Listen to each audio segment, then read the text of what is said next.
started off observing. She kept to herself a wording. She saw the need for a friend indeed to all those deserving. She travels the world through your eyes. She listens and sometimes cries. She wants to know what makes you whole and cares without disguise. According to Leanie, she welcomes you here. A laugh, a song, sometimes a tear. A friend, a foe, a stranger. Your life story, your moments of glory. You're sad, you're happy, your dreams and your worries. She wants to know the ins and outs of all of you here. According to Leanie, according to Leanie, she welcomes you here. A laugh, a song, sometimes a tear. A friend, a foe, a stranger. Your life story, your moments of glory. You're sad, you're happy, your dreams and your worry. She wants to know the ins and outs of all of you here. According to Leanie, she wants to know what it is all about. According to Leanie, oh, welcome here while we all just figure life out. So sit back and yak, smile and laugh, have a cup or two. Leanie is coming on right now and she welcomes you. Let's hear life according to Leanie.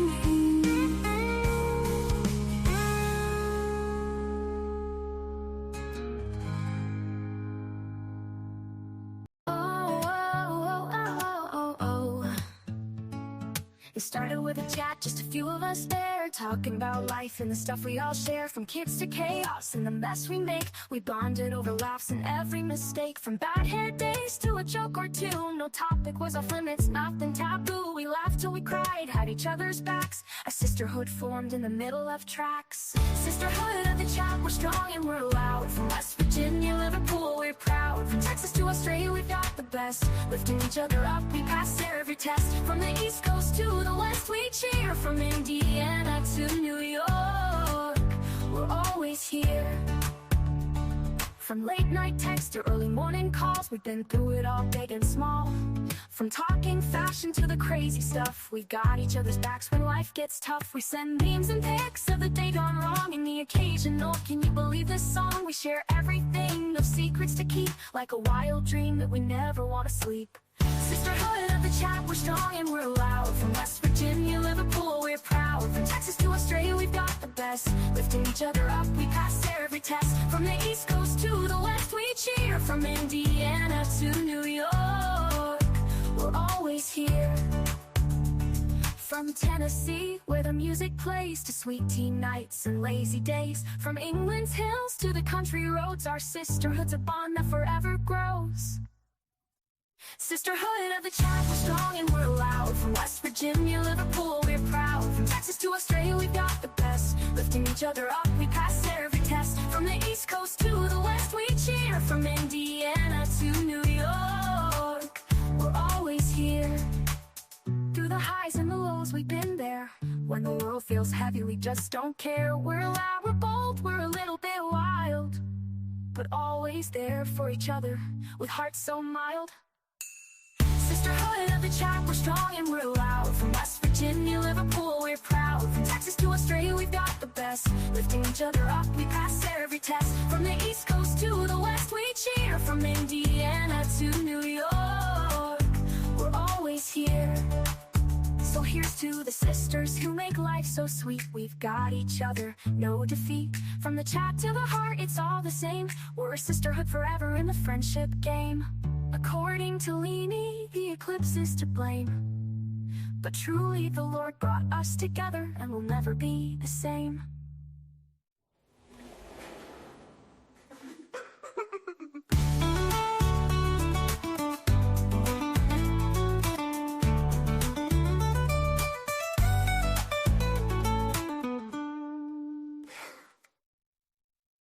So here's to the sisters who make life so sweet.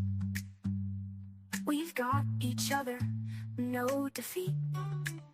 From the chat to the heart, it's all the same. We're a sisterhood forever in the friendship game. According to Leanie, the eclipse is to blame. But truly the Lord brought us together, and we'll never be the same. From the highs and the lows, we've been there. When the world feels heavy, we just don't care. We're loud, we're bold, we're a little bit wild, but we're always there for each other with hearts so mild. Sisterhood at the chat, we're strong and we're loud. From West Virginia, Liverpool, we're proud. From Texas to Australia, we've got the best. Lifting each other up, we pass every test. From the East Coast to the West, we cheer. From Indiana to New York, we're always here. So here's to the sisters who make life so sweet. We've got each other, no defeat. From the chat to the heart, it's all the same. We're a sisterhood forever in the friendship game. According to Leanie, the eclipse is to blame. But truly the Lord brought us together, and never be the same. Hello, hello, hello, hello. Hi, everybody. Good to see you. Thank you for coming in. I appreciate it so much. Thank y'all for being here. I appreciate it. Hope everybody is doing good. Good morning to everybody who's waking up now. Good night to those that need to get some sleep. And good day to those that are in the middle of the day. Oof. Cold as shit in Michigan. Leah, I'm right there with you, girlfriend. It's cold here. It's cold. It finally quit snowing, thank God. Mary Jane Doe, hello. Miss Barbara's here, y'all. The matriarch of our channel is here. April's here. It's good to see you guys in chat. Thank you so much for coming in. I appreciate it. Coey Lulu. Coey. I hope everybody's had a good day. Turn this off. Chat may look a little bit different. The screen may look a little bit different. I'm trying something new out to see if this helps us all get into the same chat. So this time I'm doing just a vertical on StreamYard. Instead of doing two streams, I'm trying to do the vertical. That way we can all see chat. We'll see how this goes. I looked on my phone. It looks like almost the same thing that you would normally see on the phone, I think, but I'm not sure. Can, like, as we get into it, maybe you guys can let me know if this is okay, if you guys dig this layout better than the other one where we were streaming twice, even though it's better for the channel to do that one because we get credited for more views. Like if people are in just the regular YouTube live, all those views count, and then the people that are over in the vertical YouTube lives, all those views count. So YouTube's got to do something because this is all crazy what they're doing. I appreciate them trying to make it easier for streamers and also easier for people to come in and find us and things like that, but it's so confusing. The whole thing is just fucking confusing to me, you guys. It looks the same to you, but I'm on a lappy. Okay, so right now we're just running a vertical live. That's it. So kind of like what it would look like if I was just going off of my phone, except for I'm doing it on StreamYard so that I could still pull things up. Because if I was on my phone, I wouldn't be able to do that because I'm just I'm not as savvy. I think Maggie is beating me in the tech race, y'all. But we're different types of people. Maggie likes to learn. I don't want to learn nothing else. I just don't. I'm good.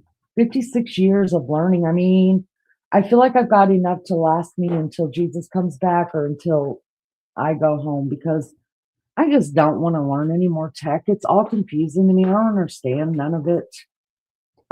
My brain does not work that way. I can't wrap my brain around it. My husband told me some kind of weird stuff early this morning about the reason why. Oh, I don't know. I'm not even going to bring it up. It just, I was like, oh my God, don't talk to me. I cannot get that. I cannot, it doesn't work in my head. Can't make it make sense no matter how I try. And I just don't want to. So hope everybody's doing good. Thank you for being here. Thank you for those that were in Maggie and Lizzo's live today. I just jumped in for a minute and I needed sleep because I had stayed up all night last night to do that live. And then I don't know if any of y'all caught the short that Maggie put out. Well, there were two shorts that were put out. She put out her cooking, and then she also put out what my living room looked like after I got off the live last night.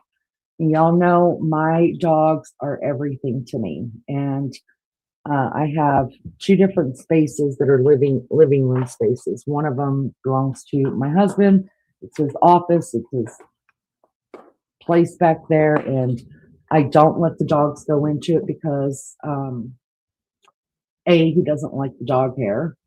He said he's always eaten it. He said it's either my hair or the dog's hair that he's eating and sleeping with. So Wednesday hangs out with him. The cat hangs out with him in there.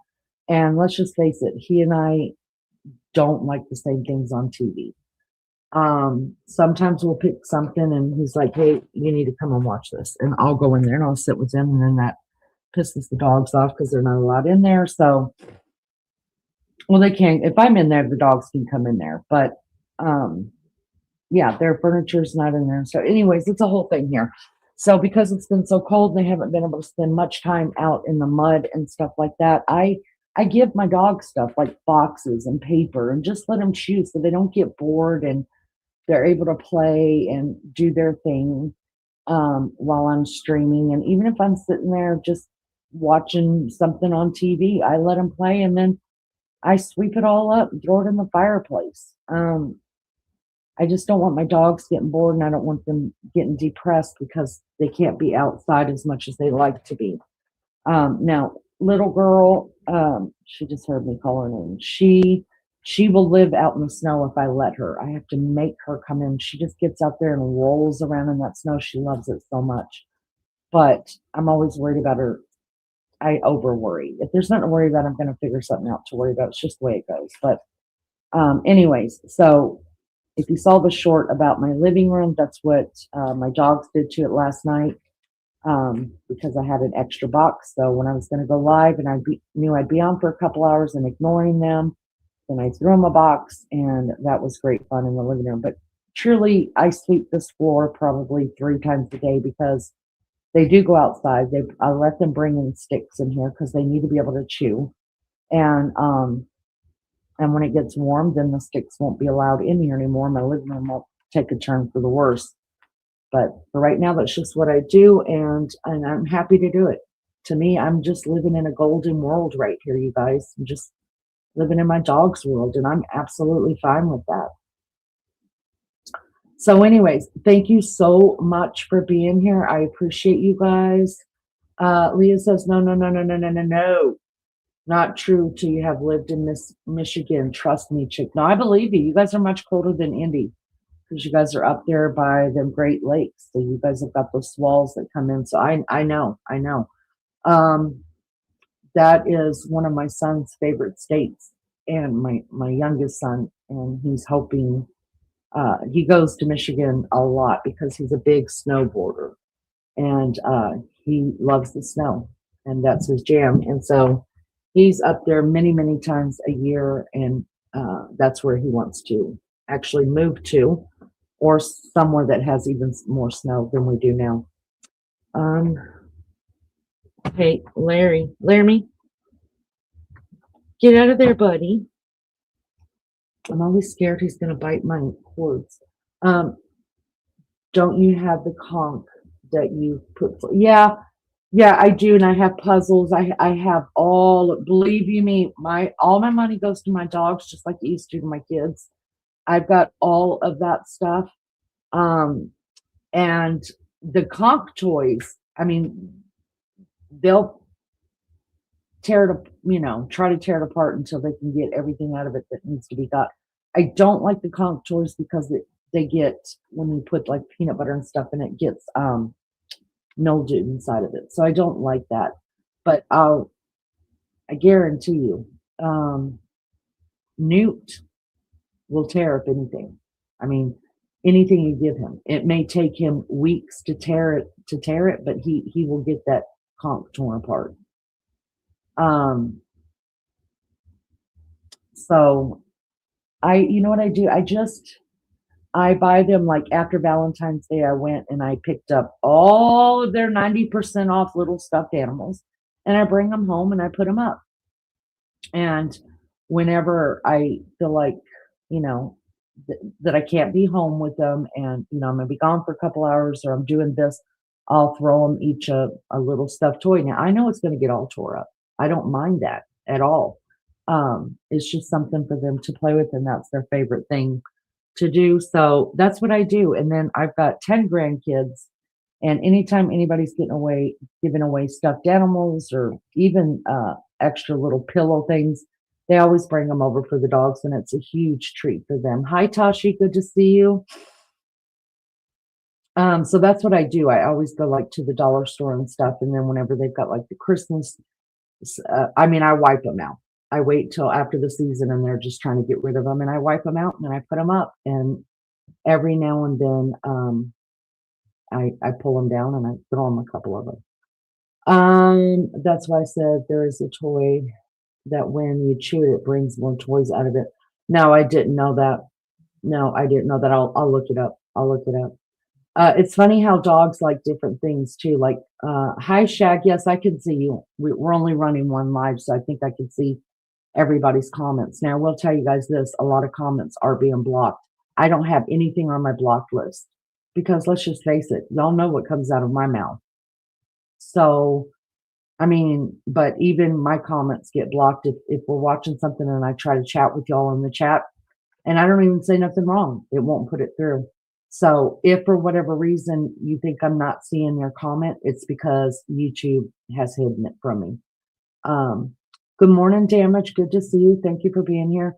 I got up, I went to bed early. Like I said yesterday, I got up early and cleaned up my living room and did a couple things, and then checked in with, you know, with all my people, and a couple people had sent a couple things that they thought that we should take a look at, and I appreciate that. And got a couple messages off of Mags and all that. So I do want to put this out, you guys. If you don't mind, real quick, let's do some channel cleanup. Hi, Erica. Good to see you, Love Bug. Thank you for coming in. Let me put this out. When we're doing this type of a live, like when we're scheduling things, and it's a live that we're purposely doing on a subject, I should say. It's really hard for, if you guys say, put in chat here, pull this up, I heard this, pull this up, pull this up. That's hard for us because it's not as hard for me because I'm working off a computer, so I can just plug it in really quick and pull it up. But it gets overwhelming. Like right now, I've got 3 tabs open up there, right? Plus the StreamYard Studio tab.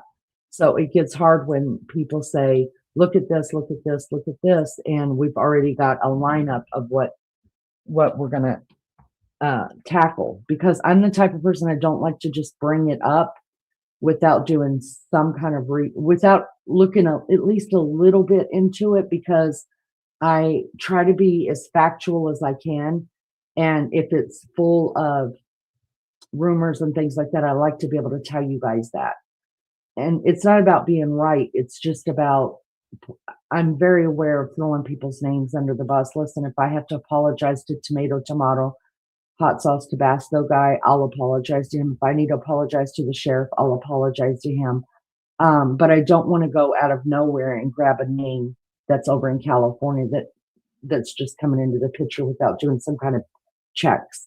And believe you me, I check. I listen. If I knew your real name, I could find more stuff on you, and you would you'd probably be really freaked out. Um, it's so easy on the internet. That's why you have to really protect who you are, what you want out there, protect your name and all of that, because y'all, it's so easy to get addresses. It's so easy to get your email. It's so easy to get your phone number. There was a girl I knew that a creator that we all know, most of us know, and she left YouTube, and you guys, I I found everything on her from the last 20 years, including family members that I could have contacted to find out if she was okay, death records, marital records. I found it all. And I was watching the obits to make sure she was okay. So be careful, be really careful, because it's so easy. Listen, I'm not no genius when it comes to this stuff, but Google's my friend. And then it just becomes a rabbit hole thing for me. I check everything, I find out everything. And I've even done it to myself. And so like, how do I get my name off this damn web? It's just so dangerous. And which brings us to this. So let me just say, if you guys are throwing stuff in the chat and you want me or Maggie to look at it, please understand that we're not ignoring you, and we will look at it. The best thing to do is, I used to say put it in my email. Right now I've got over 600 emails, you guys. I just can't bring myself to do it. I just cannot bring myself to go in those emails, just because it's a lot when you stream for 3, 4, 5. I used to stream for 10 hours straight.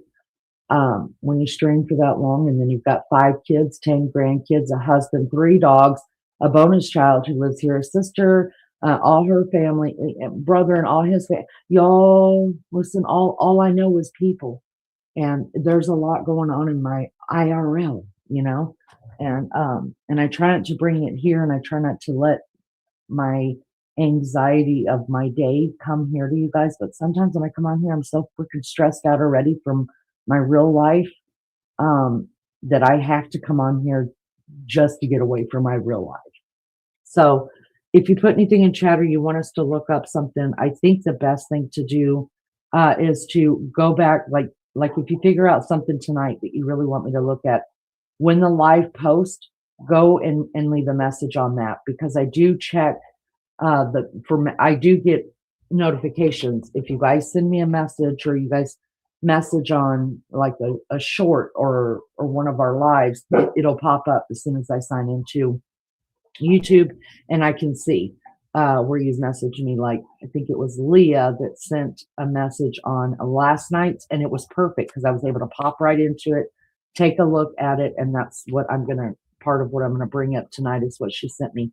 So that's a great way to get mine and Maggie's attention, and then we can decide, all right, you take this and I'll take that. You know what I mean? So we're actually double timing this whole case. Now, when we're doing just our regular lives, kind of what you saw yesterday on my live yesterday, when it all went to hell for the last hour and a half, that's a lot of like what our normal lives look like. We'll be on a different topic every 15 minutes. We engage with chat. We laugh a lot. We joke a lot. A lot of it's inside jokes. But most people who have been here from the beginning of all of this, they understand the inside jokes, because that's what it all is. So there will be days you come on here, but I'll always put it you'll know if I'm covering true crime or not just by the title. So if that's not your jam, hanging out with me and Mags, or coming up on panel, or just having a good laugh at each other and silly ass shit that we do, then maybe if you could just hit the like for us and skip that one, that would be fine. So I brought all that to say this. I looked up Leah's thing that she sent. I'm pretty sure it was Leah. And then, hold on, y'all. My dog's out here barking. It's 3 o'clock in the freaking morning. Even though we're so, hey, little girl, Nunu, come on, guys. Come on, puppies. Even though, I don't even know what the hell I was just saying. So I went and I checked Leah's thing. I got to watch what she sent me. And then in our Discord, 2 members there put out something they wanted me to watch. I caught just a little bit of it. And I was like, yeah, we're going to cover that. So if you saw my title, little girl, okay, get down, baby, get down. If you saw my title, you can see that, you know, I'm trying to rethink this whole share thing and the way that they're going about this. And y'all, I don't just only think about this when I'm here with you guys. Don't forget the cat. Oh, Erica, the cat is an angel compared to my babies. Sab, good to see you, love bug. Been lurking for the past 15 minutes. Hope everybody's well. Sab, it's so good to see you. I hope you're well. I don't just think about this case whenever I'm here with you guys. I'm looking up everything and anything and all. I'm just obsessed. I hate being obsessed, but I have an obsessive personality and an addictive personality. And so I'm always like, what, who said what? You know, whether it's here or on Facebook, you know, I don't ever go to TikTok because those people are fucking crazy, if you ask me. Even though my son's making a killing over there. But anyways, I can't do, there's too much conspiracy going on over there and misinformation.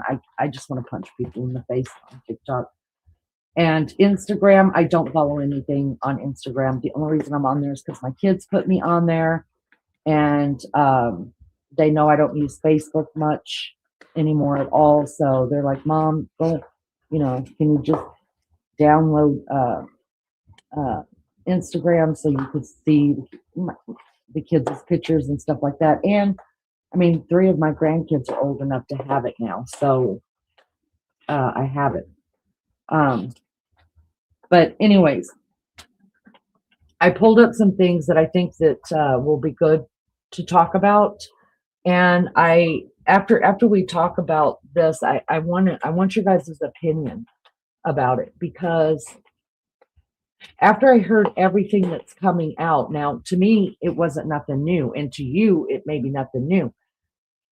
Yes, I still have to take care of him. You're right. You're right, Erica. I forgot about the cat. Did I forget about the cat? Oh, it's there. It's just, there's everybody that needs me. Sab says, well, let's just say my life has been very interesting the past few months. I've done so much, survived the winter. Looking forward to summer now. God bless you. Doors locked, truth. No. The front door's locked, the garage is locked, the back door's never locked. You know me. No, I'm a terrible person. Don't listen. I don't believe in the saying, do as I say, not as I do. My mom used to tell me that all the time. And I decided not to be that mother, that I would always lead by example, not by my mouth. And but that's one thing I just, when he's got 3 dogs and I don't, and this is the first house we've lived in since we've had dogs that we don't have a doggy door. So I'm just like, fuck it, I'm gonna leave the door open. But anyways, after doing some looky-loos as to what all happened, what all was coming out today, like I said, it wasn't new to me and it wasn't new to you guys, if you guys have been around this chat, because we've been talking about it. We've been talking about the 2 pictures. And just as a reminder, I'm going to bring up the 2 pictures that are in question right now. One of them is the exact picture. The other one is just a one to put side by side that Maggie had done. If you look at your screen, you guys, the one without the backpack, I feel like this chat has totally dissected these pictures to the, I mean, we may all have different theories on it, but I think there's not a hair on that on either one of those 2 pictures that we haven't talked about. Well, now from what I've seen, the world's getting a hold of it that not so much do they think this is 2 perpetrators, but the same perpetrator, but the one without The gun and the backpack was actually from a few weeks prior to her missing. They're saying the 11th. You guys, we talked about that, and it's so weird when you hear people start talking about stuff that we've already brainstormed about, because we're brainstorming about lock the damn door. I will. I probably won't. I won't. Yeah, I won't. But Newt's right here. Believe you me, if a squirrel goes by, I'm gonna know it. And there's a pew pew right there. I mean, literally, right there. We have dissected these pictures, you guys, many, many times over, and looked at it and have our own theories. We've brainstormed. We've bounced off each other about these pictures. And yes, it has been brought up that these pictures might be two separate nights. The date, the 11th, has been brought up many times in this chat, many times. I've looked over it. You guys have looked over it. All we know is what we know and what they've given us, and then the rest of it, we're just trying to bounce our theories off each other. Because you guys know, I've always said I think it's two different people. And I believe the one that doesn't have all the gear on is an older man with some kind of pot belly, because you can clearly see, to me, I can clearly see a zipper going down and over his tummy and kind of tucking under. Whereas the guy with the gun, it looks like he's younger. It looks like he's more fit. But then when everybody was talking about it, everybody started to talk about it today, and they're talking about possibly this being 2 different days, the same 2 different days coming to Nancy's house. I got to thinking, okay. I mean, it's not out of the realm of possibility for me. So you can't tell me that even if this is the same person, that the body looks different, because the body to me looks totally different. So now I'm wondering, if it is the same person, what did he has to have something underneath that jacket, y'all, because his tummy just looks big. It looks bigger. His head looks like a totally different mass to me. So you're saying we're good detectives? I think we are. Listen, we're better together. Everybody knows that. Safety in numbers. You're better together. I agree with that.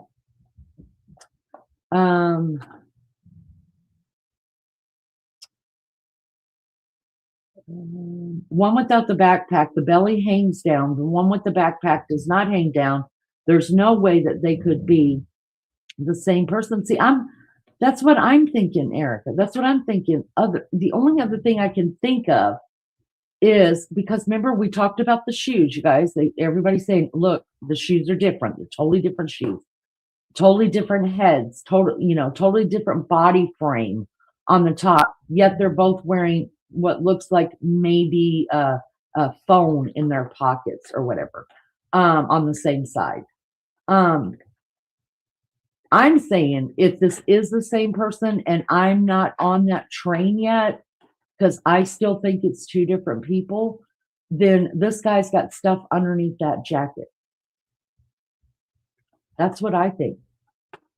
Backpack dude looks way athletic. It does to me too.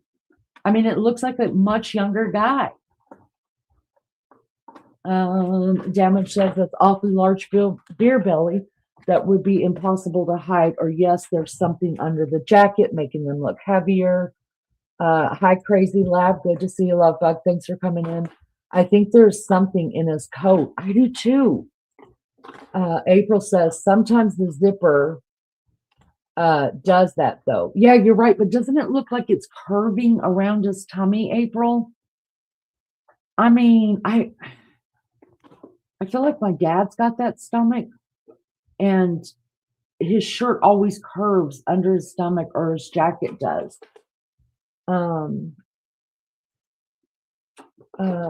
But it does look like different people. Yeah, just in the way he's carrying his shoulders. Now, could that be weight from underneath whatever he's got under his jacket. I don't know. But my dad's got a body that's kind of like this, you guys. He's got thin leg, and his midsection, y'all, is just, whoo, he ain't missed a meal. That belly looks too low, Crazy Lad says.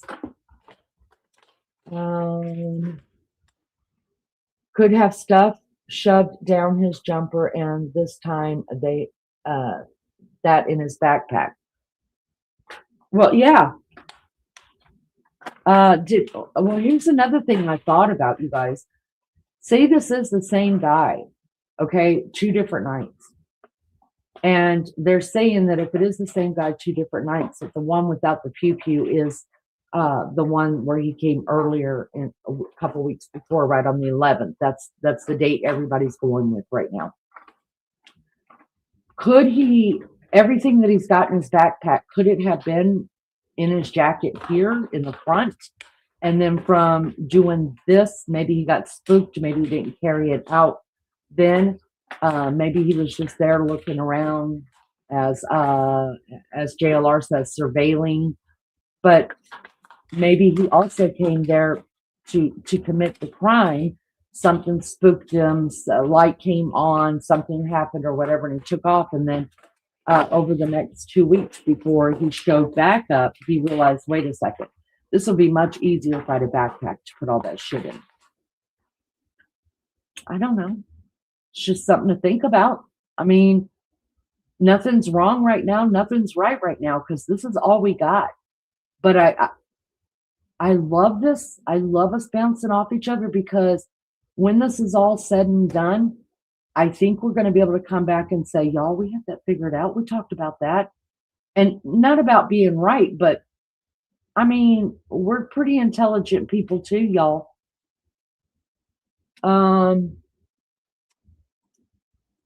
Damage says a younger guy would be more likely to be holding a firearm. Not if he had to use his hands, though. I think if he knew he was going to use his hands to get through the front door to grab her the minute he sees her, he's going to have his hands empty. But, I mean, I don't know. I haven't seen anybody even use a holster since I was a kid. My dad, that's a whole different story. Sab, I'm not ignoring you, honey. I'm just watching you and Lou talk about what you guys are talking about. The man boobs, yes, are different. They're more prominent on the heavier guys. See, I think I can see man boobs too.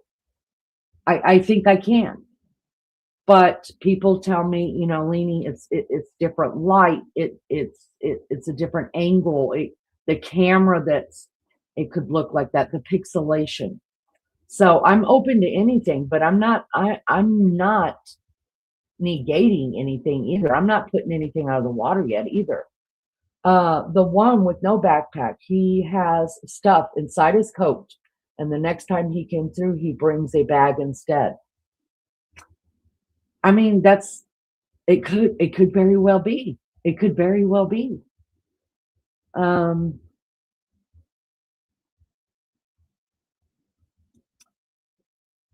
What was so interesting in Nancy's house, that a suspect would come back to the house.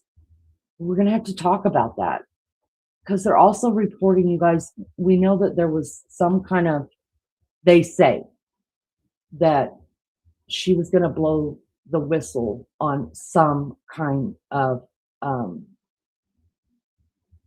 Medicaid fraud or something like that, right?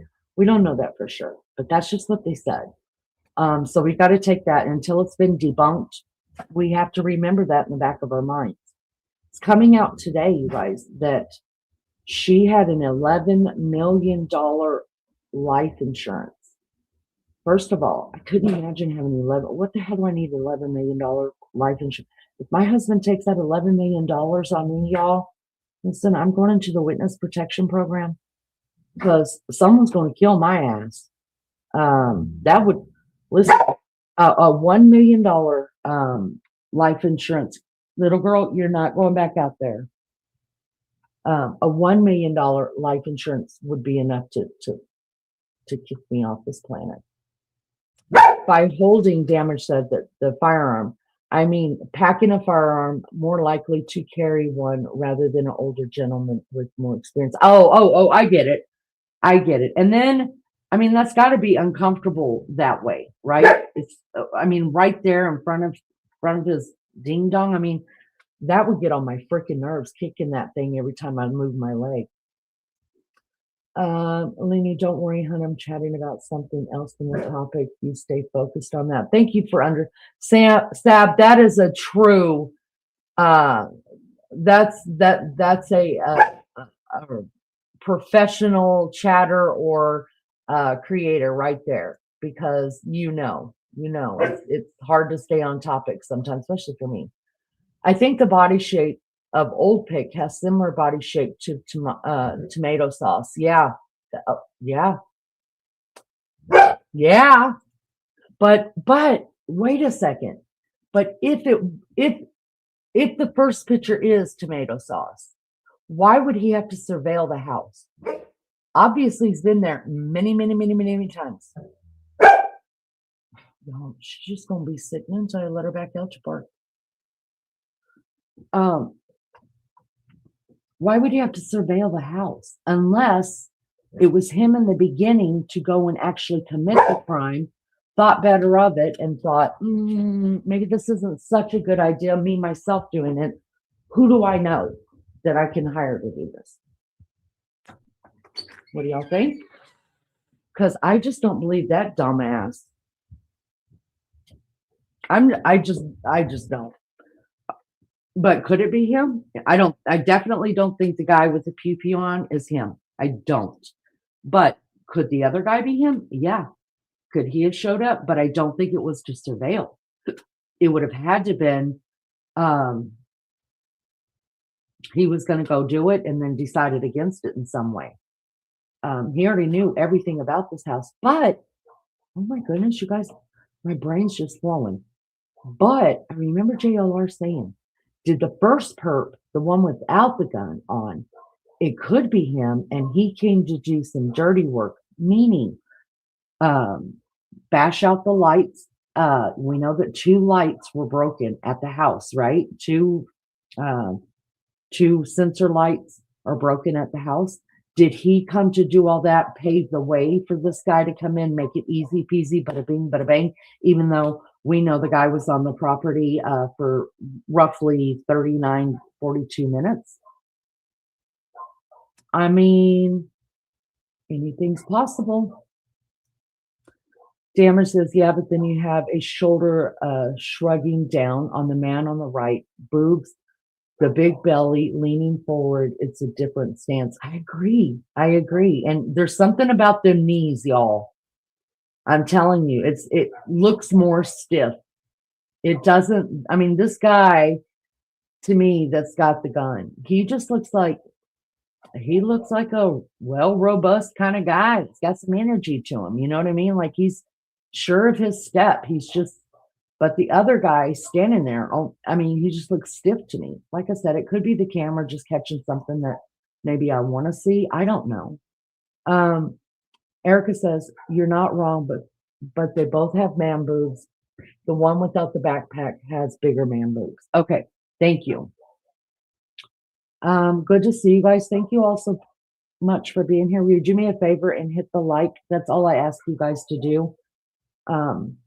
It helps the channel more than you guys think it does. That is the best thing you can do for a channel, is just to hit the like, really.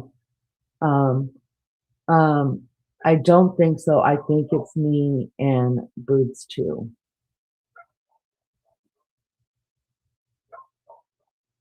Well, the man in this picture, the man boobs with the guy who's wearing the gun.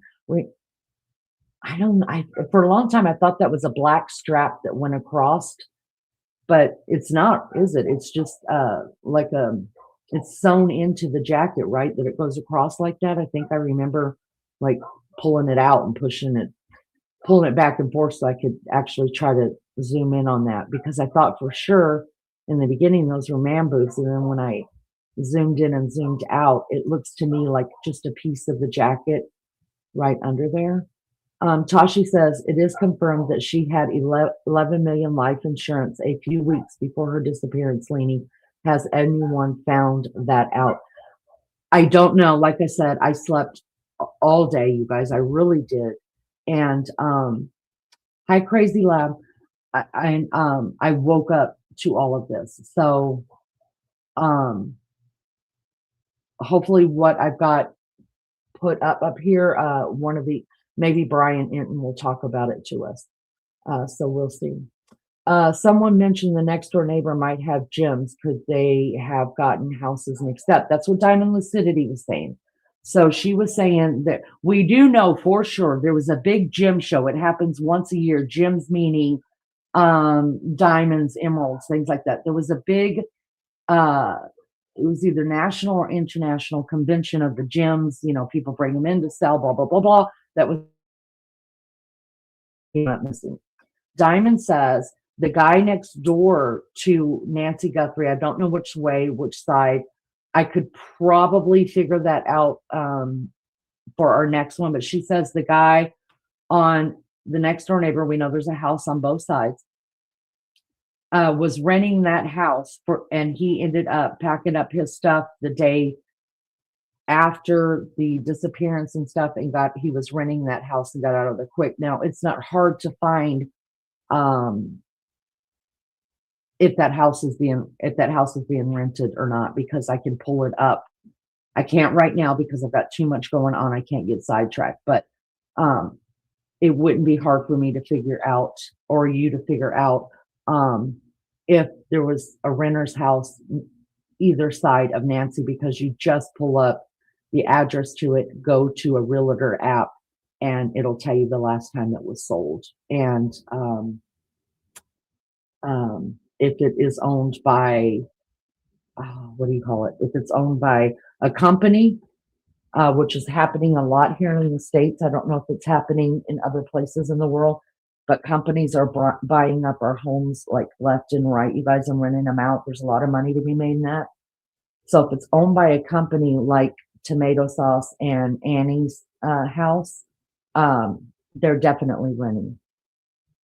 So there's that. So that wouldn't be too hard to figure out about that guy.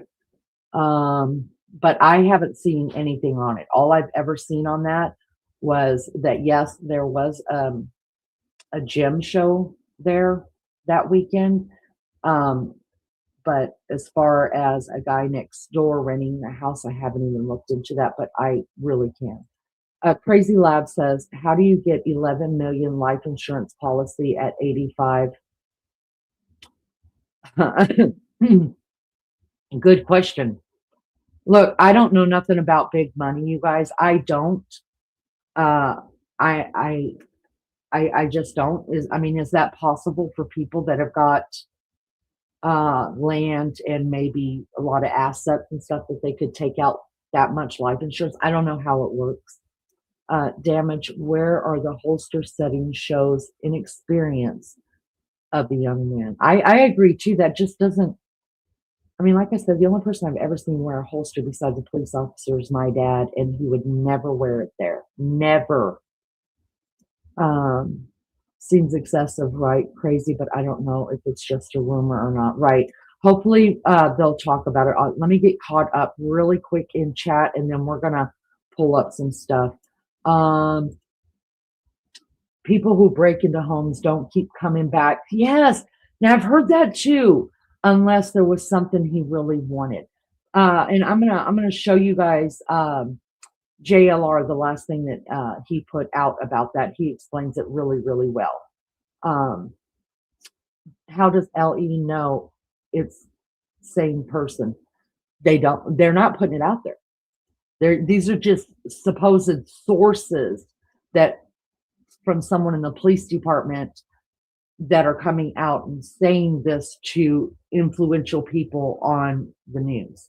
Like Brian Entin's got his own.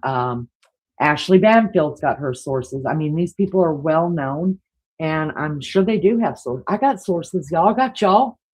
Listen, Listen, Lainey's got sources, y'all. I got my sources tell me.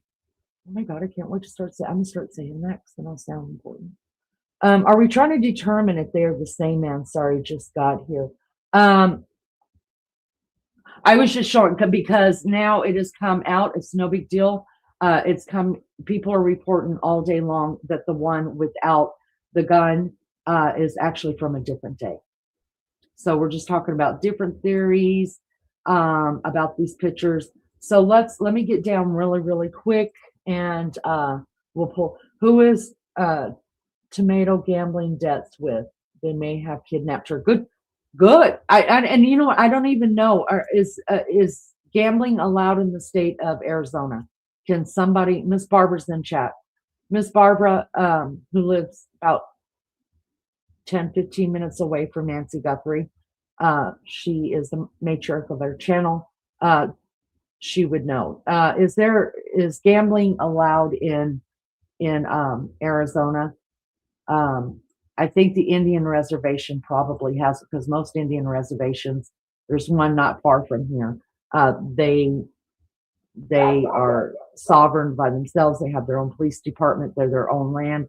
So most reservations, if they're the bigger reservations, they have casinos on their land. There's not a damn thing anybody can do about it. They came to her. There was no burglary. There is a specific reason why they took her, and I think the sheriff Nano has messed this case up. I agree with you about that.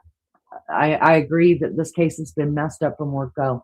When were these photos taken? The low-key look exposure doctor. Okay, so at first we thought they were both the same night. They were so the reason why they look like this is because we know for sure that the one where he has got a gun around his waist was taken off of a video.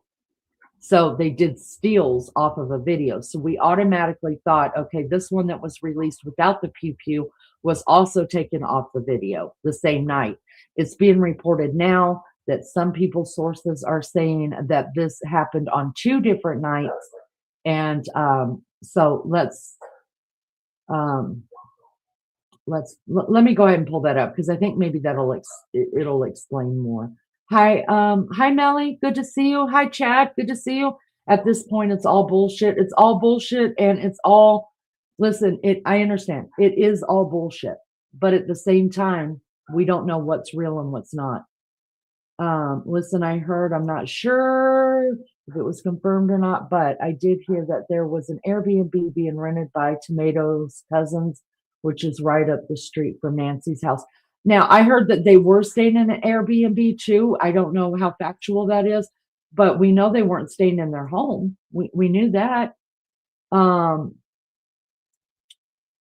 Lulu says 11 million. I mean, Crazy says 11 million life insurance. She has a pacemaker and can't move now. Well, it's too hard to believe there are 11 million on her. She's too high of a risk.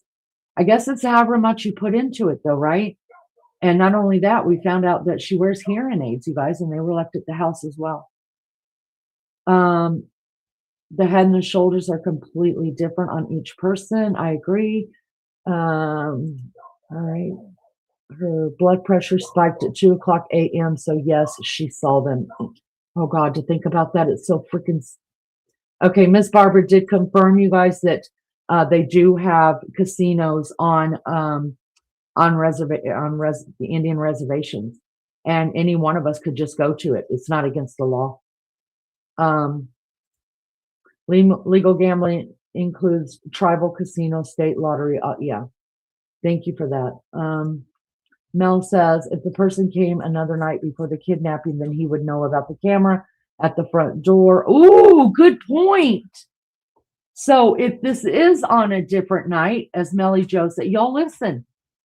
Melly's got something here. If the person came another night before the kidnapping, he would know about the camera at the front door. Then he would have been able to prepare and take something to remove it, not try to cover it up with flowers. That's right. Wow. KA says wallet bulge is not on the same side. No, I'm talking about if you look at both of, if you're looking at it, there is something on the same side. of the guys. To me, it doesn't look like a wallet. Maybe the bigger guys, it is a wallet. Maybe the other one is a phone, but there is a bulge with weapon on the same side, facing the camera the same way, I should say. All right, I want to bring this up, you guys. I'll jump back and chat in a minute because I'm having trouble catching up. Thank you guys for being here. Do me a favor, hit the like. That's all I ever ask you guys. I appreciate that. Let's all right, let's try to understand what, let me take this off here. Let's try to understand what people are talking about and why this live. Y'all hear my puppies? They're not puppies, but they're my puppies. They're my babies. In the background, y'all, it just is what it is. This is their living room. Hold on. All right, here. All right, this is going to help understand where we're at and why we're talking about this. Let me try to make it bigger. All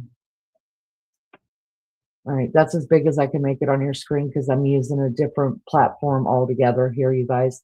All right, let's listen to JLR. Thank you to JLR. Shout out to him for letting us use his stuff without any consequences at all. We're using this for fair use, so don't come at us, YouTube. Don't come at us. All right, here we go. Oh, control your volume, guys. Okay, I don't want you to jump. JLR investigates out front of Nancy Guthrie's home, Catalina Foothills. Whoa, some breaking new information has come out today, folks. It appears the suspect went to this home 2 times. We know about that time into the early morning hours of February 1st, 2026. But ABC 15 is saying now sources are saying that the perp has been here prior to that another time. Whoa, out front of the home here. Media presence out here. It's still a lot of action going on, but we still don't know where Nancy Guthrie is. But what day prior was the perp here? For some reason, we think January 11th by being out here. And I'll explain why January 11th. There's 3 reasons. One, reports have come out that Google Trends had someone searching about Nancy Guthrie in Savannah on January 11th. That's number 1. Number 2, neighbors in this area were sending out to other neighbors an alert to check their video footage from 9 p.m. to midnight, January 11th. And then we also have the Pima County sheriffs putting out an alert saying they want all surveillance footage from January 1st to February 2nd. Was the perp here prior? Appears that's true. But what date was it? Also, we're having some, there's some talks and rumors and speculation out there. It's possible the perp came here prior and disabled the floodlights that were in back of Nancy Guthrie's home that were broken. Maybe came here prior for some reconnaissance. Maybe got scared off because they were going to do the job then and got scared off and came back. Does a burglar go back to the same home twice? I don't think so, folks. This seems like it was targeted, and the target was Nancy Guthrie. But why? I am out here in the field. We have a tent set up there. We have a tent set up there. This is called Streamers Row. We will continue to cover the case of Nancy Guthrie. Where is she? Day 23. JLR investigates, boots on the ground. We will talk soon.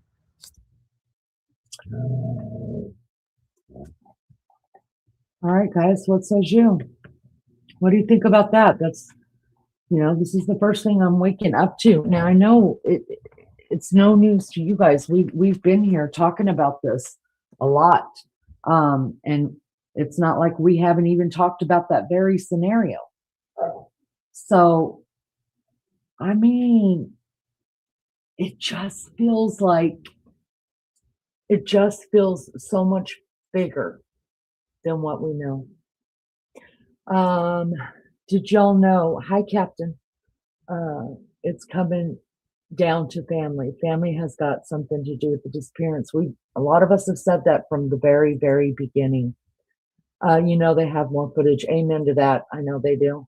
The FBI has more video of the backyard cameras. Yes, I believe there's backyard cameras. I believe there's I think there's cameras all over that damn house. It's great thinking, Melly Joe. I didn't even think about that. Hi, Casey. Casey, welcome. Says, is that blood on the jacket? We don't know. We don't know. But some people, I don't think it would be blood on the jacket because we know that this was before both of those pictures. We definitely know were taken before the crime happened. So there would be no blood on the jacket yet. Now we want to see them take her out of the house. That would be, that would answer, I think, quite a few questions. That says, it's just a strange thing to take one cropped photo on the left and to cut it out and overlay just the figure from another onto the right, then match contrast. Okay, I don't even know how to do that. I've seen people doing that before, but I do think that that would change things. And the reason why I don't, unless we can see, unless we're looking at faces, and you're overlaying faces, for me, looking at it like that would give you, definitely the guy would be bigger in the one without the gun because he's obviously bigger in the picture. So I think overlaying it would give us and they're not the exact same, standing the exact same way either. But because I think the bigger guy's got, either he really does have that kind of a belly on him and he does carry his shoulders and carry his stance that way. He's got stuff inside of his jacket. So I don't think we're going to get a very good, even though that's a good thought, I don't think we get a very good liking on that one. Hi, MP. Good to see you, love. Cassie says it's two different men. I think so. Mel says the one on the right has a bigger head. I think so too. April says you also think Ellie would be looking for cameras on those nights at those times to determine the vehicle that was used. Right. Listen, I think when did they come out and start asking? Was it week 2 that they came out and told, they said that they asked all the neighbors for any kind of video footage from the dates of the 1st of January through the 2nd of February. Wasn't it week 2? So it makes me wonder, the second picture that we have of him without a gun and a backpack on, it makes me wonder, did that picture come out later to them and their forensic people or specialist people that know how to do that said, dude, you're looking for another guy in this picture. And then we know that some of the neighbors have reported seeing other people on their properties weeks leading up to this, right? Dammer says, but if they're different guys, maybe they didn't communicate it. Oof.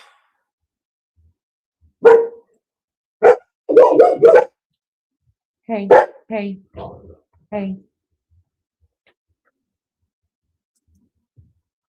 Mary Jane says, maybe if the director of the FBI wasn't out at hockey games and his girlfriend's shows.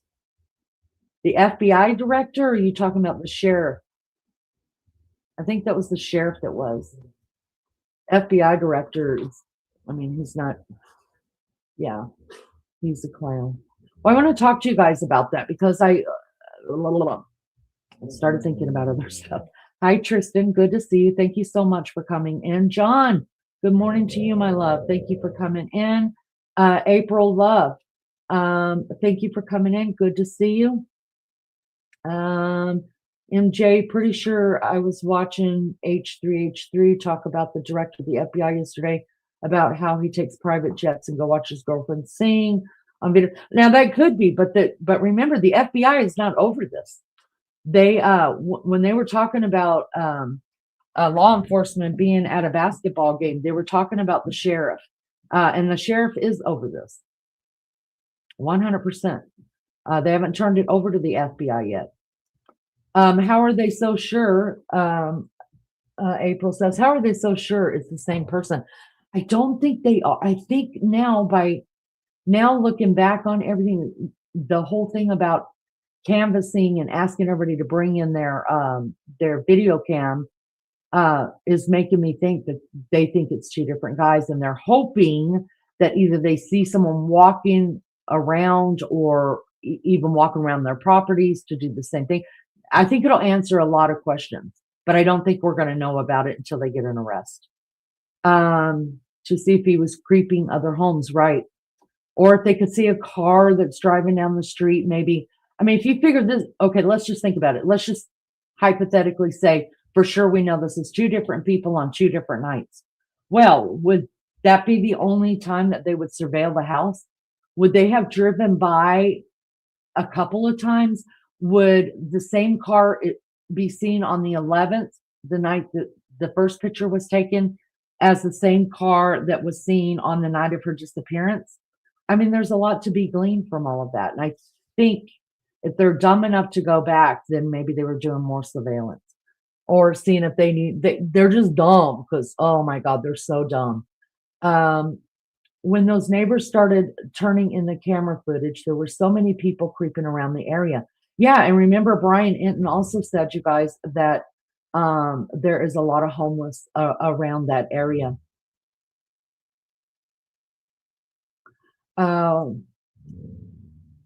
Was the photo in the background earlier the original provided image? Oh, the one that's in the background of my hold on, the photo that's in back of my avatar is a photo I made, so it doesn't have anything to do with the crime. Hey, little girl, hush. November. Don't even know what that means, but thank you for coming in. Oh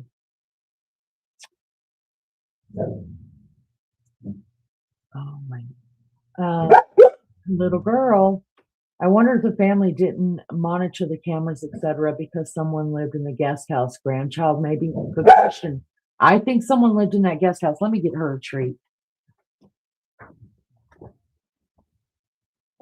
I do think somebody lived in that guest house, you guys, and they're just not going to come out and tell us because the least people that they bring their names up, the least people that we're all looking into. Because if I knew who lived in the guest house, y'all, I'd be all over the internet looking them up and seeing what kind of records they've got, how long they lived there, what relationship they were to Nancy. Listen, I'd have all the 411 deets and I'd be sharing it with you. So it's probably best that they don't let me know who was living in the guest house. The arm on the right overlays the cropped image. That's because, so Maggie, my co-host, she put the images together. So she just scooted them in together and then overlaid just like that. So that's not the way that that picture, the way that I showed it, is not the way that it was put out to the media. They were put out as separate pictures, and my co-host Maggie's the one that put them together. Erica says, I think the sheriff should check out the camera at the gas station because they would have had a car. So are you talking about the Circle K? I don't know if they have a gas station there. We don't even have Circle K's here anymore, I don't think. Because I know Circle K called them and said, yo, come get the camera. Lenny would get all those questions answered if they just look at satellite. They understand the time. Yeah, that's what RC was talking about last night.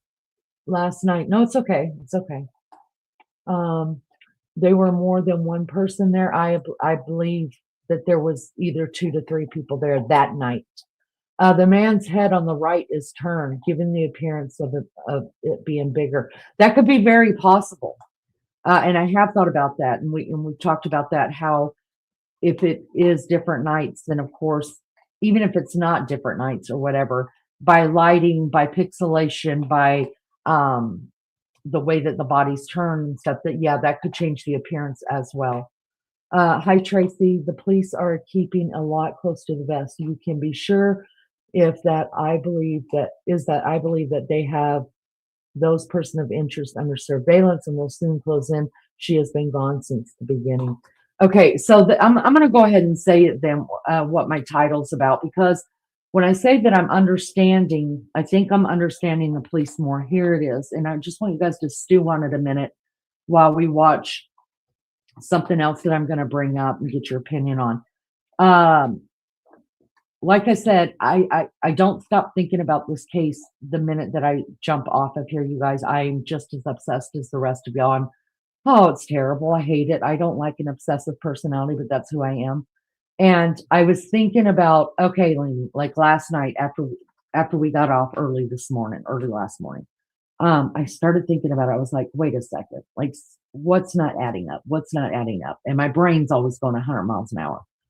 And I was like, I give the sheriff a lot of shit, and I'm going to continue to give him a lot of shit because I think he was incompetent in this crime. I think he's got an ego. I think this does have a lot to do with this is speculation. Either he's involved in some way in covering for somebody, or he's got a real big problem still with the FBI, and that's why he hasn't turned it over. The man is completely incompetent, and I'm a broken record when I tell you guys that the mat is still outside of her house right now, and we know the perp stepped all over it, and there's no telling what he brought onto that mat underneath his shoes. It could be trace DNA, it could be transferred DNA, anything. The mat's still there. This investigation is screwed from the beginning. But having said all that about my dislike for Sheriff, I don't know, which is what I call him. He's smarter than me as far as law enforcement goes. Now I challenge him on raising kids and giving birth and cooking dinner and cleaning the house and all that. But I can't challenge the man when it comes to police knowledge and looking at things with an investigative mind and having a background in this, right? He's 100% smarter than me when it comes to that, and I'd be the first person to say it. Now, does he have as much common sense as I have? No, the mat's still sitting there. But anyways, so I started thinking, I was like, all right, so this is his job. Like, he's been doing this for years. He sleeps and breathes and eats law enforcement, okay? What does he know that I don't know? Why is he doing the things that I wouldn't do? What is going on here? And so I started in my head writing down things. How would I have handled it differently? First thing I'd done, picked up the mat and the flowers, all that, right? I would have started a search party. I would have paid the ransom right away. If I was rich, I mean, taking out $11 million out on her, I think I'd pay the ransom. I mean, because what's 1 million compared to 6 million? To me, it's the same amount of money. I've never had that kind of money. Don't even want to have that kind of money, but still. So I'm thinking all these different things that I, as just a regular person that has no law enforcement training whatsoever, what I would do different. And I came up with all these great things, right? All these things from watching true crime all the time and just what my common sense tells me that I should do. It may turn up to be nothing, but who knows? So I was like, all right, so let's think about things that you don't know that maybe he knows. Why do you think you didn't pick up the mat? I can't come up with any reason for that whatsoever. Won't make sense to me. I don't care if he even gives me an excuse. Why didn't he start a search party? Why did he try to thwart the search party? Why did he tell people you need a permit to go into places and don't be trespassing? Why did hardly anybody show up for the search party? I keep coming back to the same thing. The only way this makes sense to me is they already know who did it. They already know. That's the only, because I'm like, none of this makes sense. It's not even police 101, if you ask me. Search party immediately. Someone's missing. Get the hell out there. Let's go. But to try and tell people, don't go on that search party. Don't impede the investigation. Don't do this. Don't do that. Instead of, yeah, that'd be really, really helpful, guys. Thank you so much. Set up a command center right over there. Let us know what you find. No, he's just like, no, we're not doing that. No, we're not putting choppers in the sky. No, we're going to wait to talk to Mexican authorities. No, we're not talking to Border Patrol. No, no, no. They already know. Either they can't find him, and I'm standing on this now because this is the only thing that I can make sense of this mess in my head. Either they can't find him, they don't have enough on him, or they're surveilling him to get enough on him. And the reasons why the SWAT happened on that 2 Friday nights ago, and the reason why Carlos was, everything happened with Carlos is because their names came up as people who were in the circle of whoever they know did it. Let me know what you guys think. I'm going to jump down and chat, see what you guys think. I know that was a lot.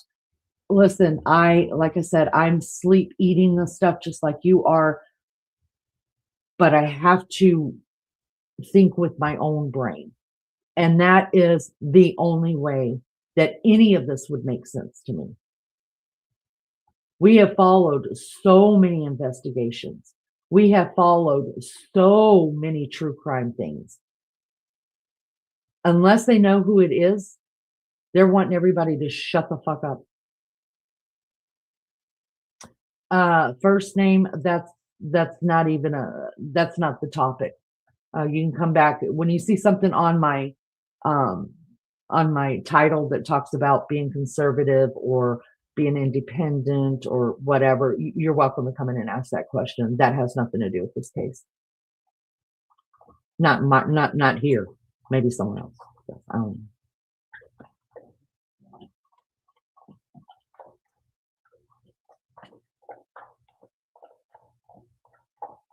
It's the only way. It makes sense to me.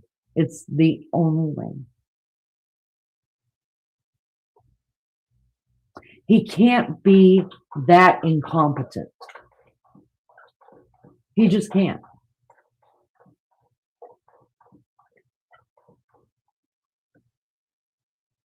Yolanda says, yeah, but where's Nancy? Right. I don't think they know where Nancy's at yet. I don't think that, but I think they know who did it. And I also think they know why they did it.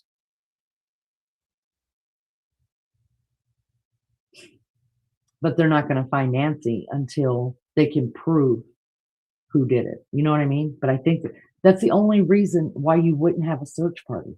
That's the only reason why you wouldn't have choppers in the air just going over the groundwork. Does that make sense to anybody? I think they thought they knew at first, but were wrong and didn't have evidence of that. Could be. But if that was the case, April, whenever they said, whenever the public said, we're having a search party, the sheriff tried to stop it.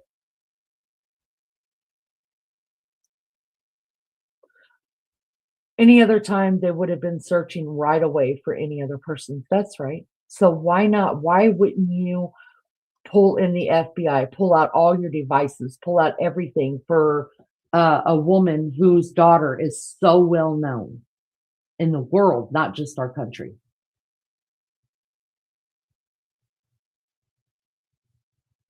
There would have been search parties the first day. That's right. Melly says, thank you so much for that, Mel. Tommy, hi. Thank you for coming in. Are they going to find her alive? Is this a rescue or a recovery at this point? They're still saying it. They're trying to rescue her. They are not calling it a recovery yet. Yes, Mary Jane, do you hear it? I didn't know. Can you guys hear that? That's the puppy. Now, little girl, when she's drinking water, it's a lot louder. So it might have been little girl whenever whenever you heard it. But right now, if you're hearing it right now, that is Laramie doing that. That's funny. Tashi says, Tommy, they don't seem to be in a rush at all anymore. And I think it's because it's a hurry up and wait game at this point. They know who they're looking for. They know who did it, and they need someone to talk, or they need more evidence. That's the only thing that makes sense about everything the way it's going down. I'm pretty conservative. I don't move numbers unless it's for a greater number. April says she doesn't think they even know. Melly says, I don't think she is alive, but that's my opinion. I, too, do not believe that she's alive, sadly. And I hope I'm completely wrong. I don't even understand your American politics. Neither do we, Tashi. When you figure it out, Love Bug, you let us know, because some of us didn't figure it out either. It does to me. Thank you, Erica. Tommy says, why not work with the FBI? Yeah, why not? They caught Lisk within a year of the FBI being involved. That's right. That's absolutely correct.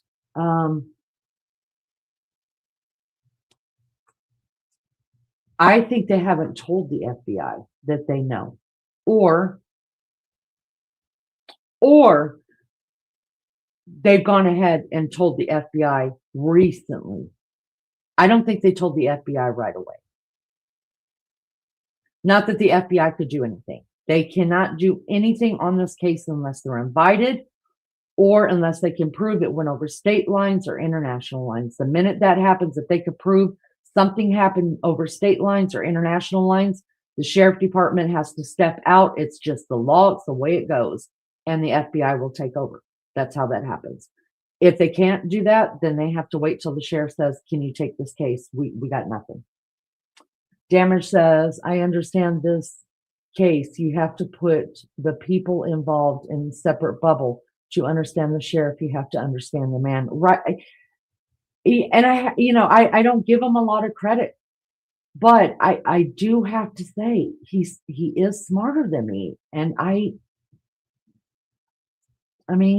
call it like I see it. I tell you guys the truth. I'm very honest about who I am. Street smart. I got that shit. Thinking with my brain, I got that shit. I've got a lot of common sense. That's why a lot of things don't make sense. If I can't make it make sense in my mind, then I'm not using my common sense enough. That's what I think. I do think with my heart. I'm a woman. Listen, I could fall in love with you today and you could kill me tomorrow and I'll be like, damn, I didn't see the signs. Oh, it's terrible. But y'all, I think he knows what he's doing, at least now. It's an ego thing, yeah. He called off the search parties the very first day. He doesn't want anyone searching. He won't let anyone search. He must be involved. Listen, I'm not saying that's not happening at all. I'm not saying he's not. He could be very well covered up. We know that happens. That absolutely does happen. Lack of resolution is given ego from the sheriff. That's right, April Love. Dammer says, Tashi, most Americans don't understand American politics. That's right, we don't. The minute we think we got it figured out, they change the game, you guys, and we're left with the old pieces of playing material. They don't give us the rules to the new game. We have to figure that shit out on our own. Melly says he might be getting paid to not solve it, especially. Listen, Melly Joe's coming up with all this good stuff, y'all. The sheriff might be getting paid not to solve it because he knows the family might come into a lot of money. Holy shit. Did they already film that reality show? Yes, there are 7 different episodes on it now. They already finished the first season. First season's over. And if you guys want to check that out, if you don't know what Mary Jane is talking about, last year in 2025, the sheriff's office right there, the ones that we're dealing with every day in Pima County, they signed up for a reality show starring their sheriff department. I have not looked at it. It is called, I don't even know how you can find it because I haven't looked into it. We played the trailer for it on here the other night, but it is called Desert Law. If you look up Desert Law, it's the Pima Sheriff's Department, and yes, they were fixing to start season 2, I think, when all this happened. You're not wrong, Nadine says. She's no longer alive. Remember when those folks were in the submersible lost looking for the Titanic? Turned out the little vessel imploded a few hours after it was submerged. I'm going to go with you on that because I haven't researched the Titanic much at all, to tell you the truth. I live with a husband that says it didn't hit an iceberg. Told me it was all about people who were on the Titanic. So I just can't. I'm telling you, I live like this. Yolanda says, yes, the sheriff is sus himself. He has hindered this whole investigation from day one. MJ says, I understand the government divides and conquers and taxes to high heaven. Amen. That's what we understand. You mean Sheriff Bananas? Yeah, I call him Sheriff. I don't know because of his first interview. He did half of the shit they asked him. He's like, well, I don't know. Fuck you. You're supposed to know. It's your job. Ms. Barbara says it's not going to matter if they figure out who or not because this crime scene is so destroyed. They will never get a guilty verdict. Miss Barbara spoke it right there. I've always said that finding the perpetrators who did this is the first hurdle, but the hardest one is going to be a conviction because of the crime scene. That was supposed to be nano stupid talk to text. It's okay. I got you. Tommy says it has to be someone that knows her right. That's what I believe. Oh, thank you, Tashi. Tashi says that reality show that we were talking about called Desert Law is on the A&E channel. Thank you. MJ says, oh yeah, what was up with the Queen for a Day thing? All right, that Brian Entin was talking about sounded interesting. So let's go ahead and bring that up. I'm almost caught up in chat. Let me finish in chat because we are going to talk about that. We're going to show it. April Love says a reality show that's just Reno 911 from the looks of it. It looks a little nutty. It looks a little nutty. I don't know. Having known this, if I look at it and they act like idiots like Reno 911, I'm going to lose my fucking mind, to tell you the truth. And the controller looked like a video game controller that controlled a submarine. MJ says, no, it was the people talking a little submarines down that looked like, I don't know nothing about all that, y'all. I'm not. It looked like a Nintendo remote. John says they're probably waiting for someone to slip up. I think that could very well be the case. He has everybody given the thumbs up a nudge? You guys just double tap your screen really quick, especially if you're on a phone. Magic happens the minute you do it. I tell you that. And if you don't mind, please hit the like, you guys. I try to get 100 likes every time I go live. That's all I ever ask of anybody. I don't ask for your money. I don't need anything. Just asking you to help me get this to more people. We have met so many good people since we have started this this series that we're working on right now, and I'm so grateful because of the people we've met. It just adds a little seasoning to our scouse, as Maggie calls it. We just do. Is that a holster? Yes, sir. It sure is, but it doesn't. It is not the holster that would come with the gun. It is a cheap holster that was bought from some store. Thank you, Tashi. Yep, Tashi says the same thing. All right. So let's pull this up. Hold on. Let me figure out.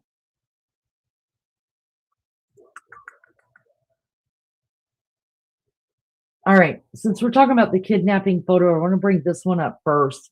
I've got two up here with Brian Entin that we're going to watch. If you guys don't want to watch it, thank you. If you've already seen it, thank you so much for being here, just for spending whatever time that you've given the channel and given all of us here. Thank you for that, because I know you could be doing something else, and I really do appreciate it. And also, if you do stick around for it, lovely. All I'm here for is conversation. Let's just bounce it off each other. None of us are ever going to solve this crime, but when it is solved, hopefully we can all come back here and say, wow, we were pretty good about that. That made a lot of sense. All right. So I hope you stick around, but if not, I totally understand, especially those that have already seen this. Brian Entin is, I love this man. I love the person that I see on the screen. I don't know him as a man, but I love his reporting. I think as a reporter, he's one of the hardest working reporters out there on the beat, and I appreciate that. And second, to me, the best YouTuber that's out there covering this case and many other cases, JLR. So if you guys haven't sub up to them, if you want to, I think they're phenomenal. But hey, that's just my one woman opinion. But there are a lot of us here that believe so. All right, I'm going to shut the hell up and play this. I will have to stop it every now and then, you guys, because I like to keep my channel. We're using this. This is Brian Entin Investigates, and we're using this as copyright.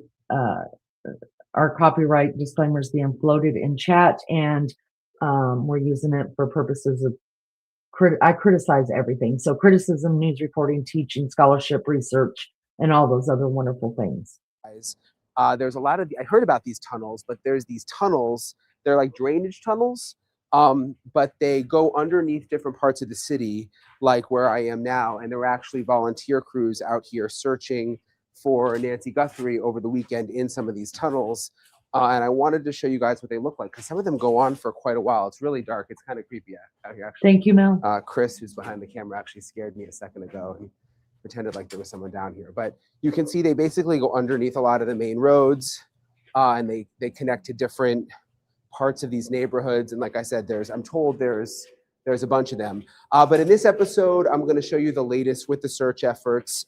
Also, something really interesting I heard about, could there be a deal worked legally so that someone who has information about where Nancy Guthrie is could come forward, someone who may have been involved in the kidnapping could come forward and give the information without getting criminally in trouble. It actually has a legal term. It's called Queen for a Day. Someone brought it up to me, and I'm going to really dive into this episode, because if a deal could be worked out, could that really move the investigation along in terms of what happened to Nancy Guthrie? I'm getting into that in this episode, and also this big question of whether the case has gone cold. I have sources who say it is not cold, and I'm going to explain why coming up in this episode of Brian Entin. All right, guys, I'm outside Nancy's house with a really, really big update on the story. So we have confirmed, you remember there was the pictures of the suspect, the one with him wearing the backpack and the one with him not wearing the backpack, taken on Nancy's Google Nest camera. We have confirmed that these pictures that you are looking at are from different days. The pictures are from different days, which makes sense because a lot of you have been questioning, and I've been questioning, why was he wearing the backpack in one photo and not wearing the backpack in another photo? Did he put the backpack down? It never really made sense. Well, now it does. Sources have confirmed to me and also to News Nation correspondent Libby Dean in Washington, D.C., that the photos are from different days.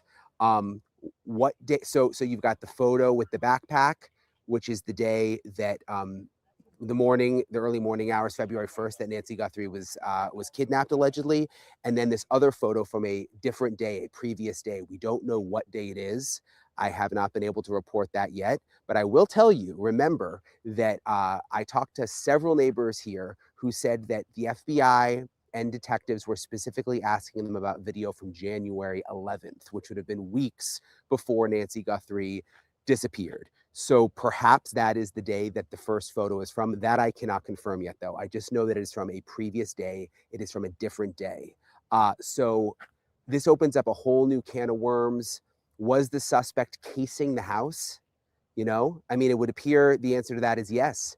Was he planning to kidnap Nancy on a previous day and then backed out and then came back? That is a possibility. But this apparently was not just a random act where someone decided to do this at the last minute and came to Nancy's house and took her. Because again, I have now confirmed that the pictures, the photos, the surveillance pictures from Nancy's Google Nest camera are from different days. All right, y'all. So there you have it. We're going to continue playing this. I just want to thank everybody for being here. Thank you so much. It means so much to me. It's nice to meet all you guys. I am leading of According to Leaning. If you ever come on my channel, we are running 2 different lives, one during the day, and then one overnight. My co-host is running the one over the day. So if you ever come on the channel and you hear some English women, that is my co-host and her co-host. You are still at the right channel. So thank you so much for being here. We're watching Brian Entin. We're using copyright disclaimer. Fair Use Act is the use permitted by copyright statutes that might otherwise be infringing. Nonprofit, educational, other personal tips, the balance in this favor. And just so you guys know, I am not monetizing none of these that we are doing, none of these lives that we're doing on this case. All I ask anybody to do is just please hit the like. That would be so appreciative. I thank you for that. All right, let's get back to it. I think most of us in chat have been saying all along that this was a targeted crime, that we didn't believe that it was some random thing that happened. We believe this was well planned out. And just by sending the 2 pictures that he has confirmed that are 2 different pictures from 2 different nights. I think we can definitely glean from that this is planned out. So we can check that off that, yeah, we got that part right too. So let's just keep listening. And thank you guys so much for being here. I appreciate you. You don't know how much I appreciate you. Thank you. One with the backpack from the day of the kidnapping, and the one without the backpack from a previous day. So this is really opens up a new can of worms of what happened here. I'm going to try to dig in for more information.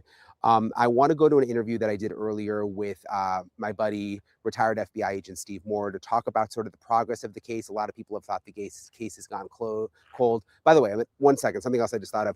It's interesting that law enforcement didn't tell us all of this from the beginning in terms of the photos being from different days. And why didn't they? Because obviously the suspect would know that they had the photos from different days, because he's probably seeing them and knowing the one when I'm not wearing the backpack is from a previous day and the one with the backpack is from the day of the kidnapping.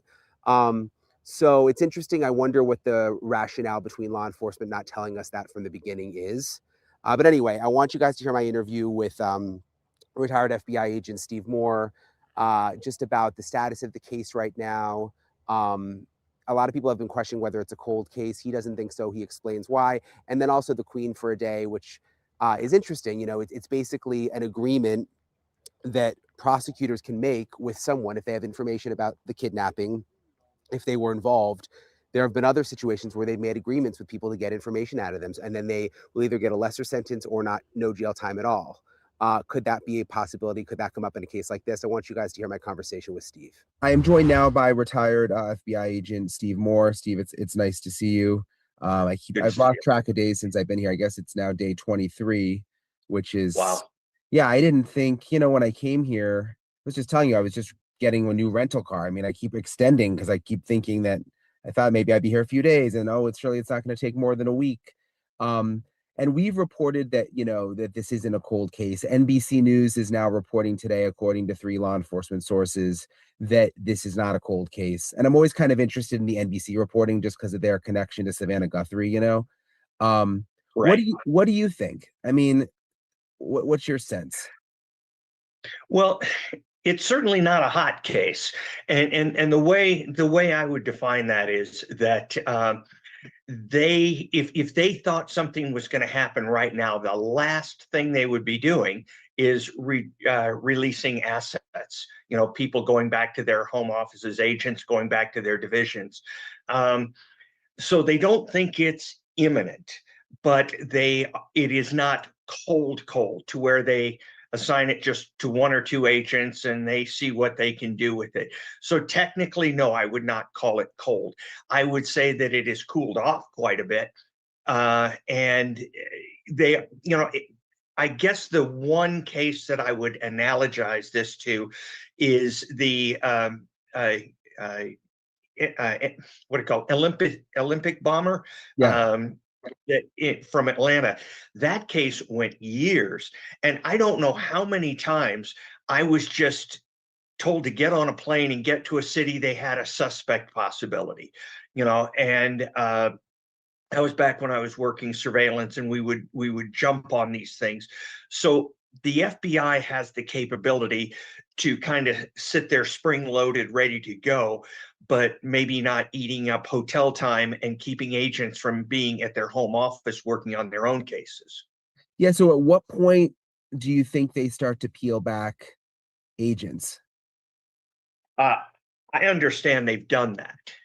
They're starting to do that. Yes, I'm sorry. I got a call here, so I'm going to silence my phone. No problem. Happens to me all the time. My understanding is that they are already releasing assets back. I can't confirm that, but my understanding is that agents are being told that they may be going back to their divisions, at least until more information comes up. I mean, if you've got 50 evidence response technicians, they're highly skilled, highly trained people who are of no, they're brought in from other divisions, usually like Los Angeles or San Francisco, maybe Dallas, something like that. They are important to their own divisions. And so while they're out there in Tucson, they can't help with what's going on at home.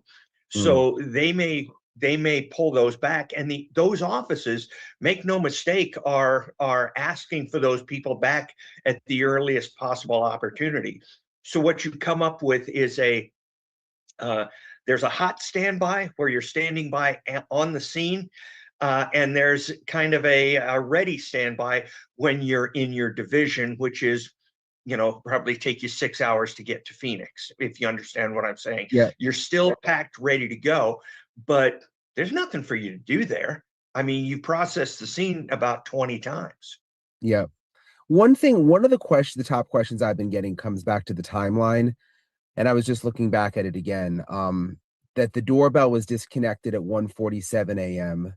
and that her pacemaker app disconnected from her phone at 2:28 a.m. So it's like a 41-minute window from when it seems, the person was at the front door and disconnected the camera to when she was moved far away from her phone or maybe her Apple Watch where the pacemaker disconnected. So 41 minutes. I mean, what do you think was happening in that 40? I'm just trying to think about that 41-minute time frame. Does that seem like a long time to you? Because if you were going to go in and kidnap someone, wouldn't you do it faster than in 41 minutes? Yes, that would be the expectation. The entire time you're in that house, what if she had a silent alarm going off? What if she had, being elderly, what if she had a neck alarm saying I have a medical emergency? It makes no sense for them to stay in that house for as long as they did. And there is no doubt in my mind that that's causing the agents on the case pause. And this may be one of the main reasons that there are questions about whether kidnapping was the initial reason for the entry into the home, or whether it became a kind of an adjunct, something that they could leverage later on, or whether there was no intent at kidnapping at all, and it's just a ruse. Like something happened to her. I'm just thinking again, 41 minutes. Like, do you think it could have been a burglary and then something happened to her? Or when you say a ruse, what do you mean? Well, first of all, burglars do not carry guns generally. They may carry something else, but if you have a gun at a burglary scene, your charges are enhanced crazily, and you stand a good chance of getting shot by somebody inside if they're armed. Generally, burglars do not come in armed with anything more than a club or maybe a concealed knife. And if you are going to carry a gun, you are not going to make it visible. That's just foolishness.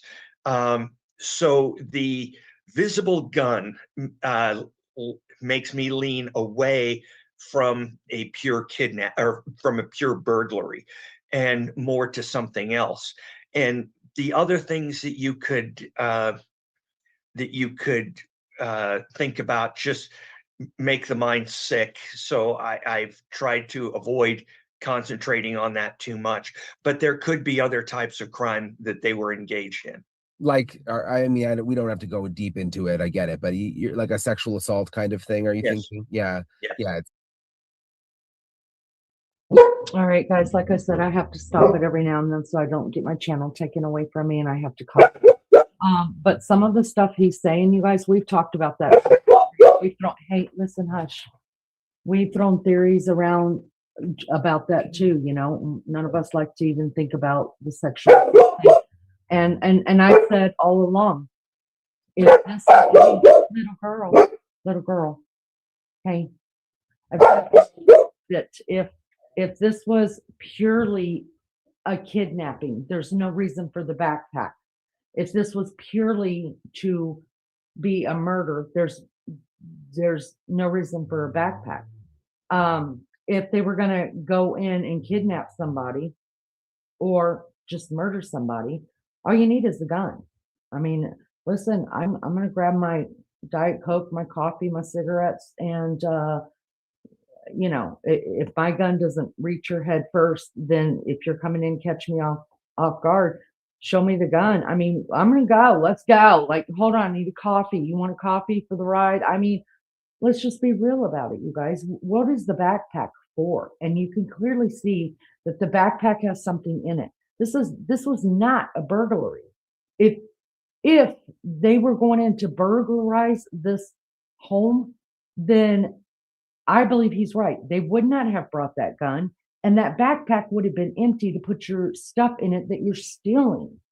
So now I'm questioning. Maggie's thought is, my co-host, her thought, she's still saying that she thinks it has something to do with Nancy Guthrie's job that she was doing, and that she was going to blow the whistle, or something was going on with Medicare fraud, Medicaid fraud, and that there were papers strewn all over the table.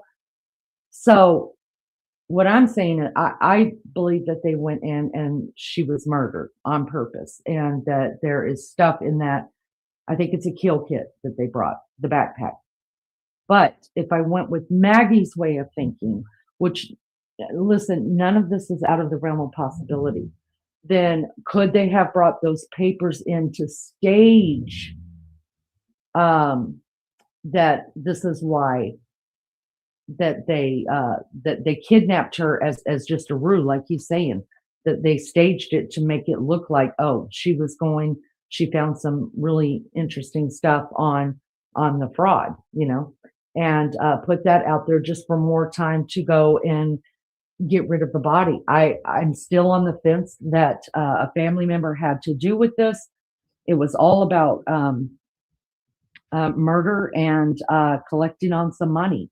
So to me, the backpack makes sense because they've got tarp, maybe whatever else they needed to get her out of there. I believe that she was unfortunately killed in the house and carried out. And that's why it took so long. That's just what I believe. They had to stage the scene to make it look like a kidnapping.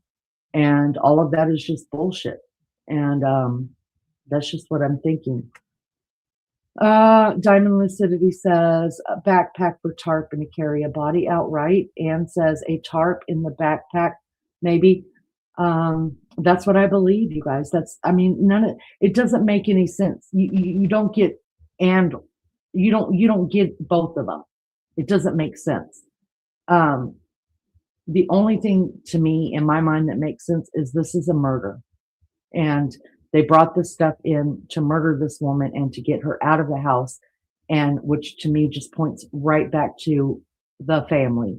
And I'm not saying people she necessarily gave birth to. I'm calling out tomato Tabasco sauce. That's what I'm saying.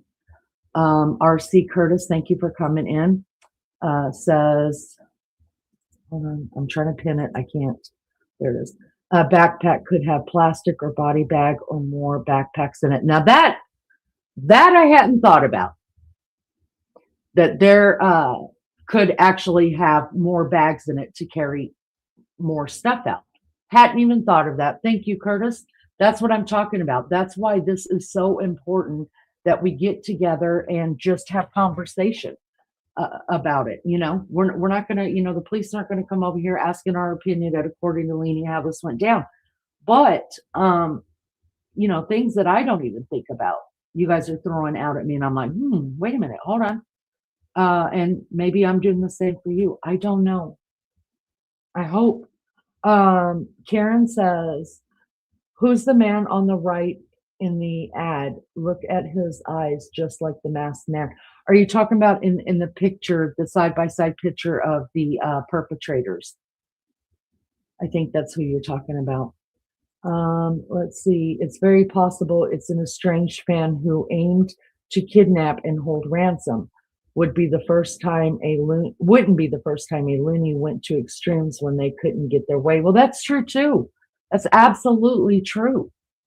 But until I see different, I'm just or until my brain wraps around other stuff, it's hard for me to make any other analogy to this. Not saying that I'm right.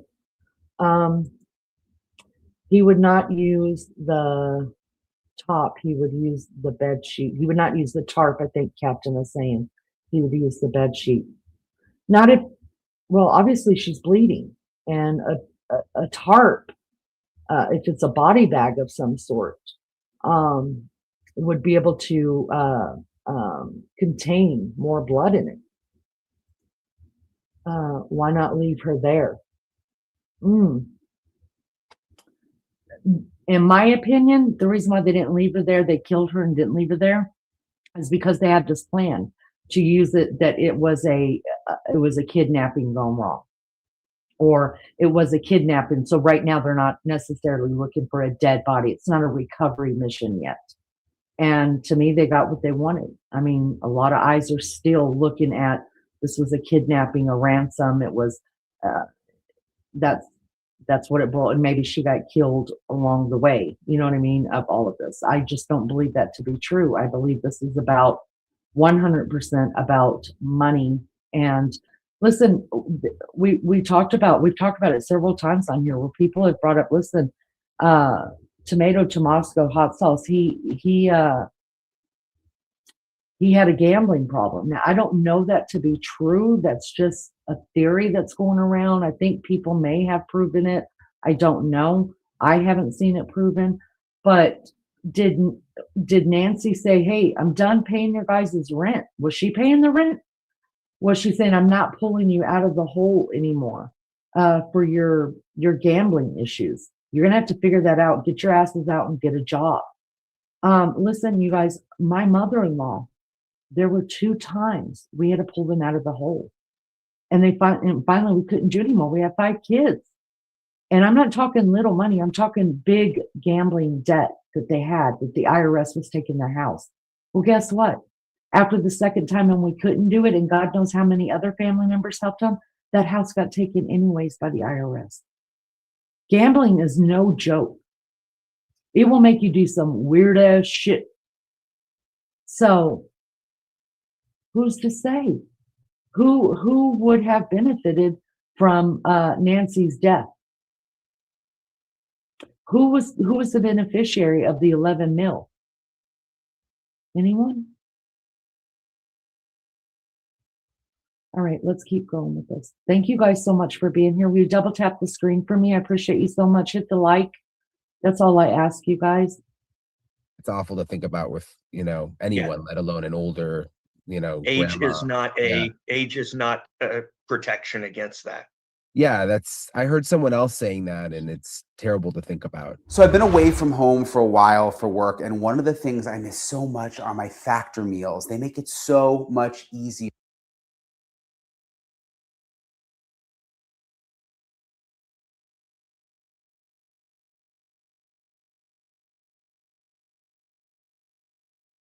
From the internet.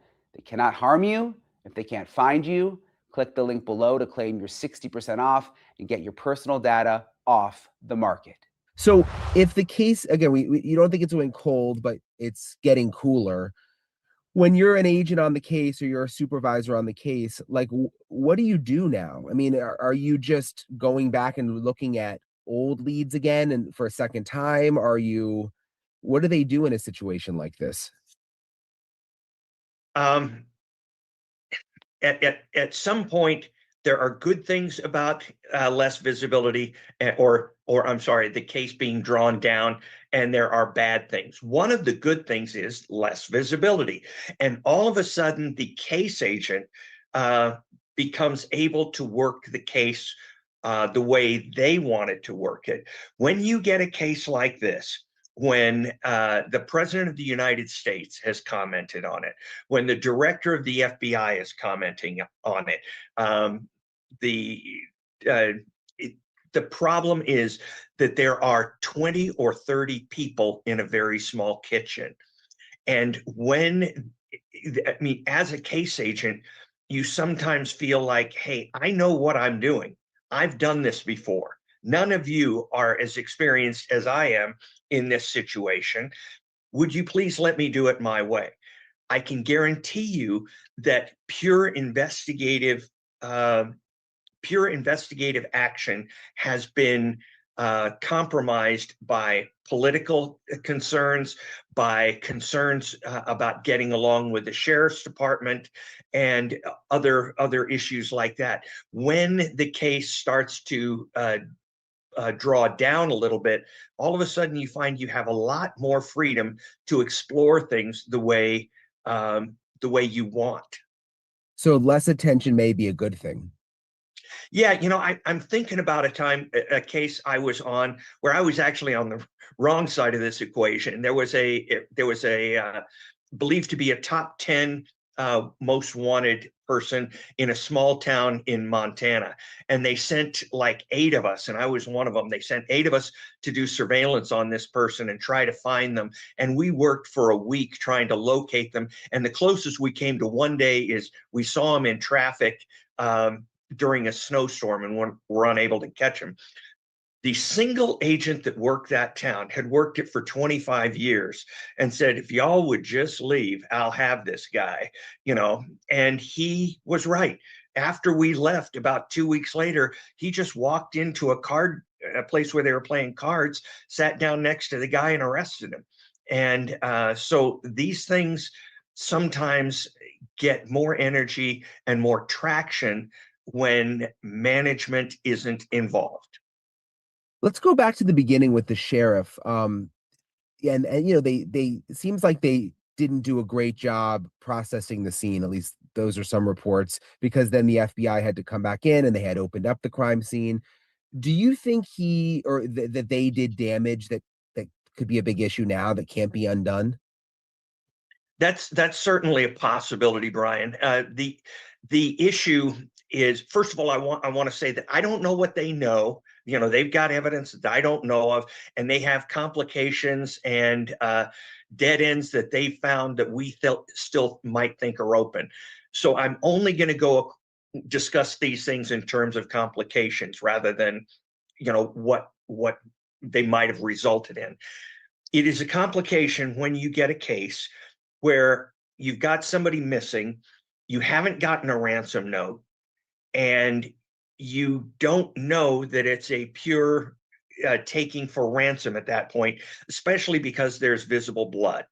So at that point, you may think that you have a violent takeover and a taking of a person, not necessarily a ransom thing. So you, as the sheriff's department, are working this with the assumption that you only have a few hours, maybe 24, to find this person. And so you are thinking less of a long-term detailed investigation as you are finding obvious clues that will let us go right now and do something. So the philosophy of the case in the first 24 hours is, we've got a missing, possibly injured person. This could be a violent thing. We've got to find her. So I understand why certain things had to be done. You can't go in and even search the place for her to see if she's in a closet or somewhere without damaging the crime scene. That's just the way it is. So that's a big complication. I think releasing the crime scene as early as they did, I didn't see the reason to do that. I mean, are you concerned that you don't want to have an officer guarding it at night. That one I didn't understand. Yeah, it seemed like it just happened maybe too quickly. Yeah, that certainly is a strong possibility. I was thinking about the ransom notes, and the Bitcoin account, and the emails that went to TMZ, and the messages that went to the local TV station. I guess I would have thought by now the FBI, with all of their resources, would have been able to track some of that.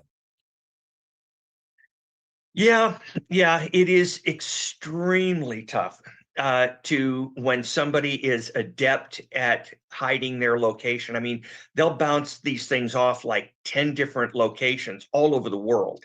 As from sender to forward. It's extremely difficult. And, as far as, what the FBI probably we think should have found, I think as an FBI agent that a lot of this stuff would seem to be within the FBI's capability. But I can't tell you how many times as an FBI agent I was disappointed when they said, "Steve, there's just no way we can get anything from this or from that." And they don't have to tell us, they don't have to tell me why it didn't work. I just know, I don't know what they're doing, but I know who they are. And I think that they are extremely capable with the tiniest bits of evidence to do amazing things.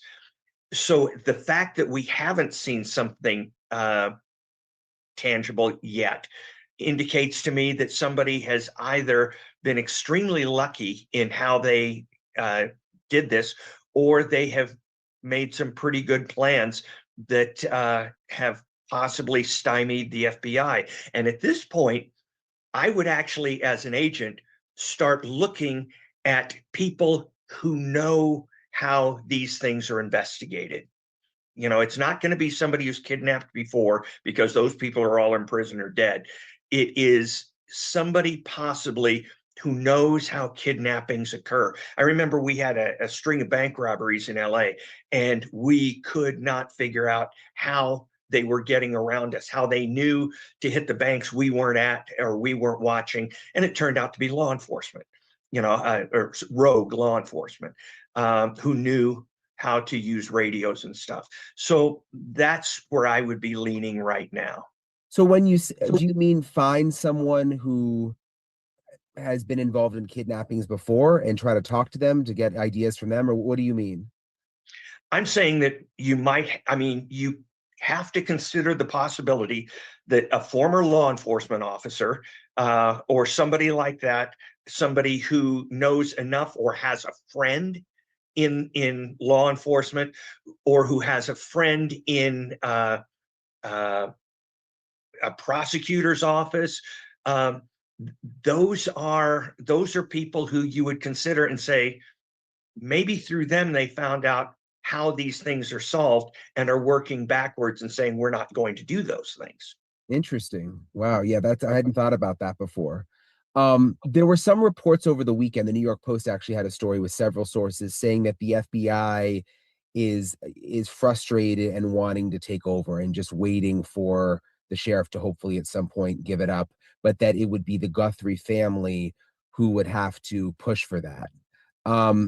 Is that really how it works? I mean, if this Guthrie family came forward and said, "Sheriff, we want the FBI to take over," is that enough for the FBI to come in and say, "Okay, we'll do it"? There's no written procedure. There's no point where you say, at this point, the FBI can or may take over a case. There's nothing like that. It is all predicated on voluntary cooperation. And if one side doesn't want to cooperate, there are some things you can do, but they're pretty draconian to take over a case. And what that does is it harms cases years down the line. So while we are concerned about Nancy and the Guthrie family, one thing the FBI doesn't want to do is make the cooperation between the FBI and law enforcement in Tucson the same as ICE and Minneapolis police. You want to have a cooperative relationship going forward. And so while you're trying to solve this case, you're also trying not to destroy future working relationships. We're jumping right here. Thank you guys so much for being here. And I'm just gonna say it right now, y'all. We already know that there is animosity between this sheriff I don't know, as I call him, and the FBI. We already know that. Yolanda, thank you so much for coming in. It was good to see you. I saw up here. I am reading your guys' chat. I had to run over and make some coffee. Good to see you, Ian. Yolanda said, who replaced Nancy at the Olympics? I think it was, I don't know his name, but I think it was a man that worked for the station that was there.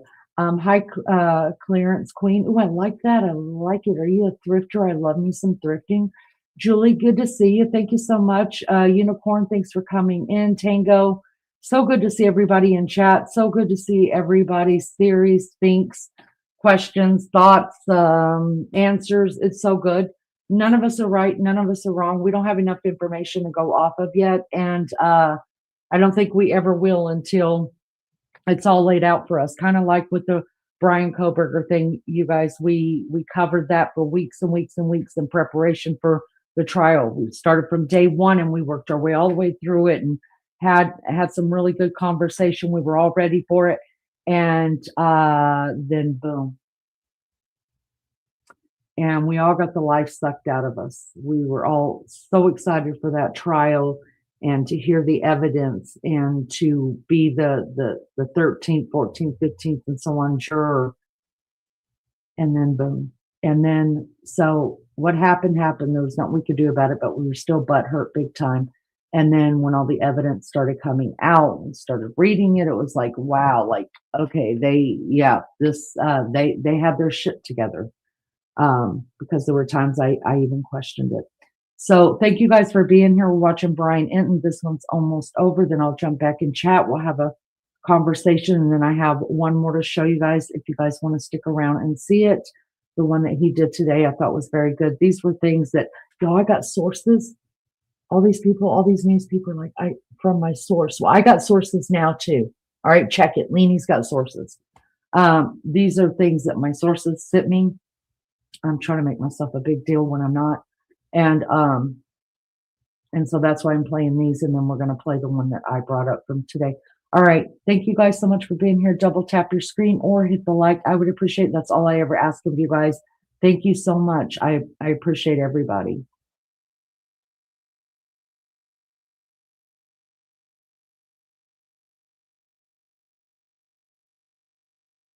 Also, over the weekend, the sheriff said that there's issues with the DNA. He called them challenges. You know, they're testing DNA from the house. There's also the glove that they found a couple miles away. And apparently some of it is mixed DNA, which is causing issues. And he even said it could take weeks, months, even a year. He said a year, which was kind of alarming to hear. And this is the private lab that they're using in Florida.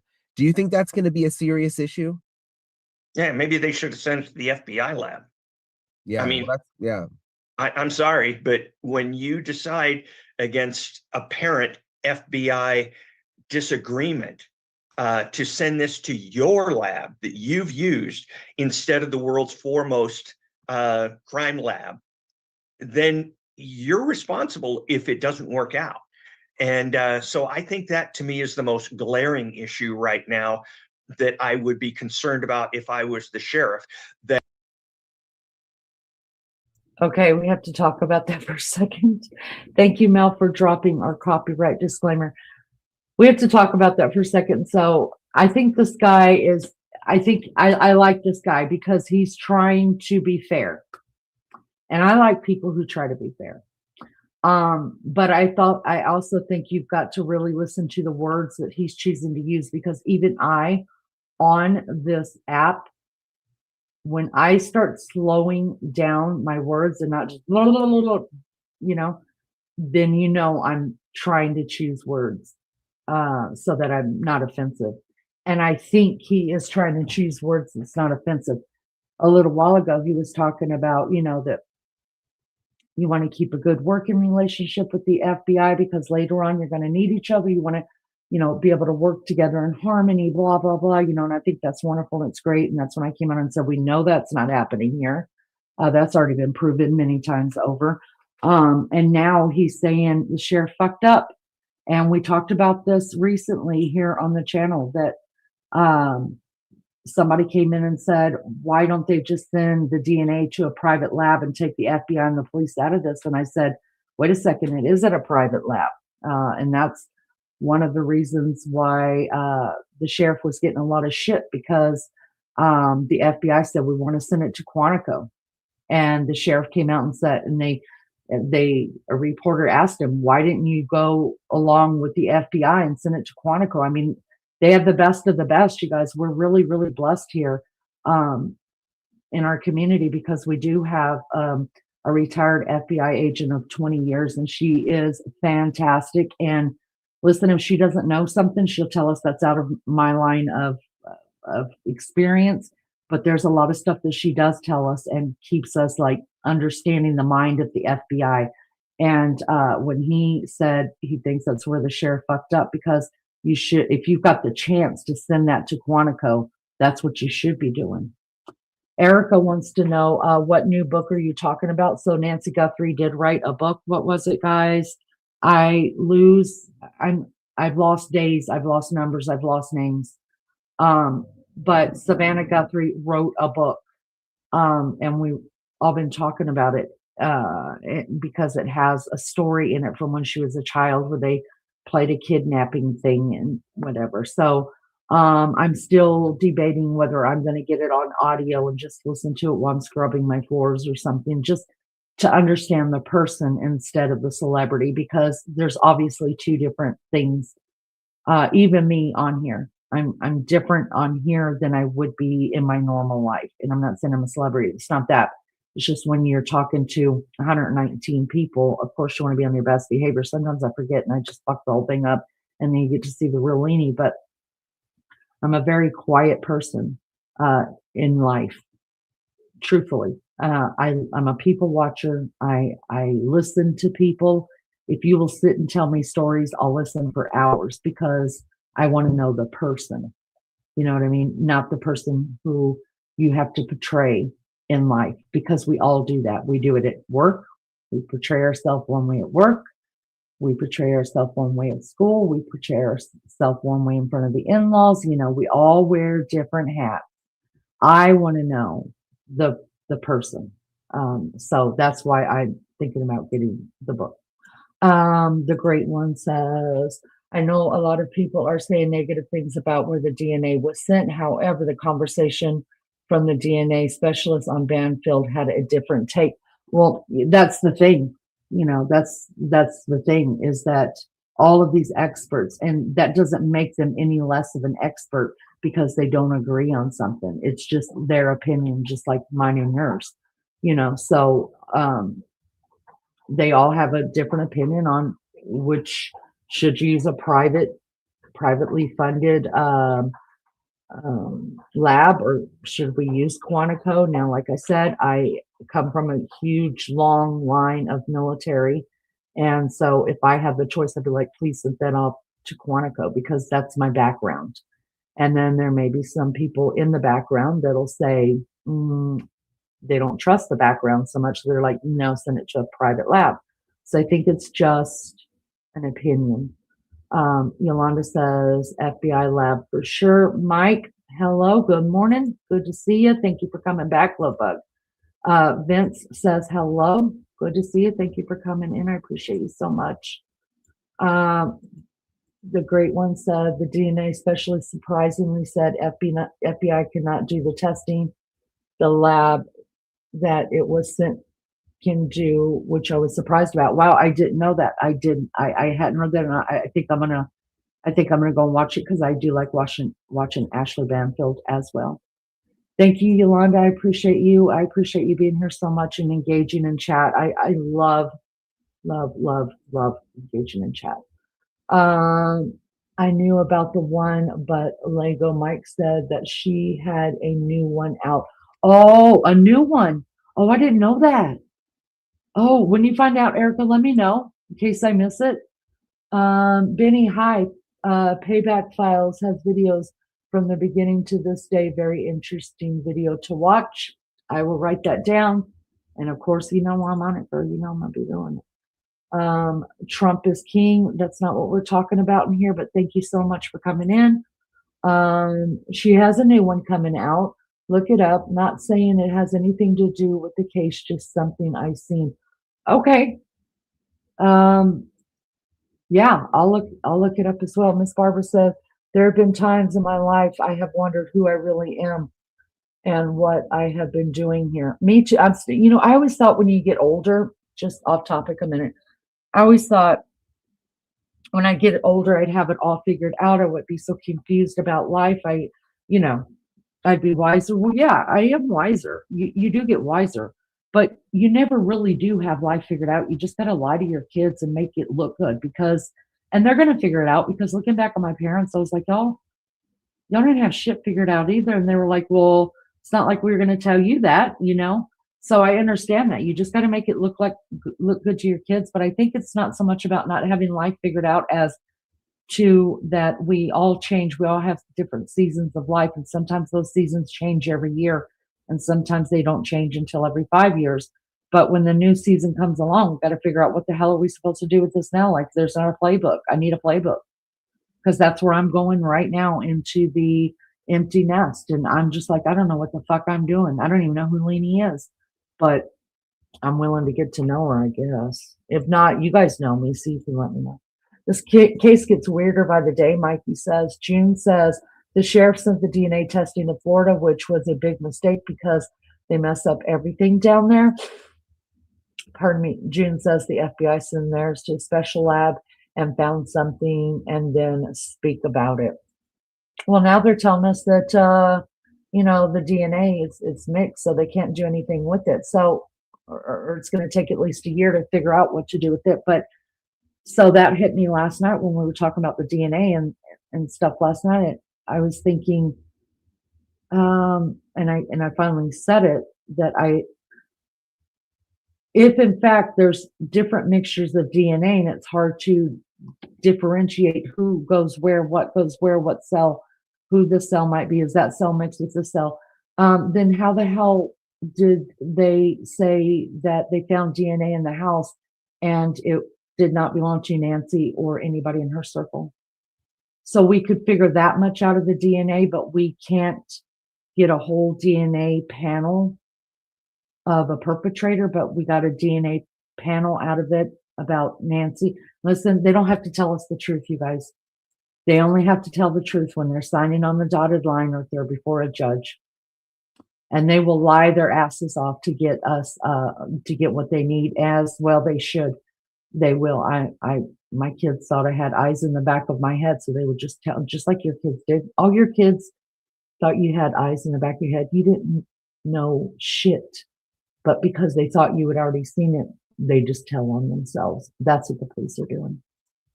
The FBI can only do certain things very, very well. They cannot do the latest genetic DNA stuff. Agreed, the great one. Agreed. They are able to do everything at the lab. They did it, sent it to. I am learning all of this new too. Yeah, you're right about that, because if they could do everything, then we wouldn't need the genealogy. We wouldn't need the IgG. Mostly what God does is love you, which is that. Oh, that's what it's called. I'll write that down too. Thank you, Lego. Thank you so much for that information, you guys. So it's going to be released on February the 25th. It's a book by Nancy Guthrie. Am I correct? And it's called Mostly What God Does Is Love You. Naraya says, hello. They should private investigators.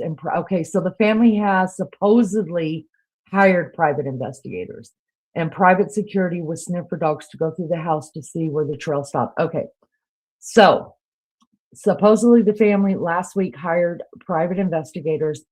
Dogs have already been brought out. Cadaver dogs and trail dogs have already been brought out. They were brought out on day 2. They said that, of course, the cadaver dogs found nothing. There was not a dead body around for them to find. That is what they're trained to look for. The sniffer dogs, they didn't come out and say where the trail ended. They wouldn't tell us. But we do know that there's blood on the front porch that belongs to Nancy. And then what a lot of people aren't talking about is the blood that's in the driveway.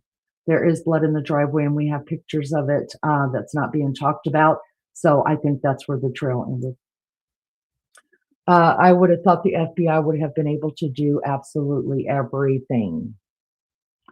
That is true. I hear that the same. The FBI has to outsource things too. That's right. That's right. Hi, June. They're going to be using the Genome Lab, which is pretty much from 23andMe and Ancestry, to see if there's a hit. Listen, I think absolutely they should, and I don't think you should have to get a court order if the police are the one doing it. I just don't. Listen, think about this. Okay, so my DNA is in Ancestry, right? I still would have done the DNA, and if they said, "Look, we can't protect your privacy against the police or the FBI using this to find a criminal," I'd be like, "I'm all. What are you talking about? I'm all for it. Just give me a heads up so I could cover it on According to Leanie." If it's going to take one asshole, even if that is a family member of mine off the street, and keep them from hurting people, bye.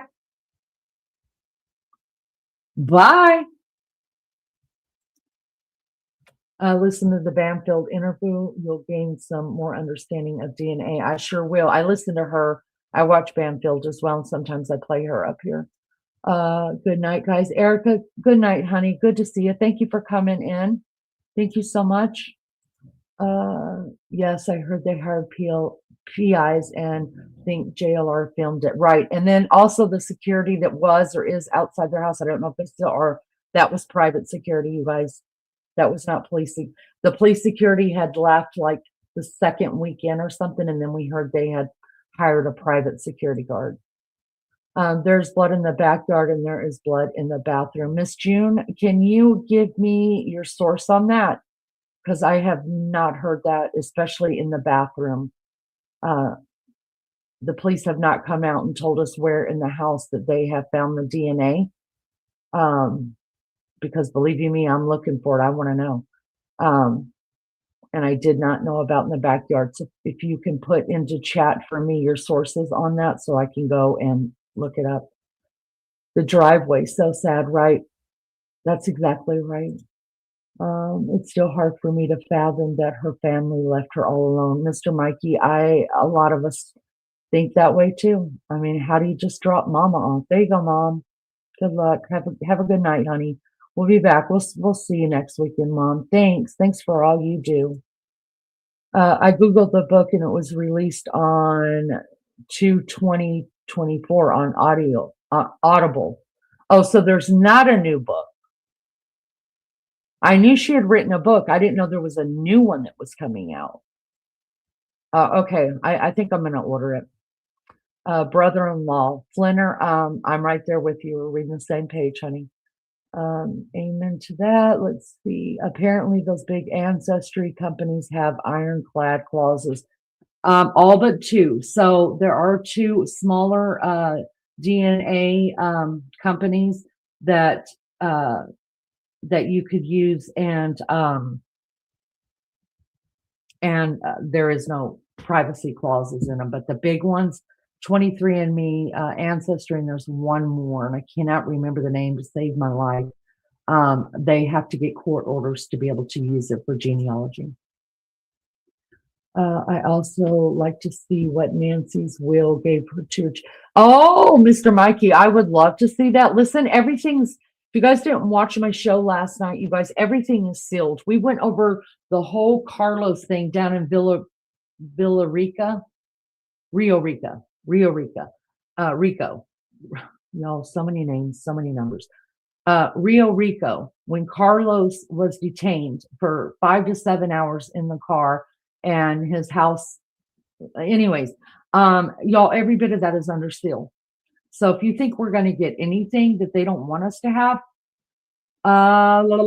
We're not. They've even sealed the records. His own lawyer cannot get the records as to what they had on Carlos that made them go and SWAT his house and detain him for that many hours. Not only him, but his brother was detained as well. It was on a live, I do believe I'm seeing, and I'm not sure. Okay, I'll do some checking into it. Thank you so much. Hi, Terry. She says, some people are headstrong and believe they are fine to live alone and don't see a problem. That's probably going to be me, Terry. It's probably going to be me because I have absolutely all my kids are grown. My baby child is graduating on May 2nd from college. The rest of my kids all have families and are married, live in houses of their own. But y'all, I can't live with my kids. I love them dearly. But they like to be involved in my life too much. I mean, my kids and I are so close. It's ridiculous. We should never be as close as we are, but we're so damn close. And I'm just like, you guys just put me in a home because there's no way I want to live with you guys. None at all. Can't believe anything on CNN. Well, some people, I mean, I wouldn't watch it, but I do want to do some investigating on that. I don't think you can believe pretty much anything that comes over the boob tube anymore. I have not heard anywhere else about the blood. CNN said something really. Miss June says 23andMe is no longer because, oh, that's right, putting her, yeah.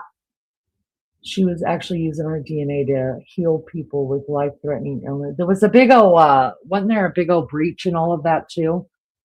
Yeah, but still, they do have all that data. So, Brian Entin looked into it, and he did say that as far as he knew, 23andMe still had that clause though that they have to protect the people that used it. So they could still get it. They just have to get a court order for it. Whose name is Carlos? So Carlos is the very first. Oh, thank you. Here, April. June was the first. He was the first guy that detained and raided his house. Yes, and his mother-in-law was on the news. It was just terrible. It was terrible. Now, listen. They may say that he is no longer a person of interest. I'm just going to let you guys know, I don't give a damn who they say is no longer a person of interest. Those are just words to me. If they're not swearing on a Bible in a court of law, even at that point I'm side-eyeing people because they don't believe in the Bible and their word is no better than a baby's babble. You know what I mean? To me, it makes no sense. But that is where you are legally bound to tell the truth. And a lot of people do not tell the truth on that stand, or if they sign their name to it.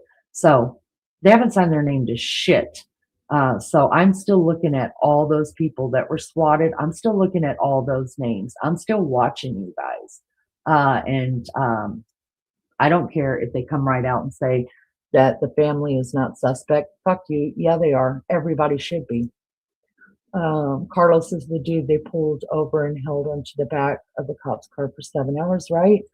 Actually, if you guys don't know, he wasn't actually pulled over. He noticed the cops were following him and he did something I would have never ever done. But hey, people got, I was going to say bigger balls than me, but that's not exactly true. I have bigger balls than most people. But he has no fear because he let him follow him for a while before he stopped his car and walked up and said, "Why are you guys following me?" Bada bing, bada bang. That's all when it all went down. And those are that my source is Carlos himself. Carlos's lawyer. We covered it last night. We played it last night on Brian Entin. His lawyer is the one that came out and said all that information that I just gave you guys there. Unfortunately, when it was live, they were walking the scene. People were saying, "Is that blood? Is that blood?" Yes, you can see the blood. That's when they shut the live down. Yeah, listen, we know for sure that we've got pictures of the blood that's on the front. And I can look for it and bring it up if Maggie still got it in our media files. It definitely looks like blood. Was it tested? Hasn't come out and said it was tested, and nobody else is talking about it. But then again, in the same picture that we have of the blood that's in the driveway, there's also a picture of Nancy's blue shirt on the rock behind it, and we were all like, "Ah, whose shirt is that?" We didn't know it was a shirt. We didn't know if it was a bag or a towel or what. And we're like, why didn't they collect that? And then we were all just like, oh, it's probably nothing. They probably saw it. Somebody probably just said it there. And then it came out that it was actually Nancy's. The police were wondering, y'all, it just came out last week. It's terrible. It's terrible. Good morning, Real Lunch Lady. Good morning, Lizzo. Good to see you guys. Good morning, Wild Angel. Thank you, everybody, for coming in. Everyone is still a person of interest, Terry says. That's right. That's my fault, chat. We're in 2026. Sorry for the misinformation on the book. We all on edge over. Listen, I don't hold your feet to the fire at all, because it's becoming so hard to get the names, the dates, the numbers, where they lived, the time frame, or what even day I'm in. I have no clue, you guys. I cannot even begin to tell you what date today is. I know that today is Tuesday because I know my husband's going into work today. Other than that, I couldn't tell you what day it is, and usually I don't know what day it is. Oh, Carlos, are you serious? Yes. It's all under lock and key, y'all. His own lawyer. They've still got his phone as well. His own lawyer cannot see the probable cause as to why they raided his house, why he was detained, why they can't see none of it. It's all sealed.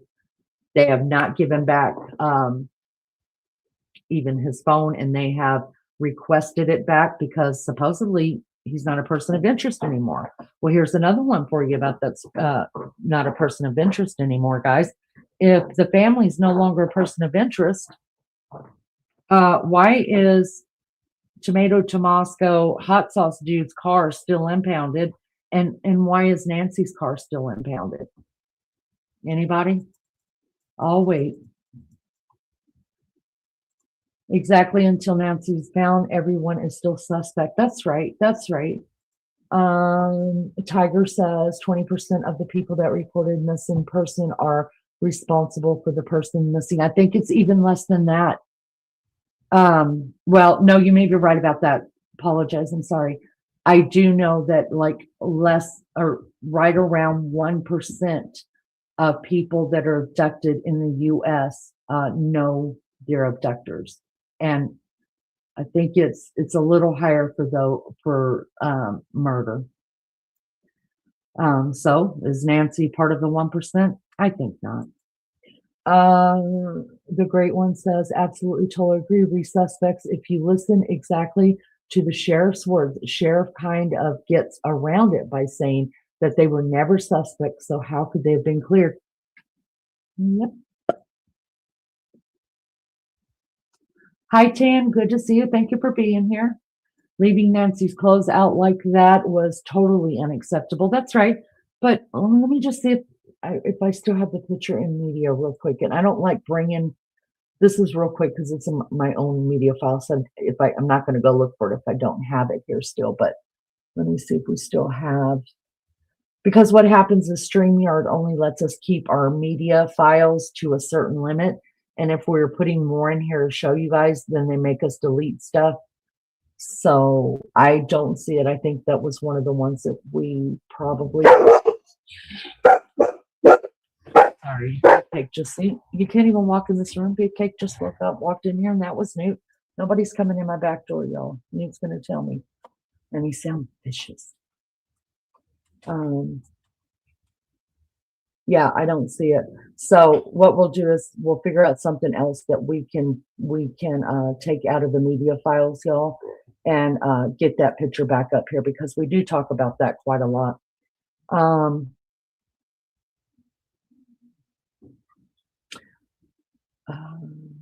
Okay. Let me get just a few more chats in, guys, and then we're going to finish up this one with the Brian Entin thing. I really enjoyed this profiler. He's very detailed and very informative, and really kind of like, you know, all the kind of different possibilities, what the next step should be taken. Yeah, I'm digging them too. Thank you for sending them to me. This is just strange. Ransom notes typically don't come with just one note or response bargaining. That's right. That's yeah. Oh, that didn't work. So let's try this note. Yeah, that doesn't happen, you guys. And no second request or response is majorly concerning. I'm 63, Terry says, and this is just the weirdest case I've ever seen. I'm right there with you, girlfriend. Right there with you. Miss June says he actually used to deliver at her house, so they did say this could have been the delivery guy who did this. Listen, I don't care that he said that. I'm looking at everybody. Tomato Tabasco sauce for real. Yeah, I just can't. I can't respect him enough yet to use his real name. I just can't. Radio silence and the kidnapping is never a good sign. Well, I would think 5 different communications with somebody who claims to be the have her kidnapped pretty much just blows it out of the water. There's just bullshit. Some random delivery driver, I doubt that. Well, I mean, sometimes like your mail, if you're used to getting mail delivered to you, like your mailman or your UPS driver or your Prime delivery guy, y'all, you get to know those people. You give them a Christmas card. Here you go. Merry Christmas. Love you. Love you. And then sometimes, even when it's like really hot, I'll leave a Coke out or a little,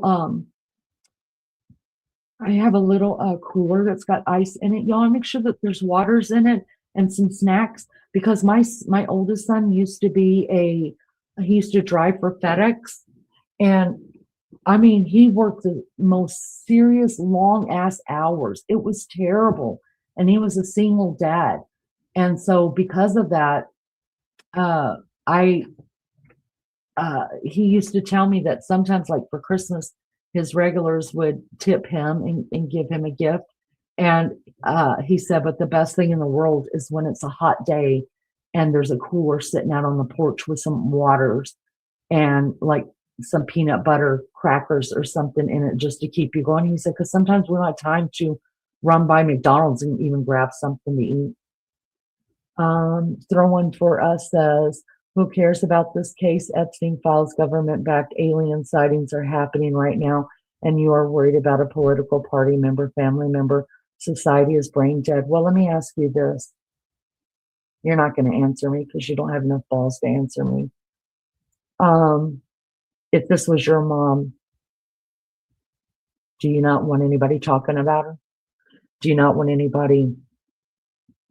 to do a live? Do you not want any searchers to come out? Since the Epstein files and the government is so backed up with alien signs and all this other shit's happening, I mean, if your mom comes up missing, don't even call the police, honey. We're going to keep worrying about Epstein and don't worry about your mom. Do you see how stupid that sounds? Dumbass. Lizzo. Dumbass. Terry said there has to be a reason for this, that there's $1 million question. I think the $1 million question would be $11 million. Who has something to gain from this? Terry, it has been proven that there was a life insurance policy taken out on her for $11 million. What happened to her dog? I can't find anything on the dog. All I found on the dog was that the dog had actually died prior, quite a while before this even happened. Like Shaggy says, wasn't me. She's still a human being. That's why we care. You can care about several things at once. That's right. Lock the damn door. Shag's gonna come kick my ass, y'all. Tiger says the family used to pretend kidnapping. They have written it in a book. That is weird. They do have a very similar thing written in a book. Damage says, dang, it's cold out. I haven't slept in 2 days and these darn dogs want to go. That's why I leave my door open, you guys, because the damn dogs want to go out all the damn time. Tiger Tail, I heard that story sounds weird. Miss June says, this is a distraction. That Epstein files is a distraction from what's happening, really, what is going on. Whether it's a distraction or not, I mean, I'm not going to count that out. I'm not a conspiracy theorist. I live with one. I raised a couple of them, but I'm not. I am a show me some proof kind of girl. But I'm not saying that couldn't have happened here. I'm all for it until it doesn't make sense. Thank you, Lizzo. Thank you. Nobody says it better than Liz. She said, what a chuffing dumbass. And if you guys really heard her say it, y'all, she means it with her whole heart. His handle is a gang reference to throw in fours. I don't know what that means. I'm old. Terry, yikes. Who would do it? Who else is in her will? Do we know? Wasn't it said early on that the name on the will was tomato hot sauce person, and that it was supposed to be changed that week or something? Like she upped her lawyer appointment to the next day to have her will changed. I don't know that for a fact. That's just something that was said and not out of the realm of possibility. Do you not see when he rang the doorbell on the video? When he came up to the door, he rang the doorbell, so she had gotten up to answer it. Very possible. Very possible. I don't know. I don't know. Everything blood related is alleged, especially related to the suspect. All besides partial DNA, which has been confirmed, there is real blood. It's definitely the victims, unfortunately, right? And like I said, I don't know. They didn't even tell us in the beginning about the blood on the front porch stuff. Brian Entin is the one that put it out there in the news because he walked up to the door and he saw it, and that's what happened. The police didn't tell us about the door on the front porch, so I don't expect them to talk about the door. I mean, the blood that's in the driveway. Hi, Grim. It wasn't created as a distraction, but definitely being used as one for this. Real two bad things can happen at the same time. People come on. I'm a big believer in that, and I like the way that you worded it. Yeah, there's some big things that can happen that are just exactly the way that we see it. Everything is not a conspiracy. Everything is not. It just can't be. But not everything is real either. I'm aware of that. It's just being able to discern for yourself what is real and what's not. Listen, nobody is distracted. We can handle so much more. That's right. That's right. We're smart ass people here. We got this. Oh, Liz, Real Lunch Ladies made up. Good morning, Coffee. Good to see you. Thank you for coming in. Terry says, oh, really, that's interesting if it's true. Miss June says, I do believe it's her daughter and that she probably took her daughter off the will. Good thinking. But unfortunately, she went missing after that, allegedly. All right, we're going to get back to this because you guys are doing chat so well. I am so grateful for that. You have no idea. The hardest part for any creator, I think I could speak for at least all the creators I know. The hardest part for any creator is when the chat shuts up, does not interact, and you're up here just talking about shit, and it just feels like shit. And you're like, well, for me, I'm like, I could do this shit in my bathroom mirror and talk to myself. And I realize that a lot of creators have much more chat following. It's hard to get into, but we're not that big. I like to be in chat, but there are times that I will miss your comment. It is not on purpose at all. So I just want to say that I'm grateful that all of you guys are here and that you're throwing your ideas, your thoughts, your theories, I love it. I love having real discussion with real people. I'm so grateful for you guys. Thank you. All right, let's finish this one up because I have one more if you guys want to stick around for it.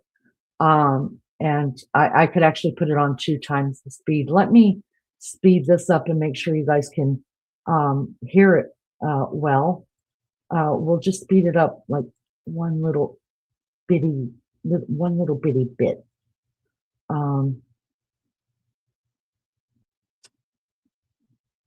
Yeah, let's do that. And I'll look at chat and see if this is okay for you guys, everybody to understand. That the FBI knew the pitfalls of sending DNA to a private lab, and he did it anyway. And guess what? The things the FBI was afraid of are exactly what happened. Yeah. Which I guess if the FBI could just take over, that would alleviate some of these issues. Yeah, if they could take over, but you've seen all the movies. Hey, thanks for all your work here. We don't need you anymore, and please hand us your investigative notes. It's that bad. Is that okay, guys? Can you guys understand it that they're talking a little bit faster? Is that all right, or do you want me to put it back on the normal? Just anybody in chat, let me know what you think, and I'll go with it. Why would Tomato get life insurance on her? If anything, it should be Annie. I think it was on for the whole. I think it was for the whole thing. I mean, if he's with Annie, he's getting money, right? So maybe I just don't understand why he would be the person to be over it or over her will. So I get what you're saying there, April. Thank you guys so much. All right, we'll continue playing it. That old stereotype of the FBI coming in and taking cases, and the FBI has tried over the past. I know it was a big deal. Happy birthday, Coffee! Tried not to assert any authority over a case, just try to come alongside. I suspect that at the street level, the agents and the detectives are getting along very well. I think where the problem is maybe FBI management and the sheriff not getting along and being concerned about who's appearing to be second fiddle. And I kind of think that if the sheriff would recuse himself, there wouldn't be such a divide. What I wonder if they're keeping things from the sheriff because he does interviews and little things seems to leak out. You know what I mean? I wonder behind the scenes if there's stuff that they're doing, the FBI, that they're not even telling the sheriff about, and even vice versa. Yeah, if you have a friend that tells secrets, how do you deal with secrets with them? You keep them to yourself. Yeah. And the FBI is not dumb, and they know that when they see, the FBI despises reading about their investigation in a newspaper or in these days seeing it on a podcast, or hearing it. It's something that just drives them up a wall, and there will be immediate consequences for that. And then as a result, the people who are not being told some things are now complaining that the FBI is locking them out. Well, the FBI is smart enough to know that locking somebody out really doesn't help the investigation unless that's your last resort. And just back to the DNA, if they start sending it around to be tested, like they need to do additional testing, or they end up sending it to the FBI, is that an issue? Like, does it wear it down? I don't know if that's the right terminology, but you mean the DNA itself? Yes. Yeah.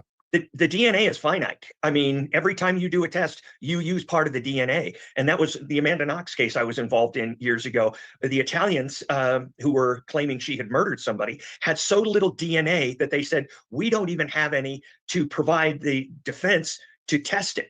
And so they're saying, well, then you don't have enough. Both sides have to be able to test it. And it turned out it wasn't the blood they claimed it was. It was starch from pasta. And Thank you, Coffee. A girl spent 4 years in an Italian prison for that. So the DNA, you can't just shop it around, because then what's going to happen is a defense attorney is going to say, this lab over here said they didn't know whose it was. So then you send it to the FBI lab, the prosecutor, and all of a sudden you knew who it was. And he builds, even if everything they did was legitimate and the FBI found something the private lab didn't. And I'm not saying the private lab is incompetent, by the way, they're probably pretty good. But if you have two different results from the same piece of DNA, you can just throw it out as far as its value in court for prosecution standpoint. I think this is a great question right here that April came up with. Not that all of them aren't great questions, but this is a really great question. Coffee, thank you so much for your subscription. I think you will love it here. Happy birthday again to you. Strange though, why him? Why does he have or want power of attorney? She has other children. The only thing I can think of about that, because Okay, so I think my older sister would always want the power of attorney over my mom. In fact, I know she would because my older sister is the typical oldest sister. She is very controlling. She takes care of the family. She's our matriarch now, and we all treat her like that since mom's gone. And I wouldn't have a problem with my sister having power of attorney. Now, I could actually see like um if my sister wasn't alive and I had to have power of attorney over my mom, I would not, even though my husband would say, no, we will have it together, or don't put my name solely on it, things like that. You know what I mean? Because my husband does have power of attorney over his mom. Um, and the reason is she's got two other children, right? And the reason is because she lives right here in the state with us. So Savannah, we know, lives way over in New York. The brother, Cameron, lives in a totally different state, retired. Whoever has power of attorney needs to be right there so you can meet if something should happen, like bada bing, bada bang, you can make all the decisions. It's done. But I know what you're saying. Why, instead of the daughter not having power of attorney, we don't know. Maybe the daughter and the son are both on the power of attorney for her. But I mean, who knows? But I think that the reason why it would be that daughter is um, isn't she the oldest? I know she's older than Savannah. But B, she also lives right there, and you would want whoever has power of attorney to be like the closest to you. So I hope that helped. Hi, Mary Jane. How would anyone know who is in her will? We don't know anything. It's just speculation that we're talking about. We don't know anything about the power of attorney or anything. It's just speculation, things that came out. Terry has a good point here too. Maybe she doesn't trust the other daughter, right? So there are some kids you can trust with money. There are some you can't, and you just got to figure that out.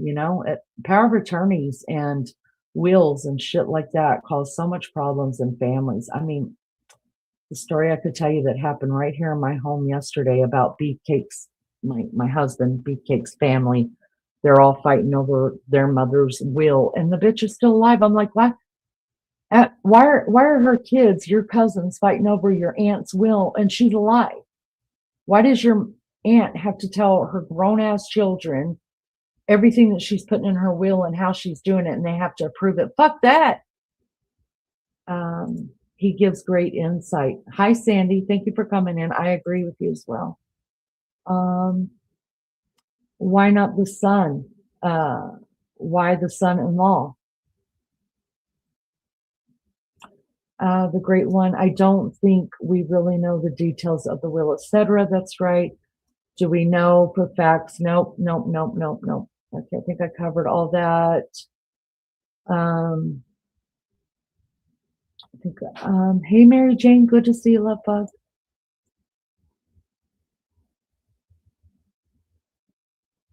Thank you guys so much for being here. Will you do me a favor and either double tap the screen that you're using? If not, will you please hit the like for me? That's all I ever ask of anybody. Thank you so much. So Talk Tomatoes at Gambling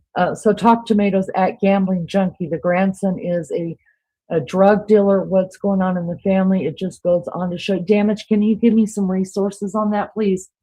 Give me some sources to look that up, please. I'm not questioning whenever I ask anybody for sources, you guys, I'm not questioning what you think or what you believe to be true.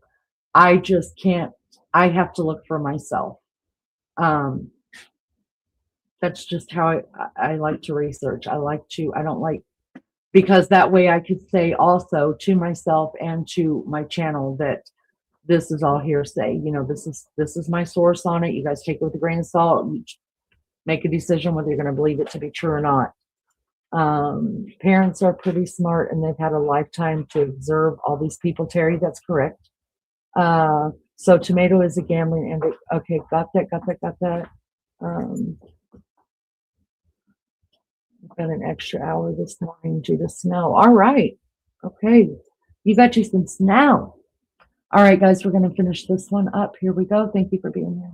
Point. Interesting. I also heard there was a criminal defense attorney this weekend talking about this. They call it like sometimes queen for a day, where someone can come forward with a lawyer and work with a prosecutor to give information and sort of get like immunity, like maybe someone who knows who kidnapped Nancy Guthrie or who was involved somewhat, on sort of an outer layer, and they can get some kind of deal where, hey, for 24 hours, you can give us information and you won't end up getting in trouble, which was really interesting to me because it seems like if this is cooling down, could that be a way for them to get info? Yeah, and it's always been like that. I think that the way it was explained to you might have been a little bit general, because what you would do, I mean, it was standard policy where like we would come in and you would have two possible suspects, and that both of them knew who was involved. And so, I would just go into the first one and say, I have in my hand a golden ticket, and either you or your friend are going to get it. And I flipped a coin and came in here first, so you get first shot. One of you two is gonna rat out the other one.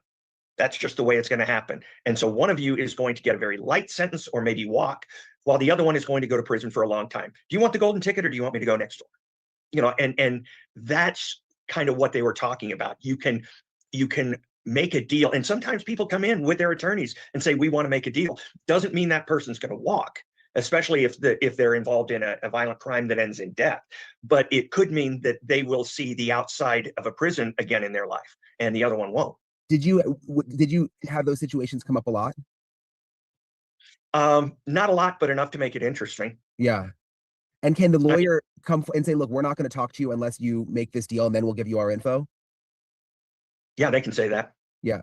I mean, it's because I'm just thinking if there's multiple people involved, which it seems like there probably is with this kidnapping, maybe a getaway driver, maybe someone who went around the back of the house. Like, how could someone pull this off alone without ever telling anyone else? There's got to be other people that know, and this is sort of wearing on them.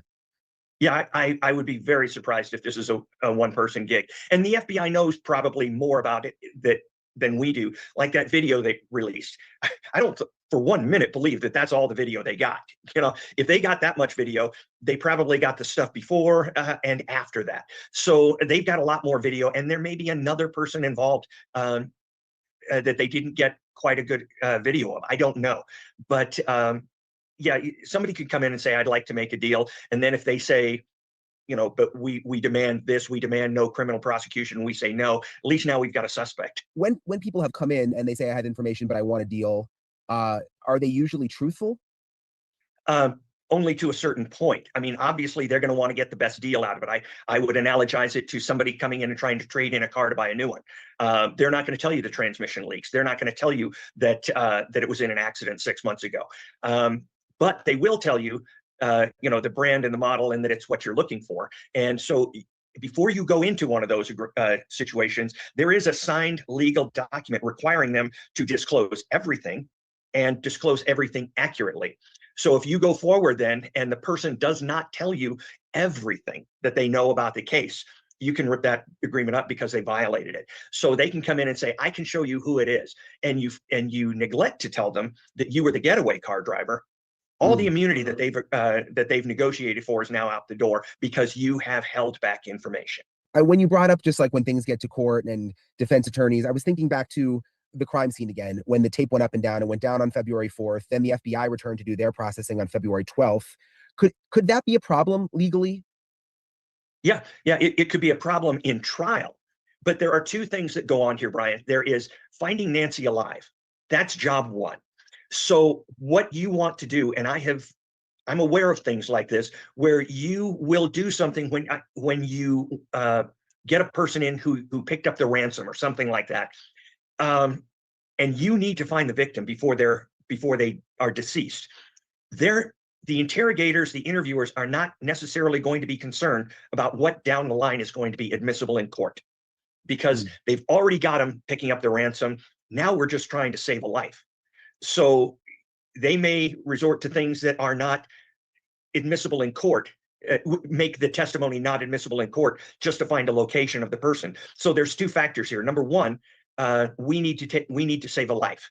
We don't care as much about prosecution. Then there's the other side where it says, if we can stay within these lines, we need to prosecute down the road. So closing or releasing the crime scene and then coming back and sealing it up again could be a big complication, and will be a big complication during trial, because anything found after that first release of the crime scene can be assumed, or the defense attorney will want the jury to assume that everything is compromised and planted after that. So it will hurt in the prosecution. It won't necessarily hurt in the efforts to find Nancy. Yeah, makes sense, which is really kind of the more pressing issue right now, obviously. As always, I appreciate Steve for talking with me. I appreciate all of you for following along. Again, day 23 today. It's Monday.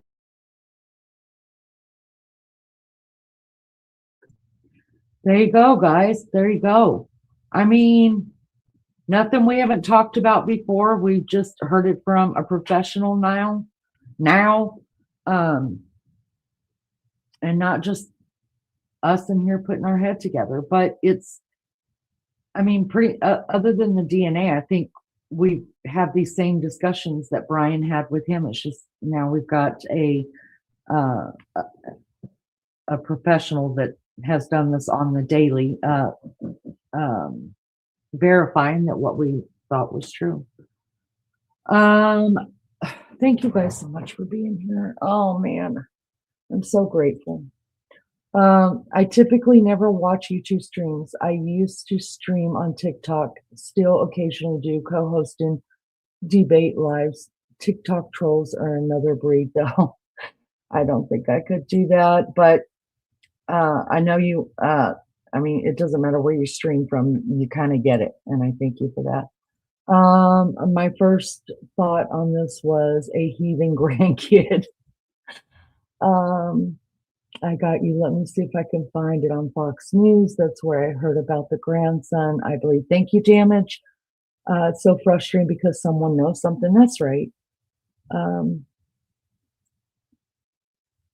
I think it's more common than what we think. As far as, okay, so that is one thing that I did think about when the that guy was talking about when Brian asked him how often do they pin two people against each other, or one of them comes in to sing to get a better deal. I watch court cases all the time. And my favorite ones are to watch. Favorite thing to watch on court TV is interrogation videos. I absolutely love them, and I feel like I would be really, really good at interrogating people. But that happens all the time, at least on court TV. When we get to watch there's always someone over in the other room, and they're telling a whole different story. So which one are you going to tell first? And it's brilliant. It is brilliant.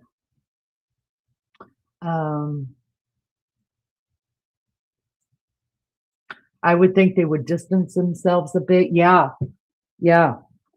Listen, if there's more than one person, which I think most people believe there to be, someone's going to sing, you guys. Someone's going to sing, because eventually that money's going to go up, and it's going to be able to do their family a lot of good. And they realize the police are getting closer and closer and closer and are catching them. So somebody might as well walk in looking for a deal. Ms. June says, so the police and the FBI are not working together. What is going on? If you go back to 2016, I think that's what the problem is. 2016, the FBI took out a investigation on a sheriff, I don't know, AKA Sheriff Nanos, about fraud, I think I was told. And I think he's holding a grudge and he won't let the case go.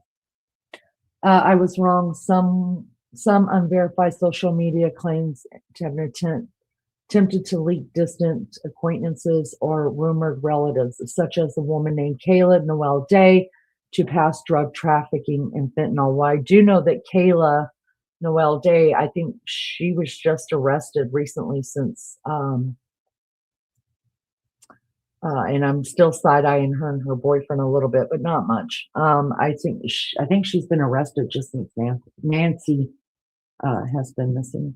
I don't think the sheriff is the easiest person to get along with. Now, I just see ego all over the place there. And evading. Good God, just say, listen, I will respect you more. And I always told my kids this. I said, when I ask you what's wrong and you say nothing, that's a lie. I know every expression you make. I know what expression means what. You're allowed to say to me, Mom, I don't want to talk about it. And I have to respect that. I was like, but I will not respect a lie. And to me, by the sheriff saying, I don't know. Well, I'm not sure about that. I don't know. Well, I really don't know about that one either. I don't know. I would much rather that sheriff say, I'm not talking about that, because he's either lying with his I don't knows because he's evading, or he just really doesn't know, and which makes him incompetent, because if anybody should know, it would be him. He's leading the investigation. I have a problem with that. So much info. It's all started to overlap itself. My apologies, Atlene. No, honey, you don't have to apologize. That's why I tell you guys, I think it was here. I think it was there. I don't know. I can't remember. Don't you apologize for that. Listen, I'm telling you, so I can respect someone so much more. There's a lot of integrity in coming in and saying, you guys, I was wrong about that. Shit, I don't even know where that came from, or I can't even remember. Listen, I respect people more than that, than trying to cover up for it. I don't have a bit of, if I'm wrong, I'm wrong. I'm just going to tell you guys, if I've screwed something up, I'll tell you. And if I don't really know, I just really don't know. I won't evade it, or I'll say, I'm not talking about it. Or I'll say, mind your business. This is the most nastiest case. It really is. Miss June says, I've been watching that guy out there since day one, and he doesn't look like he's getting any sleep. Are you talking about Brian, or are you talking about JLR? We love us some JLR around here. You guys sub up to JLR and Brian Entin. Listen, JLR really has, not that I ever looked to grow this channel past 1,000 members. That was always my goal. And I always said, once I get to 1,000 subscribers, that I wouldn't care and I wouldn't mention it again. And I haven't. I've thanked people for subbing up, but I've not asked anybody to sub up, because I'd rather have a small group of friends that will come and tell me about their lives, their day, what they think about these crime situations, what's happening in a court case. Y'all, right now I'm watching the Corey Richard. Oh God, that just started today. I got to go finish it up. But anyways, I just want real people, real talk, no bullshit. That's what I want. But because of this case, and JLR allowing any creators to use his footage, to keep Nancy's name out there and to bring awareness to the case, you guys, you got to respect that. Because he doesn't have to. He could strike every one of us for using his stuff. And he's like, no, you guys use it. And I'm going to say it. I've said it before. I'm going to say it again. And I'm always going to say it. If you're using somebody else's content and you will not give them credit for it, or you will not allow them, your chat or your panel guest to even speak his name, but you're willing to just roll what he's got and use it as content, you ought to be ashamed of yourself. Especially if you're monetizing it, because you're making money off of his work, and that's wrong. Look, if you don't think it's wrong, then do it. But what's wrong about it is, I'm talking about monetization. Some people need the money. Some people, this YouTube thing is really their job. So I don't look down on people for monetization. I just question, should you really be monetizing something so tragic in a kid's case and stuff like, I don't know. I struggle with the morality there. But if you have to monetize because it's your job, this is what you do. Look, I don't have a problem with that. Do you? But if you're going to use somebody else's work for your content and you're going to make money off it, the least you could do is thank them. And not have a problem with somebody saying that in chat.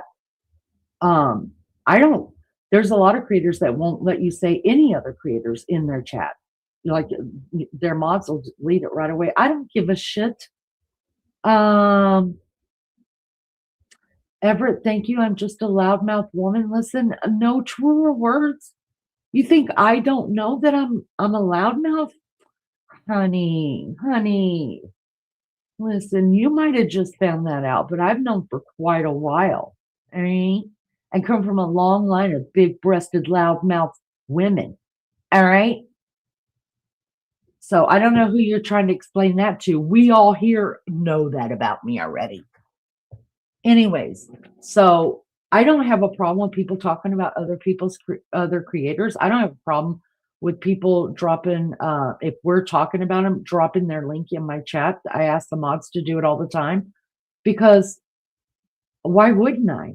I mean, I'm so grateful. I'm so grateful. I can't be there. I don't know. Maybe it's just different. All my experience with the police and FBI, Sonny says, has been with corrupt individuals. I'm sorry to hear that, Sonny. I can't imagine. I mean, I don't know how much experience you have with them. Luckily, I haven't had much. But of course, there's a bad egg. Well, not an egg, but there's a bad fruit in every bag, you know. Bad fruit in every bag, but that doesn't mean I'm going to throw away the rest of the oranges. No, I'm going to be swallowing them. All the sheriff had to say is that all the sheriff had to say is that it is an active investigation and I cannot comment. That's right. And then I would believe in his leadership. But when you say I don't know, I'm not following anybody that doesn't know. Lead, follower, get out of the way. I'll do either one, but I'm not going to follow someone who doesn't know what the fuck they're doing. No way. Yes, total respect for you for clarifying. Double tap your screen, please. Thank you so much.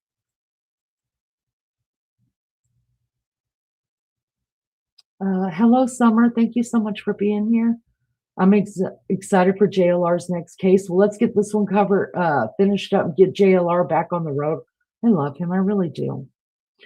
Trey, we're not talking about ice in here. You could take that down the road. That'd be great. Thanks so much. This case is now going over the border. I said it from day one. I think it's already been over the border. They just hadn't followed up the leads over there. I hope I'm wrong. I pray I'm wrong. And but I think that her body's in the desert out there over the border. I guess a word that's not allowed because my comment. Mary Jane, we've all been having problems with it. I will just type in silly, like not even like even hi, it's good to see, or answer a question, like not even a cuss word, not nothing, and it will hold my comments. It's been happening for weeks and weeks. So I'm sure you didn't say anything wrong. YouTube is just doing some really weird stuff. It was the dead word. Oh, well, I mean, even like small, minute, like nothing nefarious at all.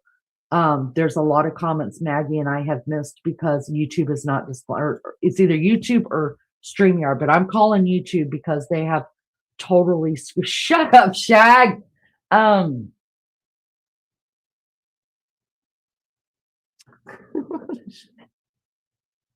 Shag cracks me up, y'all.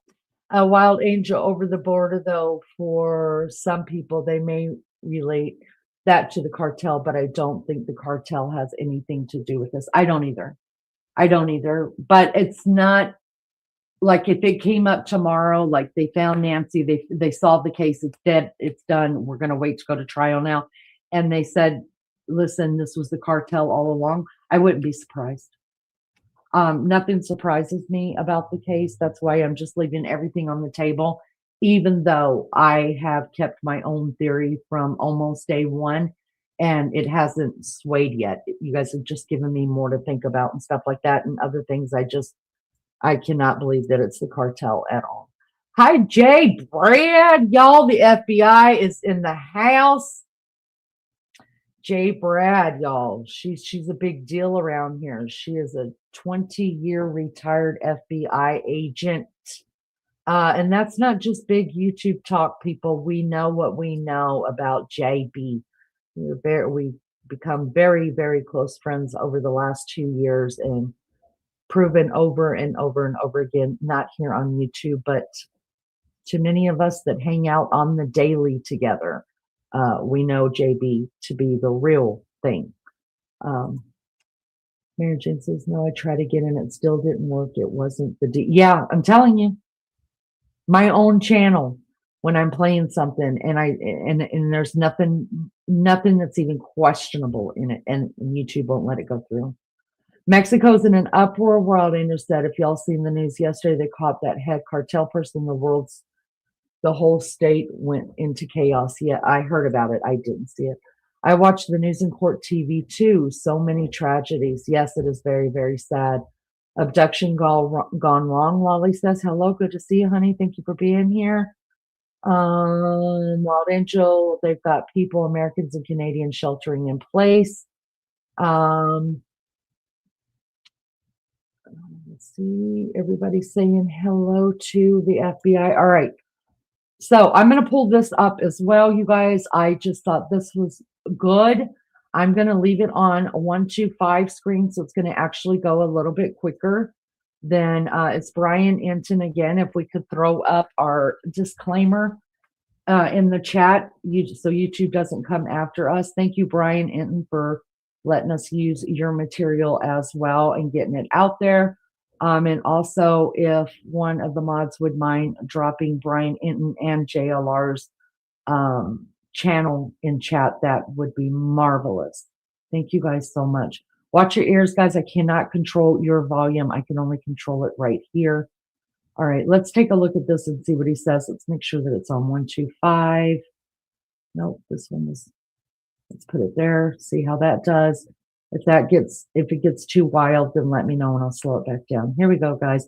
This is Brian Entin Investigates, and it's titled, Is the Kidnapper Punishing Savannah? Some people do believe that. FBI profiler breaks down who he suspects took Nancy Guthrie. I think this is interesting. I like to hear about these people. From these people, I should say. Direction 2 down there. Basically, the Department of Transportation came out and put these barricades in the road. They made the road one way, just trying to control. There's so much traffic outside Nancy's house and all the media. They haven't made the media leave, which is nice, but they put the barricades out. So that just happened this morning. In this episode, though, this might be one of the more interesting episodes that I've done recently, in my opinion. I spoke to a former FBI profiler, Jim Fitzgerald, helped find the Unabomber. I mean, a really, really legit guy with an incredible work history. And he actually came up with a profile of who he thinks is responsible for Nancy Guthrie's disappearance. What he thinks that person was acting like before this happened, and what he thinks that person would be acting like now. And it could be very valuable in people who are searching for the person responsible. The other really interesting thing that I've thought a lot about and I haven't gotten into much until I talked to Jim in this episode is, could this be a obsessed Savannah Guthrie stalker who is responsible for this? And how seriously are investigators taking that potential option? And I mean, could they be going through Savannah Guthrie's emails right now behind the scenes? Are they working with NBC? All of that seems like it's a real possibility. So I'm going to get into all of that in this episode of Brian Entin Investigates. I'm joined now by Jim Fitzgerald. I really appreciate him coming on. He's a former FBI profiler. He was the founder of the Forensic Linguistics Studies at the FBI, host of the Cold Red podcast, which you can see the logo behind him. I really like your logo, by the way, Jim. And also author of the books, A Journey to the Center of the Mind. It's a privilege to have you on the show, Jim, just because the phase that we're at now, I've been thinking a lot about who this person is, who's responsible for the Nancy Guthrie disappearance, but also what they're like right now, like trying to get into the mind of someone who has essentially gotten away with this for now. Like, what are they doing? What are they acting like? I'm curious what your profile is on this person. Well, again, Brian, thanks for having me on pod again. I do appreciate it. And just a little bit of background in the profiling unit. I was there. My first case as a profiler was Unabomber. And I got sent out to San Francisco supposedly for 30 days. And I helped rewrite the profile that John Douglas did because the manifesto would come out. And that was a valuable tool that we put out there for people.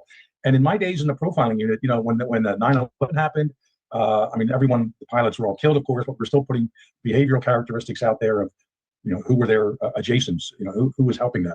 And certainly in order here, the anthrax case, DC sniper case, we put profiles out there, a bunch of little cases, for individual cities of serial rapists and killers.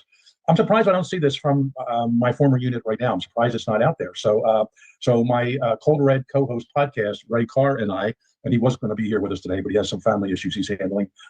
We put this together over the last few days. And let me go back again. I like to deal with a historical perspective. The Brown University shooting in December, Ray and I came up with a profile because no one else was putting anything out. And we were just about to go on our podcast. That was, I think, Thursday afternoon, late afternoon, and everything broke in the case. The guy was identified up in a security building of some sort, storage building, and it was resolved that night. So, but it turns out the profile we put together was pretty much right on the money. So yeah, that's what we like to do here. And I have a lot of experts have been out there, and me a little bit. What does the DNA mean in the camera? 41 minutes, this differential. That's all important stuff that the investigators are certainly discussing. But what Ray and I always like to say, a week after a big case like this, we need to get the public involved in this. What for them to look out for. And the video is great. Anybody, you recognize it, the mask, the backpack, the silly sort of gun holster that I was not familiar with, shoes, boots, anything like that. But there's also behavioral characteristics, and that's what Ray and I decided to put out because that's what we did back in the profiling unit for the whole 12 years I was there, from the mid 90s to the 2007 when I retired. So without any further ado, we broke into two categories for this case. Again, the abduction of Nancy Guthrie, and I'm just calling it an abduction, and I know Ray agrees with me and everything we put together here, and it was either for revenge purposes, and there's multiple categories of that. Is it possible it's a for-profit kidnapping? They're the rarest of the rare in this country. Lindbergh baby, a couple in the early 90s, Frank Sinatra Jr. in the early 60s. If this was a successful abduction, whether you look at the guy's jittery behavior at the Nest camera or whatever, you still got away with it. As you said early on, it's been successful. If his attempt or their attempt was to do a for-profit kidnapping, they've done a poor job at that. And I believe at least some, if not all, of the ransom demands coming into TMZ, whomever, they're opportunists. They're coming out of They're the Nigerian prince people out of Africa, they're Eastern European scammers, or somewhere in the US, who knows? But if this abduction is successful, to summarize the crime itself, kidnapping not successful because there's no proof of life. Every kidnapper knows you have to send some sort of proof of life, and where a watch may have been sitting in a bedroom somewhere, that's not enough. You still have to show your kidnappee is alive.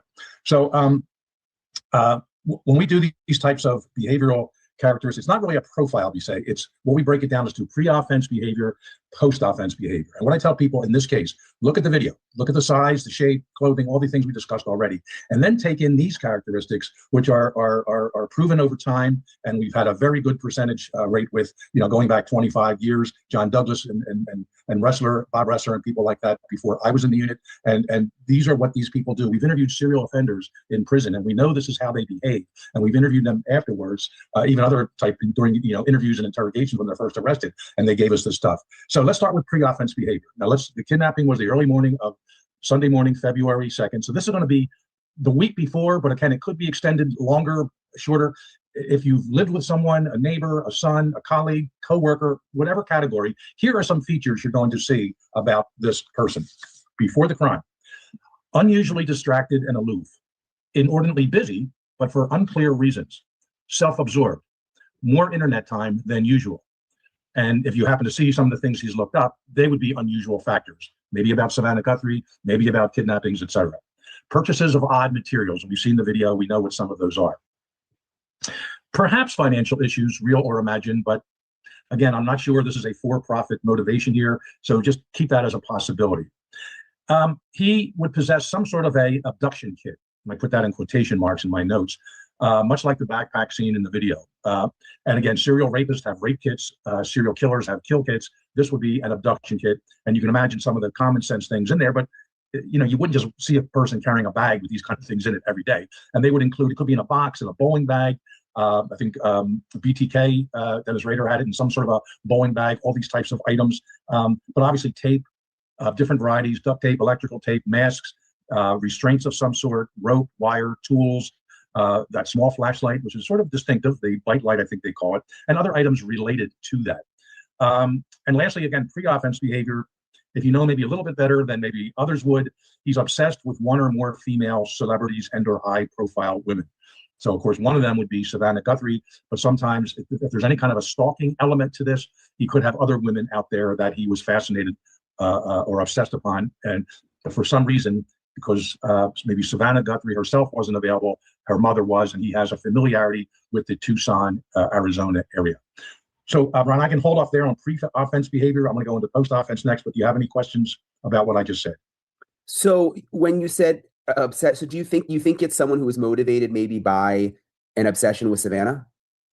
I'm certainly not ruling that out. When I was in New York as an FBI agent, I had a close connection with the head of security of NBC. About 4 times a year, he'd contact me. Hey, another one of our female journalists or celebrities, whatever, TV people is being harassed by this guy. Can you check it out? And it was outside of New York. He would have handled it with the NYPD. He's retired NYPD. But since there are other parts of the country, I would maybe I would interview them if they're somewhere in the New York area. But I'd also send leads out. So a lot of female people on TV, a lot of females on TV.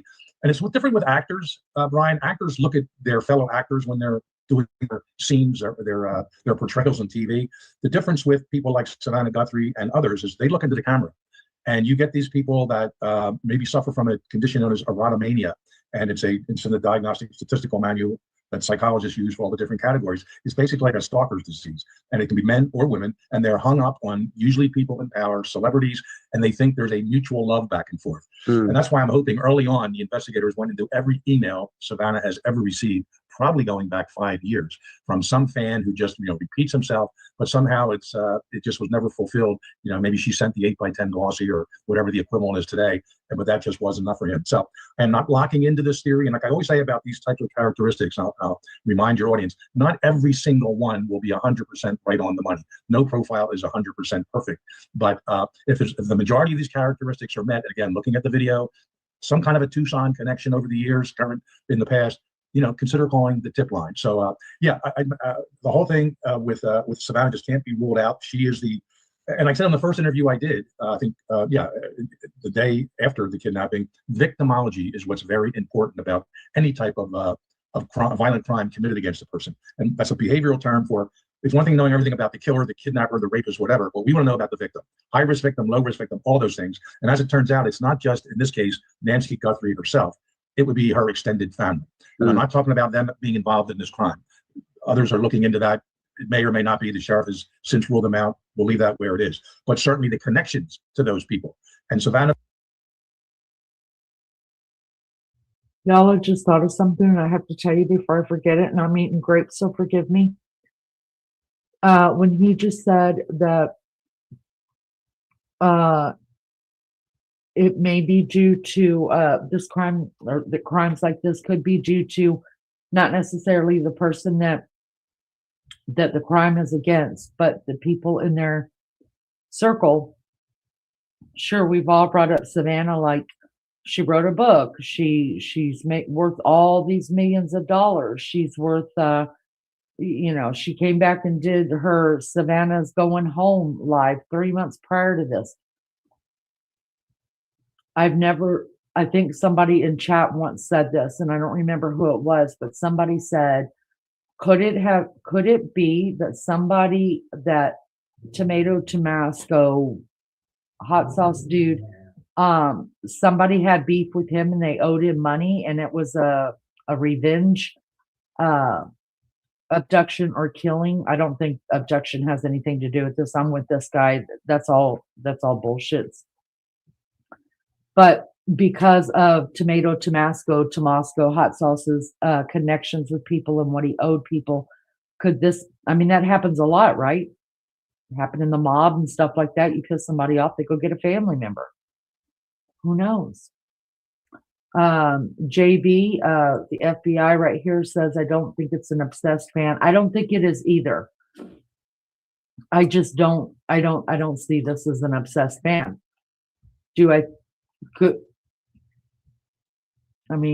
Everything's still a possibility, but I don't feel that. But I kind of, for the first time, just thought about, even though it's been said in the chat before, that was this a revenge killing because of something that hot sauce did? Did he owe somebody? People were asking, well, why would they take $11 million out on this woman? And why would Tomato Tomasco hot sauce dude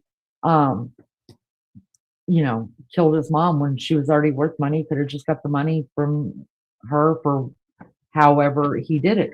Well, depends on how much money you owe somebody. Some people are worth more dead than alive. Who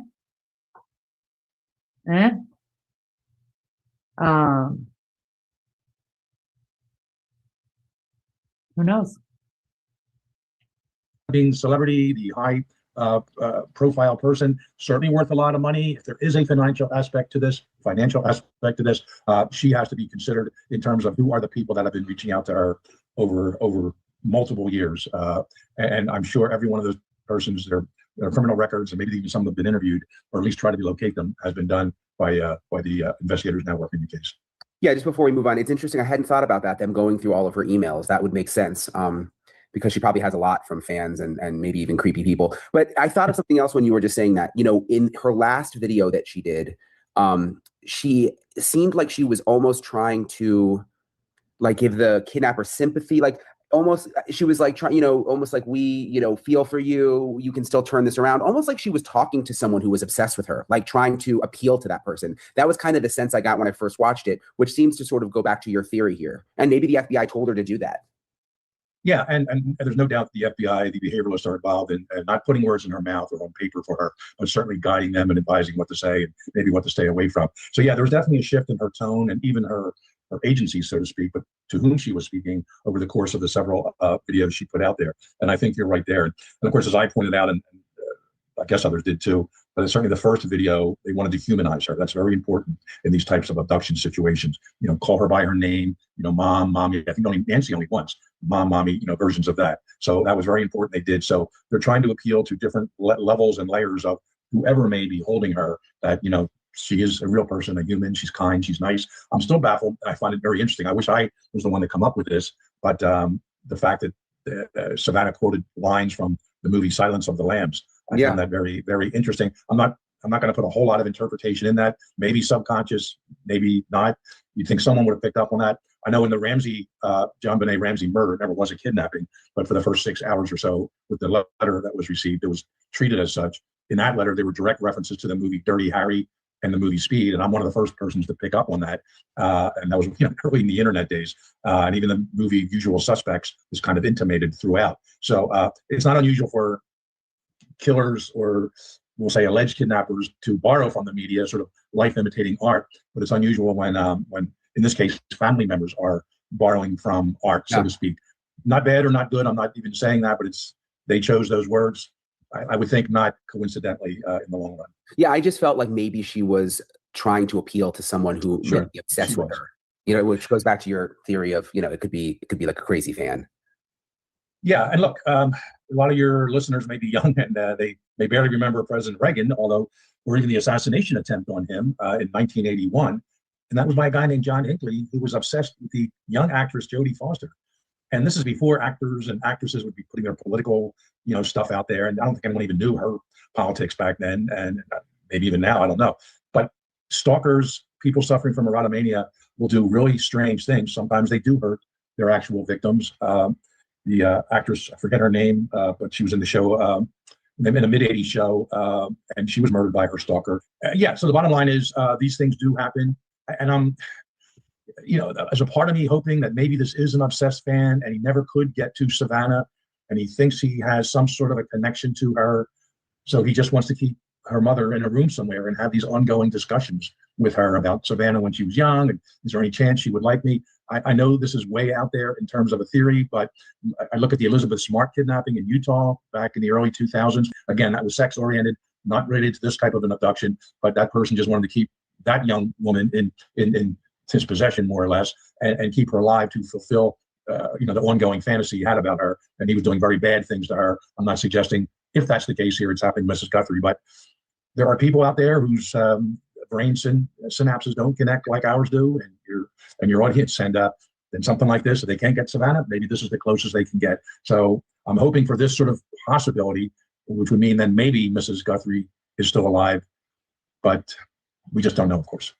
So let's move on now. So we were talking about what this person may have been acting like before the, I guess, abduction, we'll call it. Tell me now, what should people be looking for in the after? Sure. And actually, Ray and I, my, again, Cold Red co-host Ray Carr and I broke this post-offense behavior into two parts. And one of it's pre-video release. So again, after the abduction, but like that first week before the video came out, and then after the video. So this is the post-offense behavior after the abduction, but before the video came out. And it's basically just a few bullet points here, but altered behavioral activity, especially the weekend of January 30th through February 1st. After that, this person's schedule is modified. He's more often in one place or less often in one place. Missing work, missing family functions, odd late night hours, out of town or claims to be for unclear reasons, and perhaps driving a rental car, but for no apparent reason. Obviously, observable mental strain, sleep disruption, potential for increased substance use, alcohol or drugs, over-explaining whereabouts or created unsolicited alibis, hypervigilance toward police presence, cleaning vehicle interior or interiors repeatedly, disposing of bags, gloves, or clothing, deep digital devices, storage, media. So again, all the serial offenders we talked to over the years, at least some of these categories are what they engage after they commit a crime, especially one that goes high profile and is and there's a lot of media coverage. Let me just swing right into the post-offense behavior after the video was released. So take into account everything I've already mentioned, but now I don't think he suspected this, whether he had inside information somehow, some way that the Nest camera did not have a subscription. This may have thrown off, his thought process a bit. So now the video comes out, pretty clear of what he's wearing anyway, and he becomes even more frenetic, nervous, unstable, highly irritable, moving around physically, and even much more so than the past week. Possibly changes appearance, cuts hair, mustache, grows facial hair, and following the media even more obsessively. Frequent searches online of case updates or suspect descriptions, no doubt following the media, no doubt, Brian, listening to you both on television and digitally and on your pod as we talking right here, monitoring all different Facebook and social media groups, possibly calling tip lines with false or misleading information and posting speculative theories online, and possibly discussing the case excessively to gauge reactions of other people. So again, some of these may be right on the money. Some of it, once or twice he did this. One or two may not be applicable at all. But as I'm telling you, with everything I just sort of mentioned here, if you know someone out there in any category of your life that fits at least, three quarters, the majority of these types of indicators, call the FBI tip line. If nothing else, you're going to get, and it's right, you're going to get $200,000. And if it's wrong, that's okay. The FBI is used to getting well-intentioned tips along the way. When I got the Unabomb in the summer of '95, they had 2,500 suspects. And within 6 months or so, 7 months, there's now been one named Ted Kaczynski. But we had to rule out a lot of those other 2,500 that people were calling in. So call it in if these characteristics even resemble a little bit someone you may know. Now, I'll end this part, Brian, and we can go into some more Q&A, but people talk about the lone wolf offender. And I really think in terms of violent criminals out there, Ted Kaczynski / the Unabomber was really the last lone wolf criminal, because nowadays everybody is online, some much more than others. So even if you're a loner kind of living on your own and you're isolated from people, you're not that lone wolf because you're engaging and interacting with others online, maybe even the dark web, and getting reinforced or learning or somehow just being supported by these types of sites and information. So yeah, even if this guy, if someone, was kind of a loner, but now they're really a loner, you haven't seen them for like 3 whole weeks, that's a clue. And everything else I said matches up. That's something you may want to then call the tip line and let the FBI know. So a lot of people have been describing this guy as an amateur just based on the holster and sort of the way he operated and tried to cover the camera with the shrubbery at first. But I mean, he's gotten away with it for this long, despite all of the resources and all of, the federal government and the sheriff's office looking for him. Do you think, could there be a cockiness about him? What do you think is going through his mind in that regard? Do they get more like, oh, they're never going to find me sort of vibe? Or is it more like trying to hide more? Well, again, I'm a history buff and I'm a student of history, certainly criminal justice history. Let me take everyone back to 1996, the Olympic bombings. And I had nothing to do with the Richard Jewell part of it. I was a brand new profiler, still working Unabomb. But within the next year and a half, finally a guy named Eric Rudolph was identified. There was a few more bombings, including in Birmingham, the abortion clinic, in which an off-duty police officer was killed, a nurse severely injured. We knew within an hour or so, Eric Rudolph was our suspect. So we had a name. We knew he was from Western North Carolina. I visited that area 3 separate times for a week each time, trying to put the profile together, talk to locals who may have known him, help the investigators. It took 5 years to catch that guy. So did Eric Rudolph? Did he get a little bit cocky after a while? Maybe. The Unabomber was pretty successful for about 10 different bombings, and then the composite went out in 1987. The famous one with the aviator sunglasses, the hoodie. You can argue it didn't even look that much like him, but he then went dark for 6 years, and that was really the first and only clue law enforcement had before I was even involved in the case of who is this Unabomber person. Well, someone saw him outside the computer store, and that's the composite sketch they gave to a police artist. So You can argue this person's overall demeanor and persona and personality would determine whether he's the cocky type right now or whether he's a nervous Nelly type, just to, use two kind of unofficial terms here. I just can't profess that. I can tell you this, he's being very careful. And if not doing everything I just mentioned post-offense, he's doing a lot of them to cover his tracks. No criminal wants to get caught. Sometimes, the guy really wanted to get arrested. Unabomber wrote these letters to New York Times, whatever, because he wanted to get arrested. No one wants to go to prison for the rest of their life. So this guy doesn't want to get caught, and he's being very careful, and he's retracing some steps to perhaps cover his tracks, whether like the Idaho killer of the 4 students actually driving down the street again, checking things out. Who knows about that? That'd be pretty high risk on the street, relatively small, or I should say, not that well traveled from what I've seen.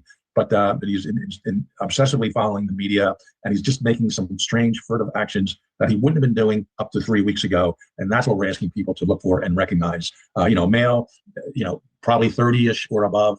And we're not ruling out a second person, by the way. But when we give a profile like this, we focus on the main, we'll call them alpha male, but certainly the primary person behind it. And it could be a secondary person involved, and who knows, even a third. But the odds are that the profile with the behavioral characteristics I just put out will mostly align with the person who is in charge of this, whose idea this was, and is basically running the show at this point in time. Yeah, it's interesting what you say about the street, because I've kind of wondered that, it's creepy, but is it possible that, when we've been out there, he's driven by or something like that? A lot of people are hung up now, when we're recording this, it's day 21.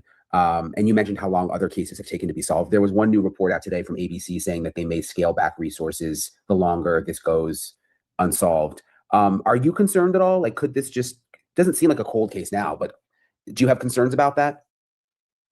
No, if there's any scaling back, we're talking months down the line. And let's hope there's no other incident anywhere in the country that would then draw people off of this case that, of some sort of large, and serious consequence. So there's not going to be a scaling down anytime soon. I would even say for the next month or two, they may be bringing, certainly the FBI may be bringing more people and maybe relieving others. That's how the Unabomber task force worked. There really was no task force until 1994 when the Unabomber came back with a vengeance and killed 2 people, one in 94, one in 95. And the task force has been put together after he came back.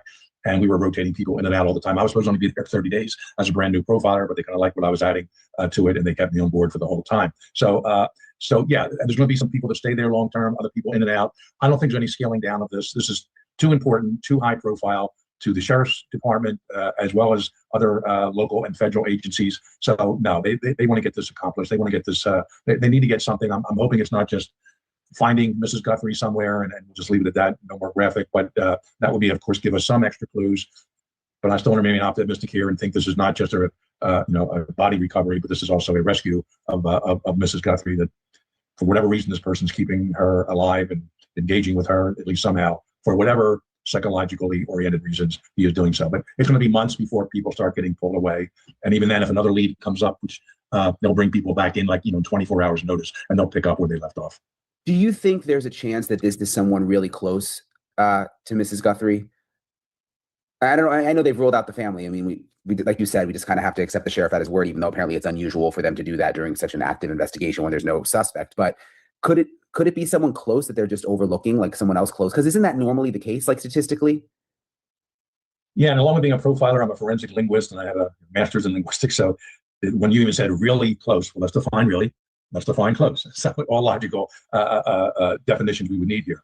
Yes, it is very likely. And you've talked about it before, and others that have been on the air, the concentric circles that go around.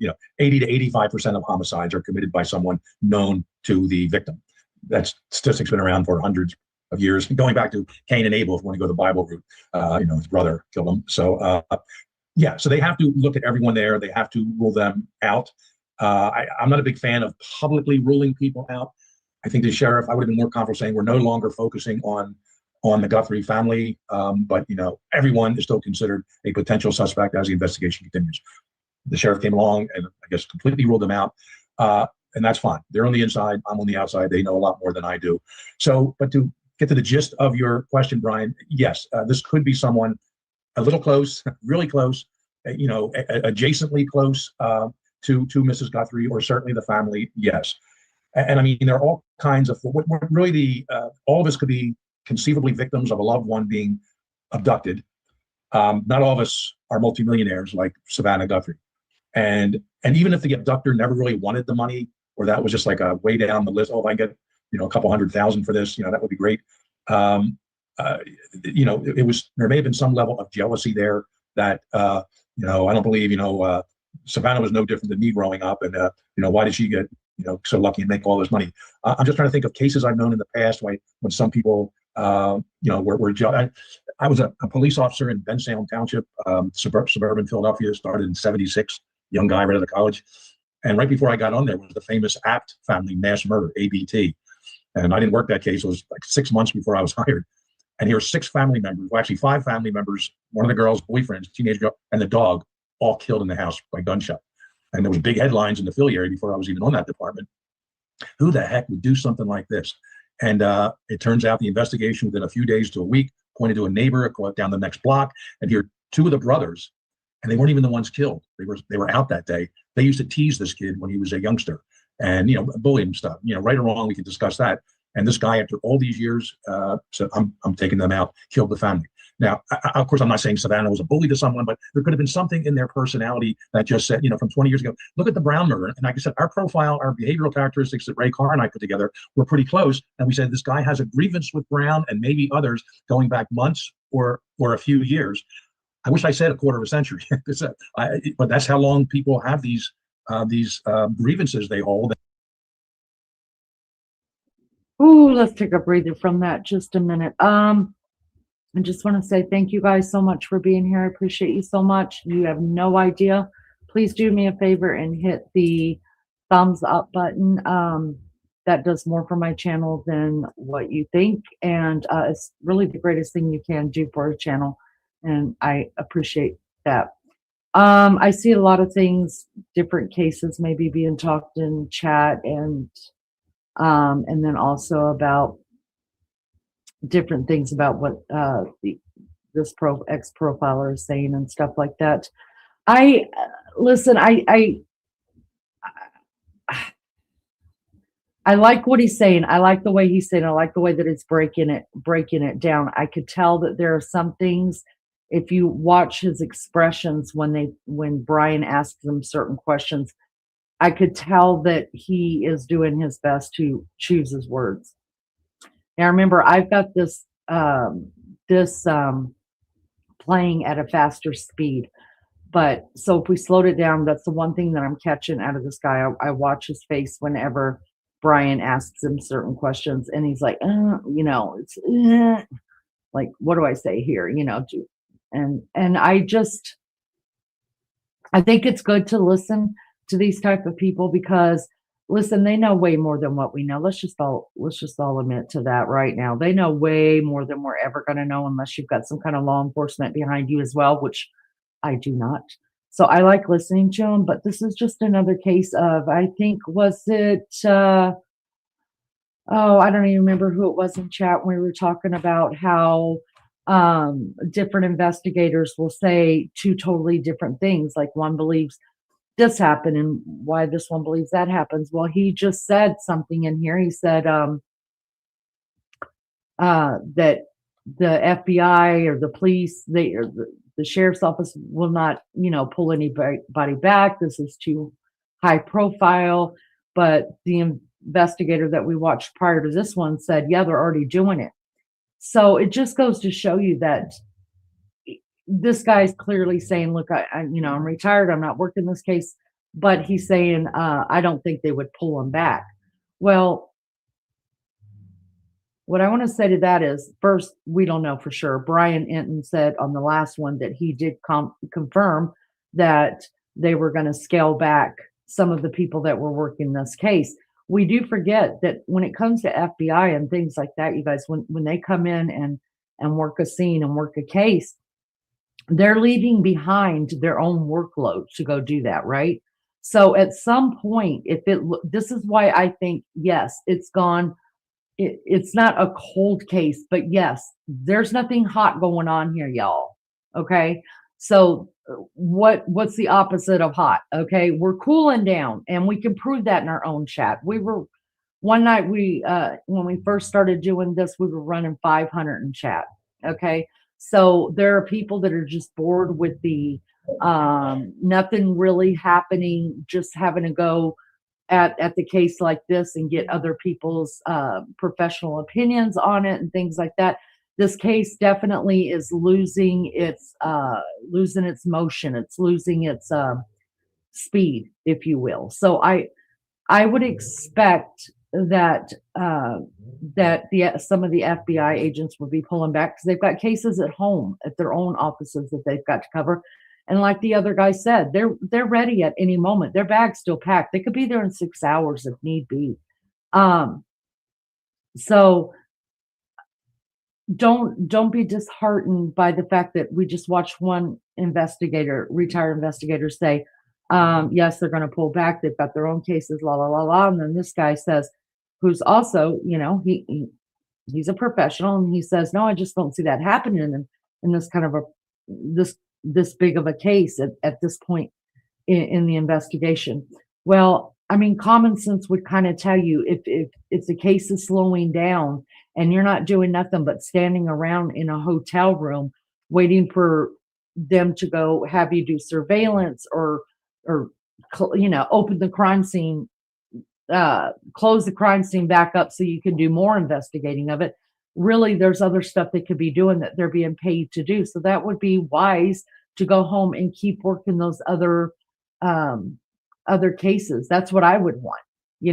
If they had a case of mine, but then this whole Savannah Guthrie thing just blew up, and all of a sudden my investigator now is going over to Arizona, I'm going to be like, yo, I got something going on over here, and I'm just as important.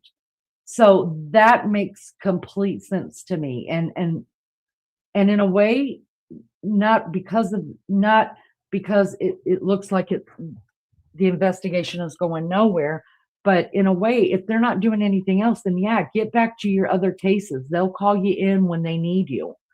I think that's a great thing. I really, I'm glad to hear that. I don't know how you guys feel about that, but I really am glad to hear about that. The FBI in chat, and yes, she is a retired FBI agent, you guys. I can prove it. There are 400 people working apparently, so they are doing way more than what we think. Thank God to hear that. Okay, it was a suggestion. Oh, I'm sorry. Miss June says, I'm a little confused, JV. Why can't they do what they usually do at the FBI and sit and do surveillance around the neighborhood where they think she is? Okay. I get what was said here. Okay, gotcha.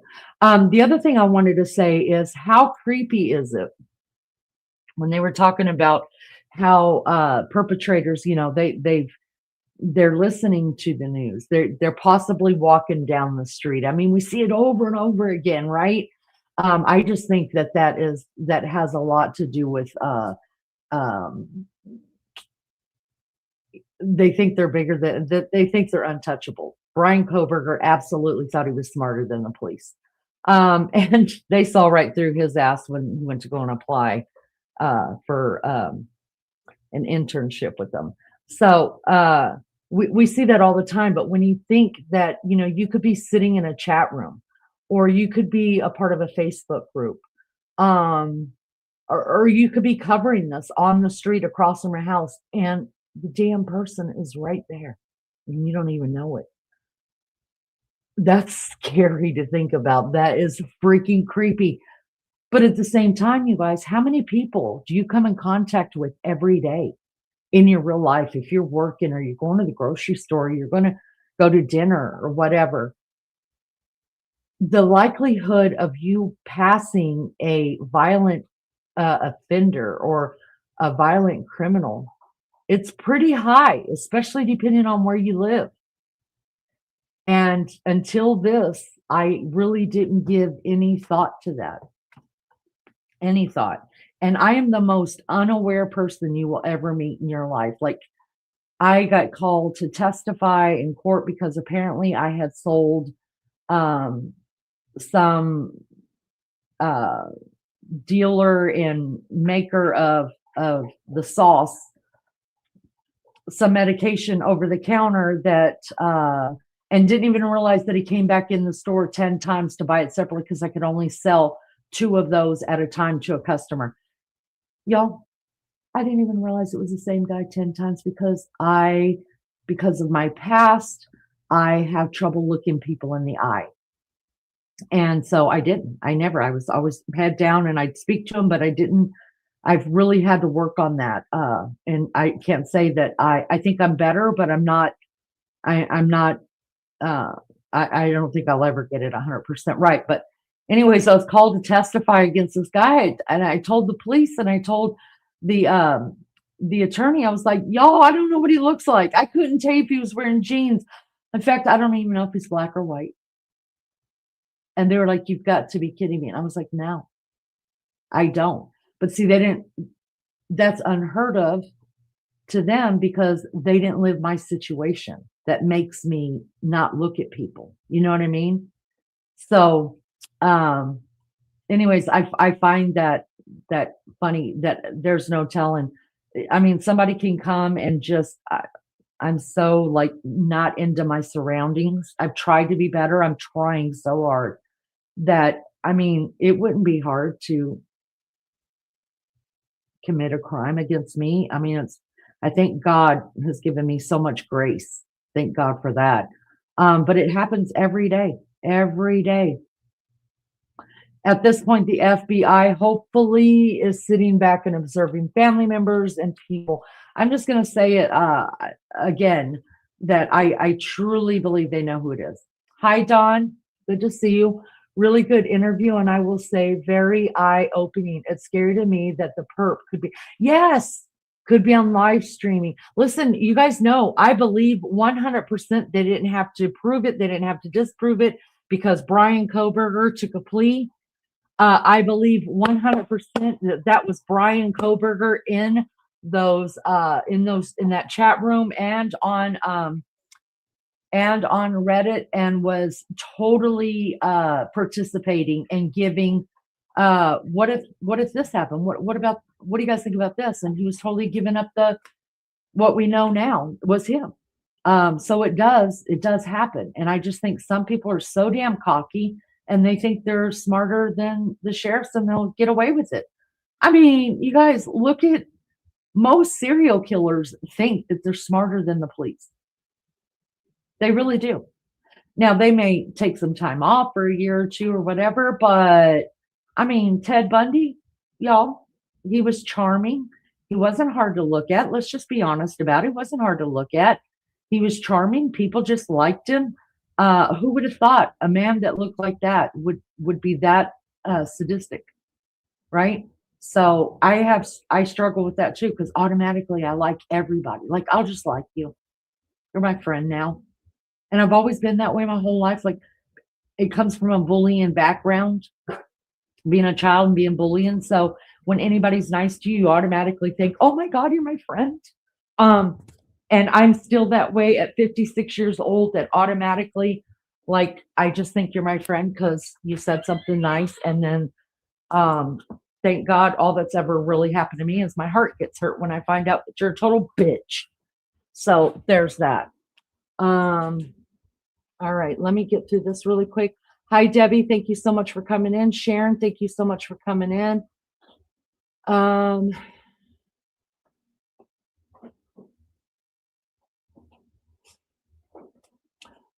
says, I watched the interview prior. Thank you. And he said that they were probably scaling back. Then this guy says, no, they aren't pulling back. Right. Well, I will tell you guys, these are done on 2 different days. So the one that we're watching right now was the day before yesterday, and the one that we'll watch prior was yesterday. So maybe something came out or that he knows about that this guy didn't know about. But like I said, this guy has been out of the business for a while. I mean, he's talking about things that happened more than 10 years ago. So obviously he's been out of the business, retired from it for a while, but that doesn't make him any less smart. It's just that maybe he didn't know that the police already said that. I could not be an FBI agent. Oh, I just want to do crime scene investigations and a cleanup. Why do people do horrible things? Evil, the devil is the main culprit. That's right. What are you saying makes complete sense to me. It just shows even the profilers have different opinions. Right. Exactly. Yeah. And it doesn't mean that any one of them, you know, is any less educated than the other. It's just their own experience, and we all come at things differently. Um, we proved it here in chat, right? We all have some of the same theories. We all have some of the exact same theories, and we all are reading the same book, but we're on completely different pages. So they're no different than we are, right? It's just that they've got some kind of training behind it that makes them think a little bit differently. Damage says doesn't have a stomach for that. While this coverage is good for all of us, but if you're a criminal, it's a window to everything that's going on, and just let they know, hey, that's why they get to keep a lot of it in the back. I hope they have what they have is good, right? They know they have to be quiet. I mean, we live in a different world today, right? Everything's out there. Nothing is sacred. Nothing is secret anymore. They're not just dealing with theories and stuff like that. They're dealing with people who leak information and real information and stuff. And so they know the criminals are watching us. They know they're watching them. They know they're watching, you know, and so it's kind of hard to catch up to the two steps that you're being. The minute you think you're a step closer to them, then somebody puts something out in the news or even on the internet. The internet is more dangerous now than even the news ever thought of being, because it's so readily available. We don't have to wait till 6 and 11 o'clock at night anymore to catch the news. Now we just go to our phones and hit Google, you know. So I could see why it's even more important now to keep things closer to the vest. But I am also in agreement with this profiler that says there are some things that, like, why haven't they already put out? That's a good question. Why haven't they already done a profile of the perp? Why? And it's because I think they already know who it is. Just like that guy said, it took 5 years to find that one guy, and they had his name on day one. Day one. So sometimes they may know it, but they got to be able to prove it. It's one thing to know who did it. It's a whole different thing to be able to arrest them and to convict them in a court of law. And you've only got one chance at it. Miss June says, I would love to do research and rescue because I'm good at it, but the stress that the FBI is going through right now with the new leader is a no-go. Night Sky, thank you for coming in. You never know people these days. So many evil, sick people out there. Amen. I agree. Wild Angel, I would love to have been an FBI. I was going to go in the military when I was younger, so that definitely could have been a career for me. A detective. I don't know that I'd be any good at it, but I think I could. I may not be a good Sherlock Holmes, but I think I could be a pretty good Watson. Like the FBI here in chat right now, I think I would have been a great Watson, because I can be a leader and I can be a follower. But if you can't lead, you need to get the hell out of the way, and I will let you know that I'm not following you. Just not. And I'm also the type of person, you got to have a fucking plan for me. Even if it's the wrong plan, you say, look, Lainey, this is the deal. Like, we're going to go down this road. It's the wrong road. We're going to have to dodge the train. At least there's a fucking plan. Let's go. And then we'll come back and figure out what we're doing next. That's the way that I am. But I will follow always a great leader. If not, move the hell out of the way, because I could figure it out before you'll get it figured out, I'm sure. Jordan says, this isn't about you. It's not a mirror. I'm just going to let that go, because I could get all kind of shitty. I was rejected from the military over a heart murmur. Wow, I'm sorry to hear that. I hope you're okay now. I ended up having kids young, so I didn't get to go, but I have that in my sights. Damage says, Jordan, it's always about me, don't you know? See, that's why we love Damage, because Damage is just like, fuck you. You don't know me. It is all about me. Jordan says, you look in the mirror and you say you get in there and make it about you. How do you know what I do in the mirror? Fuck you. Listen, see, you just had to keep talking. I don't look in the mirror, you motherfucker. When I look in the mirror, I see a person I don't recognize anymore. I'm 56 years old. I still think I'm 30. All right. So fuck off. Well, the FBI is being ran by a new deputy director, Christopher Rea. He's been an agent for 23 years now and knows how to rule how it runs. Unlike, I always struggle with his name, Bongino. The deputy director is essentially runs day-to-day ops. Thank you so much, FBI. Who's this Jordan? Damage, we don't care, do we, honey? Listen, Damage will kick your ass. I'm just gonna let you know that right now. I totally respect that they're checking, monitoring, speak in any online forum they can. Right, exactly. I wish somebody come over here, y'all. And I really do like the way that some of the questions that Brian comes up with. I'm like, brilliant questioning. Brilliant. Hi, Sue. I truly don't think her family was involved. I think Nancy knows who it is from her daily life, maybe introduced by friends. Thank you for your comment.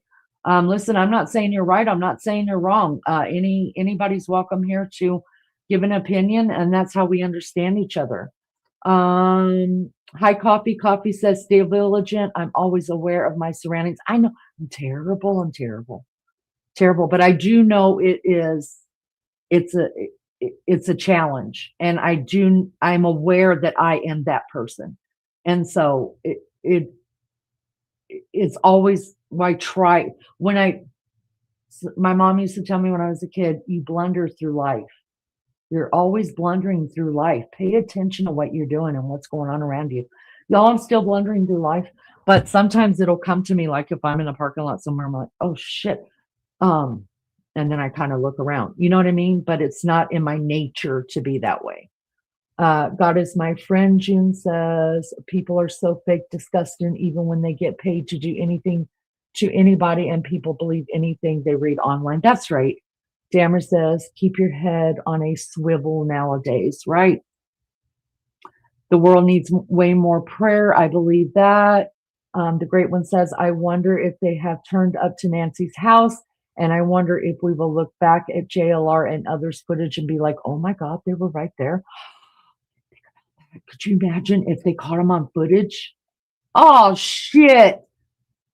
Oh. Work like right now, I'm dealing with a perv, my landlord, who allegedly is putting cameras in the attic. And there's like 4 people living up there right now. Oh my God. I'd have them taken out in the middle of the night. All I could say is they're not finding anything at Nancy's house, but they are people telling on this person, and they got to leave, but it's not strong enough yet. I think they know. I do. Mary Jane says, I have life experience training. Right. Most of us do. You know, we're young mamas. Listen, don't tell me how to put a diaper on. I got that. Blindfolded, one hand. I could probably do it with 1 foot. They do say some like to come back to the crime scene. Yeah, they do. In fact, that's why they usually put it. Listen, when I walked the crime scene of the Liberty German and Abigail Williams case here in Indiana, when I walked the crime scene, and we had to call in a tip to the FBI. Y'all, they knew exactly what I was doing, where I was at. That's an amazing story. You'll have to go back a couple of lives, and I told a little bit on it. But when we called it in, I could see no cameras anywhere. There was no choppers out there. There were no drones in the air, but they knew exactly where I was standing and how many of us were standing in that graveyard. So yeah, they put up cameras. They're watching people, because a lot of time a perp will go back. Good morning, Rocky. Good to see you. Thank you for coming in. Eve says, this is a scandal. So obvious. It is linked to distract from the files. A lot of people believe that, and I'm not saying that's out of the realm of possibility. Wild Angel wants the suspect or suspects know that things are kind of calming down, and it doesn't look like they're being found. They will screw up, hopefully. Coffee says, I have a son that's like that. He's so friendly. I stay telling him that there are plenty of bad people out there. Be aware. Oh, my mama tried so hard, y'all. She tried. All white tea. I need a break. I'm going to go get a laugh at politics. Bye. Thank you, Damage, for coming in. I appreciate you so much.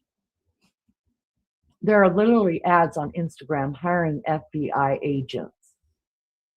Well, I mean, I don't know. I've never seen them, but I have seen other things where they're hiring other kind of law enforcement people. But that doesn't mean that they're just going to let them right in like, oh, you look like a good dude. Here's a gun. Go on out there and solve some cases. It's not about that. It's about the same thing as Uncle Sam pointing a finger at you and saying, what the hell did it say on the poster? I forget. All I keep seeing is Smokey Bear. Only you can prevent forest fires. Says you. We want you or something like that. I can't believe I can't remember that, but I'm getting tired. It's the same thing. It's just, I mean, we've been soliciting for police officers and FBI and military all of our lives. It's just done in a different way now. But that doesn't mean, that everybody who applies or thinks, yeah, I think I can do that shit. Yeah, I think let me just go on out there and solve some crimes. Give me a gun. I got it. Give me a badge and some prescription sunglasses. I got this, y'all. No, you still have to go through all of the training and you still have to pass tests or else your ass ain't getting in. I do know that much. And that's for the military too. I don't think those ads are real on Instagram. If they are doing ads, they must be desperate. Yeah, I think it's just it's just like, and you too could be a forest fire ranger person, but you still got to pass it. So it's up to you. Why won't it let me say that? No matter how I say it, won't let you. Oh my gosh. Come on, panel. I'll let you say it, girlfriend. Although I did type something in chat earlier when I was listening to this, and it wouldn't let it go through. And I was like, fuck it, I'm done with this. We should apply and see. Right. Yeah, y'all go apply, see what happens. They're going to throw all kind of shit at you and be like, oh, this would be me. Like, yeah, I could be. Yeah, give me some prescription sunglasses, a badge, sun, cute outfit. I got this. And the minute they start talking to me, or first they say fuck way too much, so that's not going to be allowed probably. And then if you disrespect me, I'm going to punch you in the mouth. Seriously, I couldn't be a cop for nothing, because the minute those little fucktards start mouthing me, I'm slapping them right in the mouth. I'm going straight to jail. Do not pass go. Do not collect $200. Seriously, no, smart ass little young punk jerk asses. They're not smart assing me. I'm not dealing with that shit. Not from nobody. So I'd be a terrible cop. So FBI probably wouldn't work at all either, because you can't go around hitting people in that line of duty either. Y'all, I'm screwed. I'm just going to be a leanie running this YouTube channel right here. Just Becca's in the house. Hello, girlfriend. I wanted to become FBI when I was in high school. Miss June says, why would you think that the average church person would be somebody you can trust? Oh my God, y'all, I live in a white picket fence. I still think that too, and I'm such an idiot. And it's bad because I actually put it out there that I'm that, like. But I will tell you this: once I see your colors, your true colors, like, I will. You have no idea the kraken that you could release in me.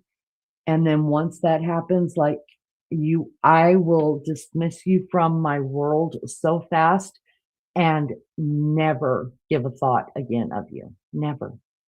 I get that from my mom. I can write you off that quick. And I give lots of chances if it's in my real life, and someone I really, really care about. But once you hurt me, you could piss me off and we could work through stuff. But if you hurt me, if you hurt my heart, like, that's it. We're done. You will never get that chance again to ever do that to me. Hi, Ian. Good to see you. Scouse Ian's here. The Scouser over there in Maggie Land, y'all.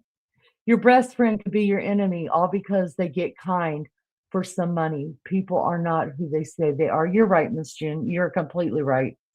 And I've learned so many times you would think that this would not be a problem for me, but it is. The person or persons that took Nancy won't be found, in my humble opinion. They are gone.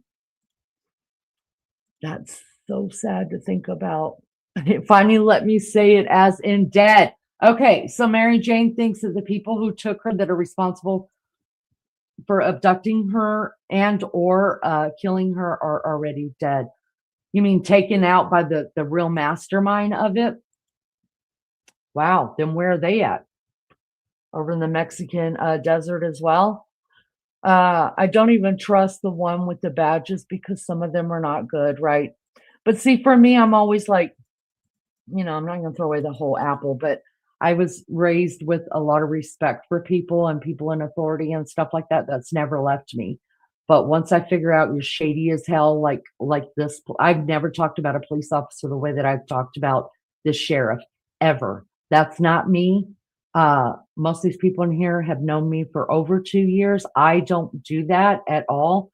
But if I've got disrespect for you and I don't care who you are, I'm just going to say it. I am. I respect the office. I respect the chair. That doesn't mean I respect everybody that sits in it. That's how I wanted. Oh, bless you, honey.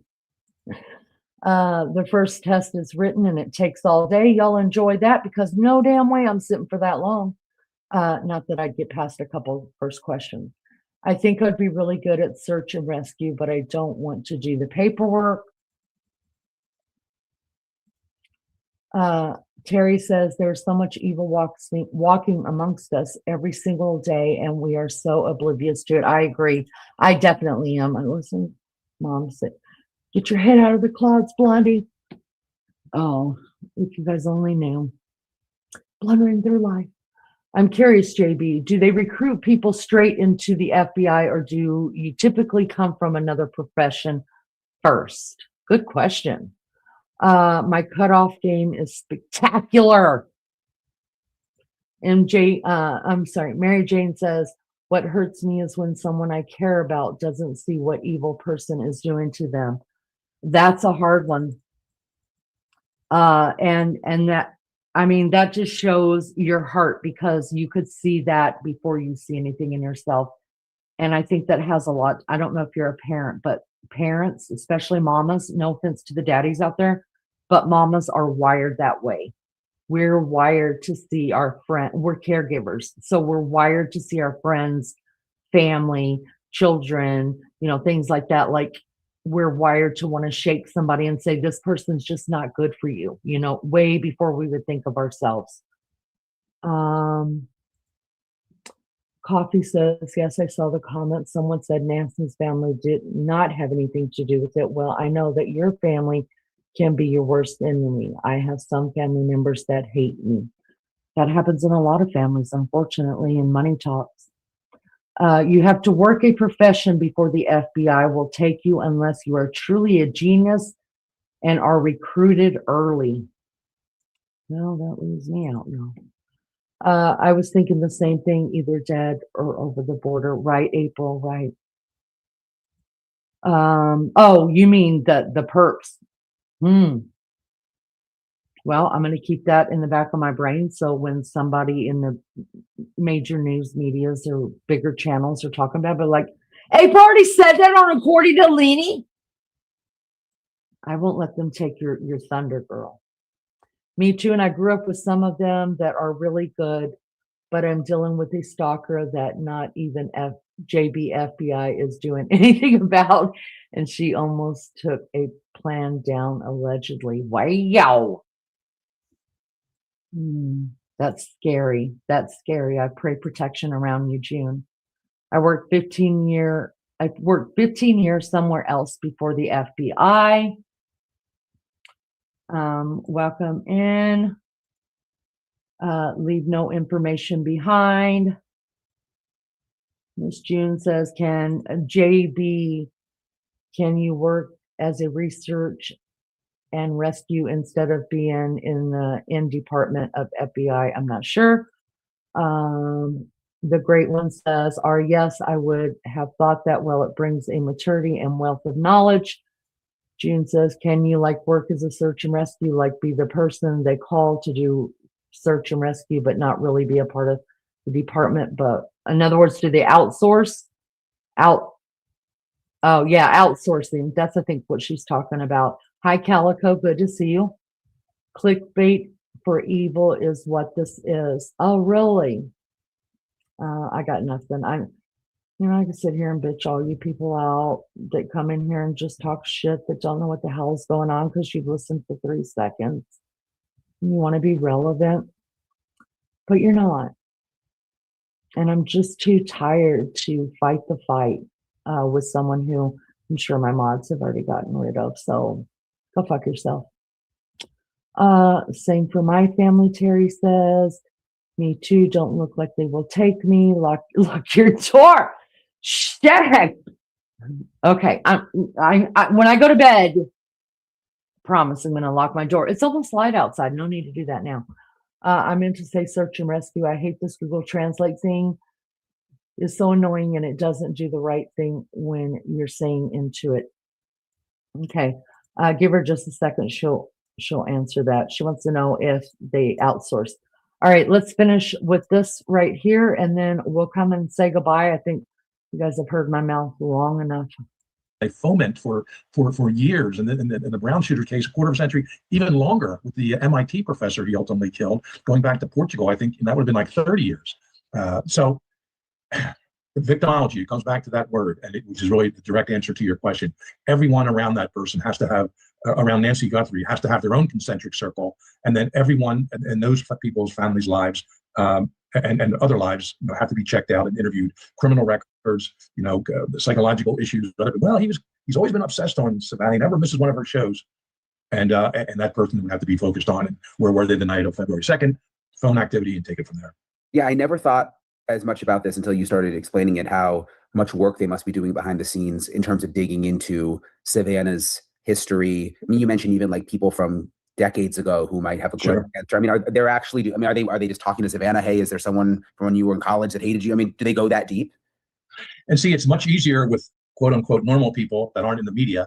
It just keep it to, her different stages of life, that victim's family member will say.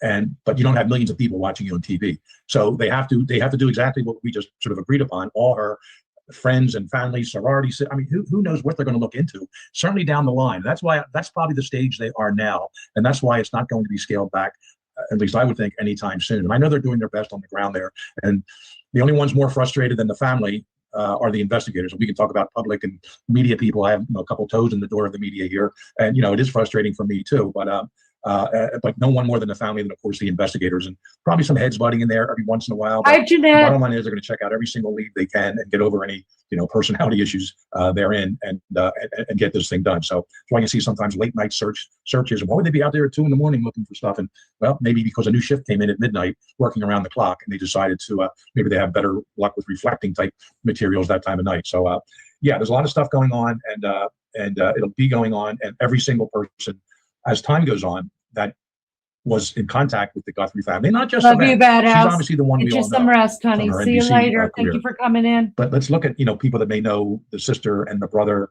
and gosh, who even knew that the father died? I think decades ago. Yeah. Did he have any enemies? And did somehow someone keep a grudge this long? And maybe it's the son of the person with the grudge. And these are all the things they have to look at. Just look for that person then who has the activity I just described, pre-offense, post-offense. And that's going to help put everything together too, along with whatever the alleged grievance was. And I use alleged, you say grievance here. You and me, it may not, bother us if someone, said something or looked a certain way, but other people can hold on to this for years and years and years, especially if they see someone get successful in one way or the other.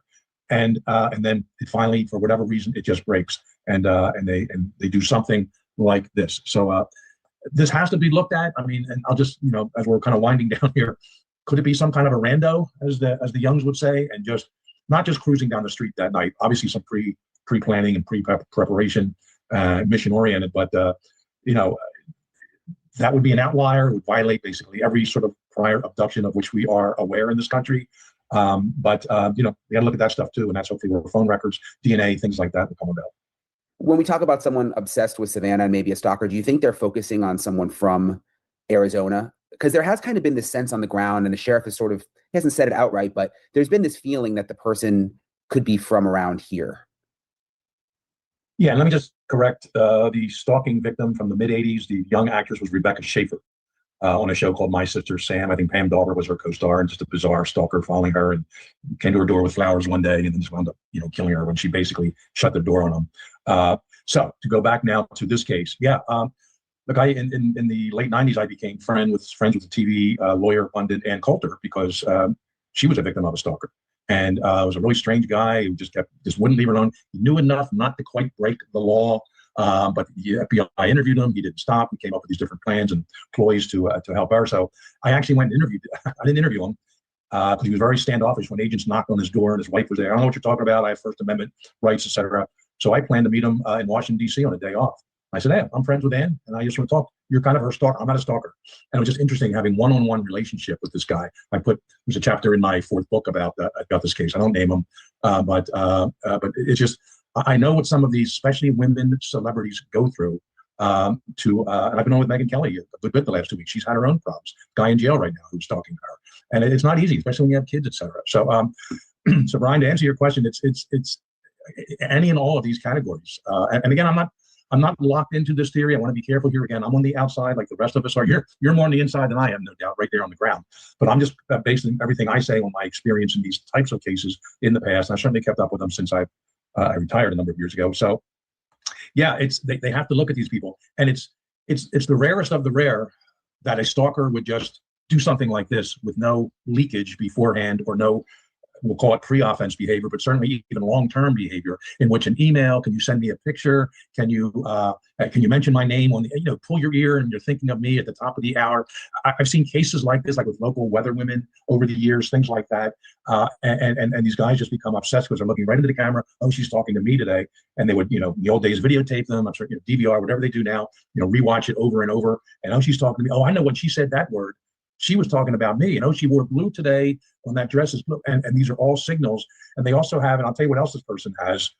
If it's this type of a stalking, obsessive type person, clearly suffering from erotomania, they have a shrine.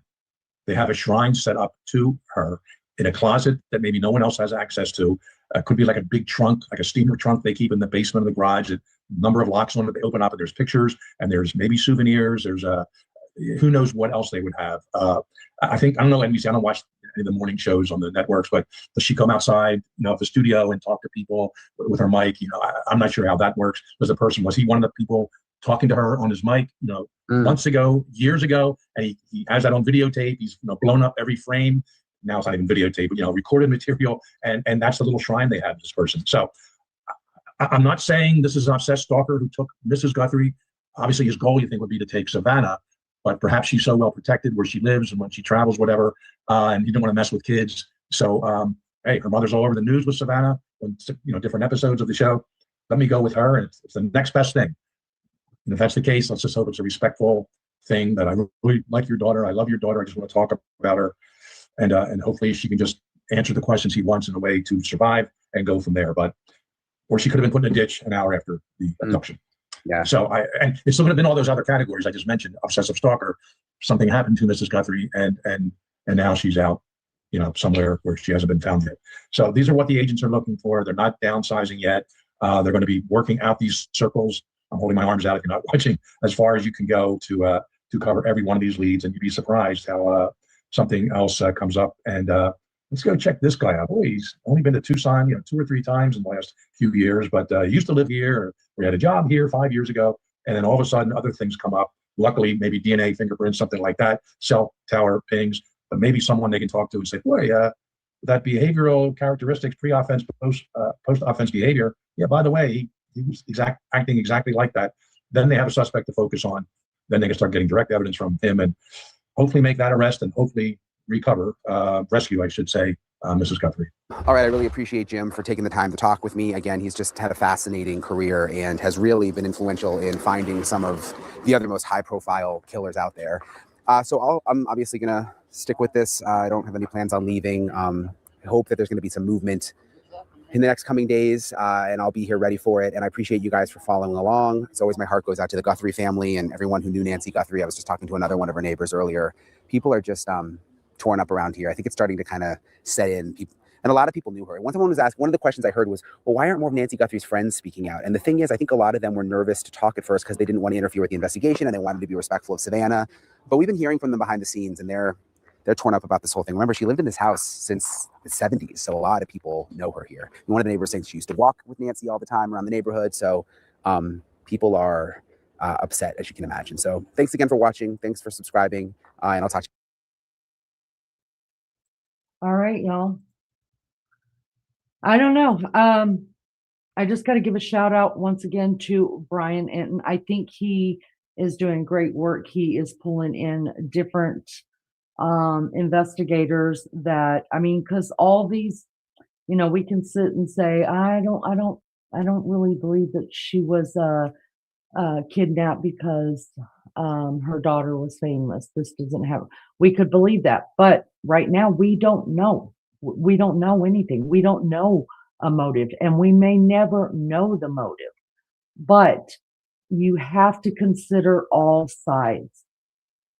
You have to consider all sides. I'm a big proponent of that. That's why I say nothing is off the table. Nothing is out of the realm of possibility until it's just proven, okay, we can throw that one out the window now because that didn't happen. So right now, nobody's wrong in my opinion. Nobody's right, and everybody's entitled to their opinion. I just appreciate chat coming in here and giving me their thoughts and having conversation about it, because why wouldn't we? Why? I mean, we could sit around and just talk about shit all night, and I've done that many times, and we've had some really good times here doing that, and we will do that in the future again. But there's also, you know, there's a song out there, and there's also scripture that talks about there's a time and place for everything, right? And right now, I feel like we're in the right time to be doing this coverage. So with that, I want to say good night to everybody, and thank you guys so much for being here. And thank Brian Entin again. Thank you, Lunch Lady, for dropping his channel in chat. If you guys want to check him out, if you're not subscribed, maybe consider doing that as well. Like I said, I think it's brilliant that he gets different people to come on and talk about different scenarios that very well could have happened. And in the end, maybe this guy's scenario is just so far off base that, I mean, it just couldn't have happened. But maybe by listening to him, the next case that we listen to, or we'll remember some of his words and be like, wait a minute, what? Wait a minute, remember this, remember that. So I appreciate it. All right. Thank you guys so much for being here. If you haven't hit the like yet, will you do that on the way out? I am pretty sure my co-host, Maggie, who is from the UK, she's from Liverpool, y'all. She is not Irish. And her co-host, Lizzo, will be doing a live later today, 3:00 Eastern Standard Time here in the US. If you're in England, I think it is at 8:00 your time. So they will also be covering the case. We just are bouncing back and forth off of each other, trying to bring different perspective to this. We're all almost on the same page. There are some things that all three of us are on the same page about, and there are things that we're just not, and that's okay. That's absolutely fine. We don't have to all agree. We just have to be respectful of each other. So thank you guys so much for being here. I love having you all. You guys are the reason why I have a channel, hands down. And I'm so grateful. All right, guys, I'll see you next time. Y'all be good or be good at it. Have a great day, or get you some rest if you're still up. Good night. Bye, guys.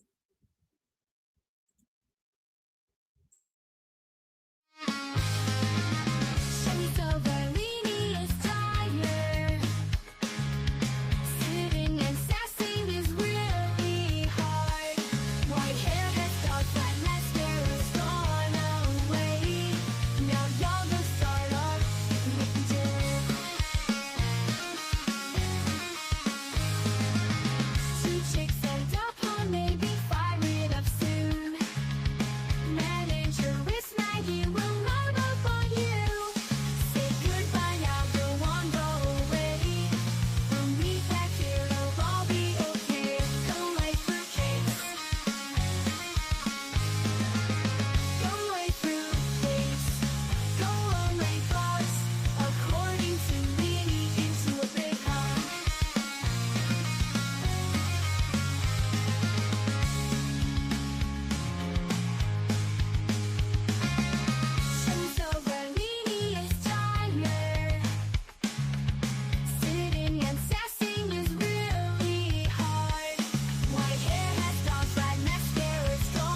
big hug.